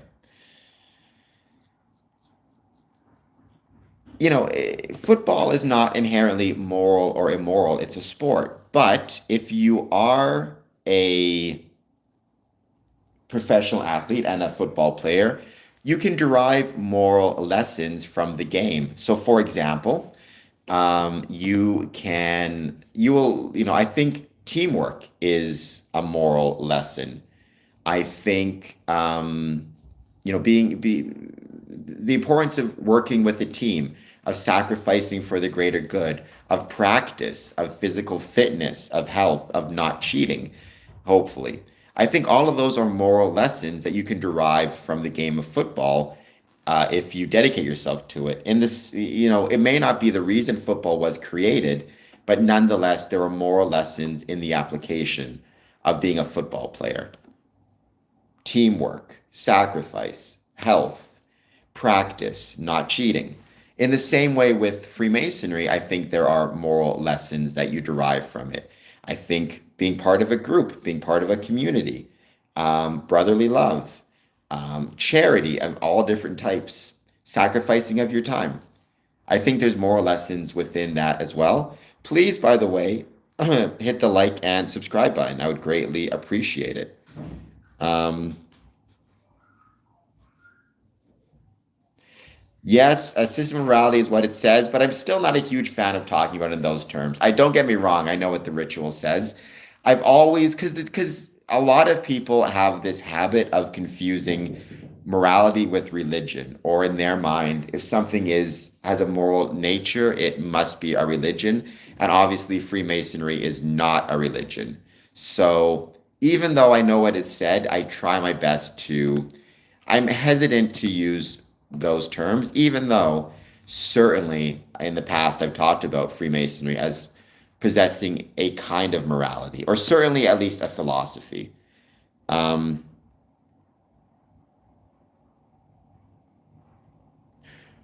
well, but I don't believe in moral majority, right? I believe in rational morality, and I think it's possible. It's possible for the majority of people to be incorrect. Like if the majority of people said 2 plus 2 equals 5, 2 plus 2 wouldn't equal 5. It's possible to adequately judge morality without adherence to whatever the moral majority says. Honestly, I think morality can be understood as almost a math equation. What is the best outcome? I think it's possible to understand that rationally. Does these does these actions lead to the best outcome? And I, you know, and it's possible to know that, and the majority may get it wrong because they may be whipped up into a frenzy by a crazy person, like in Nazi Germany, or who knows why they may be scared. But I think if you're able to remain rational, you can determine what is a moral outcome. Um, no, they're not.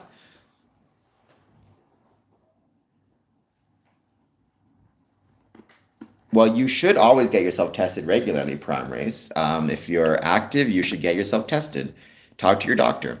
That's just a responsible thing to do. I would say, so again, I think morality has a basis as well. I think at its core, the basis is best defined by something I once read in a book that I really liked. That statement was things want to live. I think the desire for an organism to want to live presents a pretty good basis for morality. But I think when we are trying to figure out what the actual morality is in any given situation, I don't think there is a single basis. I think rather it's subjective, and we have to make those decisions as we go. There's not a single moral statement that you can make that will apply through all time, except maybe things want to live. But I think when we actually have to determine how to act in a moral way, we kind of have to judge every situation as it arises. And I think Freemasonry can provide a very decent and very good foundation, structure, pillars on which to make those judgments. Um, I cannot because I have no legs. Nathan, you seem like a kind of a cruel person a little bit. I'm not quite sure why, but you need to calm down. Gooey, having said that, you need to calm down too. I can handle people in the stream. I don't need you jumping into my defense. Not that it's not appreciated. Um, what's interesting is when you talk about basis of morality, I've talked about this before. Um, famously, Freemasons, when we are kind of developing moral ideas in ritual and ceremony, we give a great deal of reverence to geometry and particularly Euclid, right? Like I've showed it already, but let me show it again. Um, Euclid's 47th problem. Oops, stuck. Come on. Which is this here. Oops, I got all my stuff stuck here. Now, that's the 47th problem. Now, famously, Abraham Lincoln, when he was a lawyer, he traveled with his Euclid's Elements, and he would read it at night by candlelight. And there's some evidence that he used Euclid's geometric principles to develop his moral ideas. Actually came through in Lincoln, the movie, where when faced with a moral decision, whether or not to whether or not to end the Civil War early, which would potentially prolong slavery, or to allow the war to continue for a little while longer, but have a better assurance of ending slavery, that's a moral question. And he, when making up his decision, he referenced Euclid's geometric principles. So maybe the basis of morality is Euclid's principles, Euclid's axioms, more so than a religious text. Who knows? He was not, but that doesn't mean he wasn't wise. Legend, there are many people who are not Freemasons who are very wise and handsome, although we all know that Freemasons are both the most wise and most handsome of any organization and group. There are some non-Masons that are pretty smart and pretty handsome too.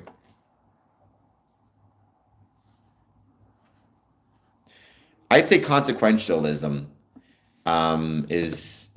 tends to be more where I would lean towards.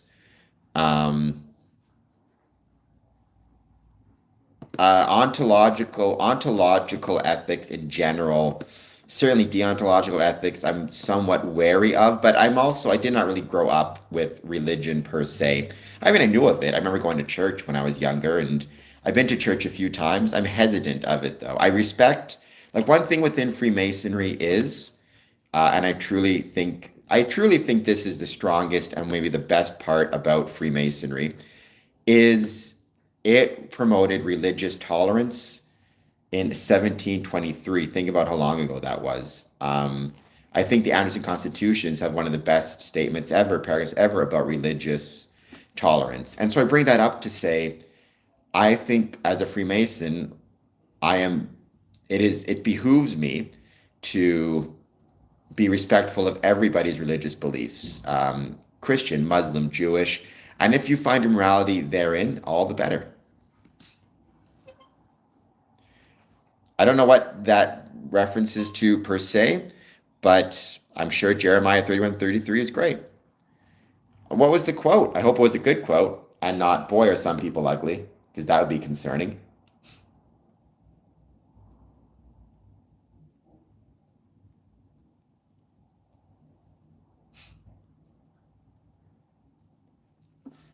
I do understand that for a lot of people, they do differentiate that, which is fine. I mean, when I speak about it, I'm from the outside looking in. If you believe in Jesus, I'll refer to it as like the Christian religion.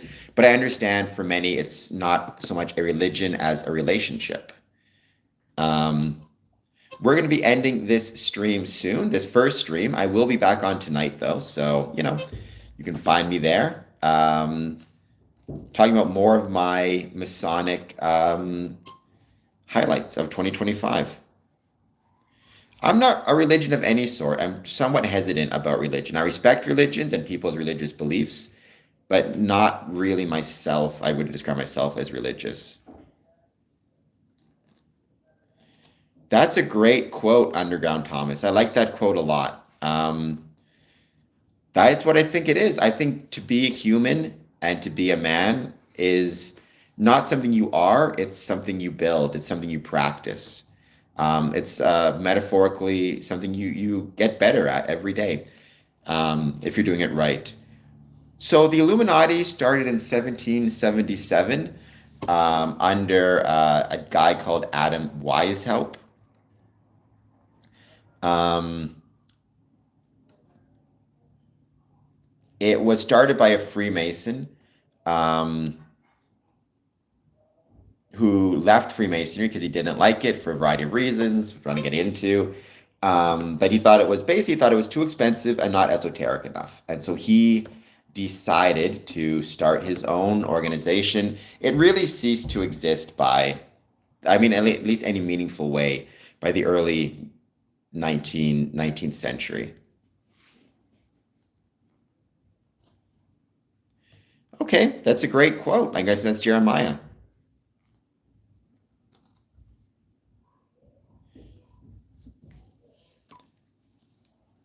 I mean, okay. I think this is one of my favorite shirts. This is super comfortable.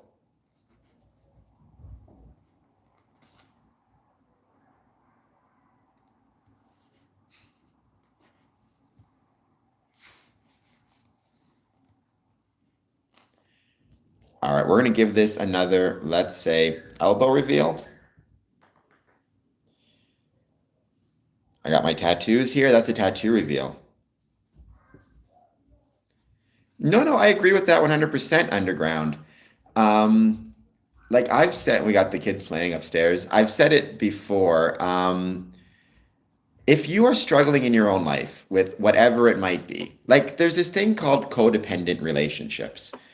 By the way, Zabloing, please hit the like button. Please hit the subscribe button. Let's say you're struggling in your life with substance abuse issues. Dealing with your substance abuse issues might be hard, and it might force you to take a look in the mirror and deal with things you don't want to deal with about yourself. So one thing you can do is find somebody else who is either as, substance addicted as you, or even more so substance addicted. And what you can do is you get into a relationship with them, and then you spend all of your energy focusing on trying to, fix their problems, whether they want you to or not, because that way you don't have to deal with yourself or your own problems. You look yourself in the mirror. It's called a codependent relationship. And I used to work in a jail. I used to work as probation officer. I saw that stuff all the time, where people would have all sorts of problems, but they wouldn't deal with it because they would always say, I have to deal with my wife's problems, my girlfriend's problems, my boyfriend's problems, my family's problems. As instead of just breaking up or ending the relationship or whatever it is, or they would have problems and seek out a relationship with somebody who was messed up. Because again, it's that codependency. For some people, they use conspiracy theories, like conspiracy theories against Freemasonry, or it could be against any group, as the same thing. It's a codependent relationship. I have problems in my life. Maybe I have mental health problems. Maybe I have substance abuse issues. Maybe my relationships are struggling. Who knows what it is? Instead of dealing with those problems in a meaningful way, what I'm going to do is I'm going to find these conspiracy theories online against who knows what, against trans people, against Freemasons, against Jewish people, against the government, against private corporation, whatever it is. They'll find these conspiracies online. They'll invent conspiracies online, and then they'll spend all their time dealing with that because it's easier. Instead of having to deal with their own problems and their own issues in life, it's easier for them to create a boogeyman out of the Freemasons. That way, and there's no stakes. They never have to worry about dealing with their drinking or their alcohol or their mental health issues or their anxiety or whatever else they're dealing with, because they can always just say, oh, I'm busy saving the world from the Freemasons. I'm busy saving the world from the Rotarians. I'm busy saving the world from pharmaceutical companies. And they don't have to look in themselves at what their own inadequacies and problems are.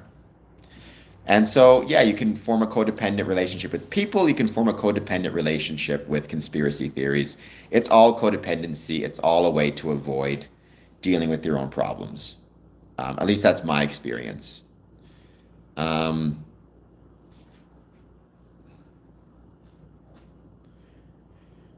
Knowledge without wisdom is like, I mean, you need both. Yeah, knowledge is information. Wisdom is the application of that information, right? So again, I always like the quote of knowledge. So knowledge is knowing that a tomato is a fruit. Wisdom is knowing um, wisdom is knowing you don't put a tomato in a fruit salad. I mean, you could argue in the past I've had a codependent relationship with Freemasonry where I focused so much of my time on Freemasonry, I wasn't focusing on other areas of my life, though I try to balance it out now and realize that I'm always saying Freemasons need to be healthy. We have a responsibility to take care of our health. If if what we're doing is, let's say we're not sleeping enough because we're spending all our time on Freemasonry, that would be in some ways codependent. Although the issue would be, what was I trying to ignore in my own life, or what problems were I trying to not deal with by focusing on Freemasonry? I'm not sure. Like, there's certainly, you could argue in the past I've had unhealthy relationships with Freemasonry where I've focused way too much time and energy on it to the point where I got exhausted and burned out and kept going. And that creates crankiness and resentments. That's an unhealthy relationship. Codependent, I don't know, because I don't know what problems I would have had in my own life that I was trying to avoid, right? Like, codependent would be like a codependent relationship with Freemasonry might be like, my marriage is falling apart. Or no, like a codependent relationship. I don't know. I don't think so. I've certainly seen people have unhealthy relationships with Freemasonry where they dedicate so much of their time and so much of their energy on Freemasonry that, it just becomes too much and they get burnt out. A codependent relationship, usually what I find is, let's say somebody has an issue with drugs and alcohol. Usually Freemasonry is something that departs pretty quickly from their life. They don't, they won't say like, I can't deal with my drug and alcohol issues because I need to go to a Masonic Lodge meeting, because if they're showing up to Masonic Lodge intoxicated, they'll usually be asked to leave at some point, or they won't be able to, you know. So I guess what I'd say is no. I would say within Freemasonry, usually if people have problems in their life, Freemasonry is something that gets cast aside pretty quick in favor of the problem, at least in my experience, if that makes any sense. Saucy Jack, I like that name. Saucy Jack, a saucy fellow? No. Well, yes. So obviously Freemasonry, it evolved from stonemason guilds. Stonemason guilds of like actual stonemasons. They were trade unions for stonemasons. But they, over time, Freemasonry evolved from that. So certainly a lot of our symbolism, our words, our ceremonies, the way we kind of talk, it's all in metaphorical terms that relates to stonemasonry. But in 2025, certainly, most stonemasons are not part of the fraternal, like Freemason order. Yeah, it's interwoven, but not codependent. I mean, again, codependent, it's a slightly different thing. Usually, in my experience, codependency is usually on something which it's almost like it does not require anything from you. You're forcing yourself upon it. So again, it's very easy to be codependent in a relationship. And I've seen it a million times where a lot of times it happens with husbands and wives where it's like, okay, the husband has a drinking problem, but he doesn't want to deal with his drinking problem. So instead, he keeps trying to change his wife who has a drinking problem. And the wife doesn't want to deal with her drinking problem, so she keeps trying to change the husband. And neither one of them actually want the help from the other, but they also don't want to deal with their own whatever issues are, right? So it's like, in that case, it's like neither one wants the other involved, but you're doing it as a way to not deal with your own thing. Or it's like a conspiracy theory, which isn't a sentient item, it has no free will of its own. You're just using it, right? With Freemasonry, because there's responsibilities and you actually are, you're not expected per se, but you're kind of, yeah, there's ways to do it right and there's ways to do it wrong. It's very hard to ignore your problems for Freemasonry. Usually the problems begin to interfere pretty quickly with Freemasonry. I definitely do not want to be, I mean, Freemasons don't want to be powerful people, nor do they want to retain their money and power. Most Freemasons have no money and have no power, or they, typically middle class, I would say. Anybody who tells you that being a Freemason gets you money or power is, at best, lying to you, more than likely scamming you. I wish we had more influence, to be honest. One of the things I regret is that we within Freemasonry, I think if we had more influence over the world, it would be, in a lot of ways, a much better place. I think Masonic principles and ideals can be incredibly beneficial. Colton, please hit like, please hit subscribe. It does not get you that either. Colton, what are some cool stuff Masons build? I mean, stonemasons, basically any cool thing made of stone, right? Like the pyramids, King Solomon's Temple, cathedrals, somebody's home. It may be small and modest, but it's cool to them. Cool as in important and valuable. Freemasons in some ways built a lot of, or didn't build alone, but definitely built some pillars on which parts of the modern world rest. That's true as well, Underground Thomas. That's true as well.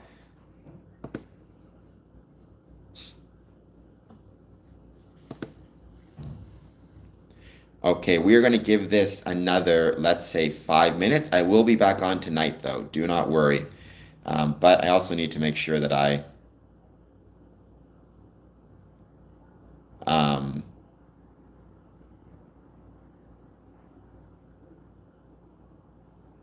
that I hit the like and you hit the like and subscribe button, that I charge my phone and get ready for another stream tonight. I mean, I would say no. I mean, having friends, having a social support system, that can absolutely be of help and benefit to people. And, if you're on a football team and you lose your job, you can mention it to the team and maybe somebody has a job they can get you. But civic institutions are so relatively small in 2025, it's really hard to imagine how it could actually make a big difference in the day-to-day life of individuals.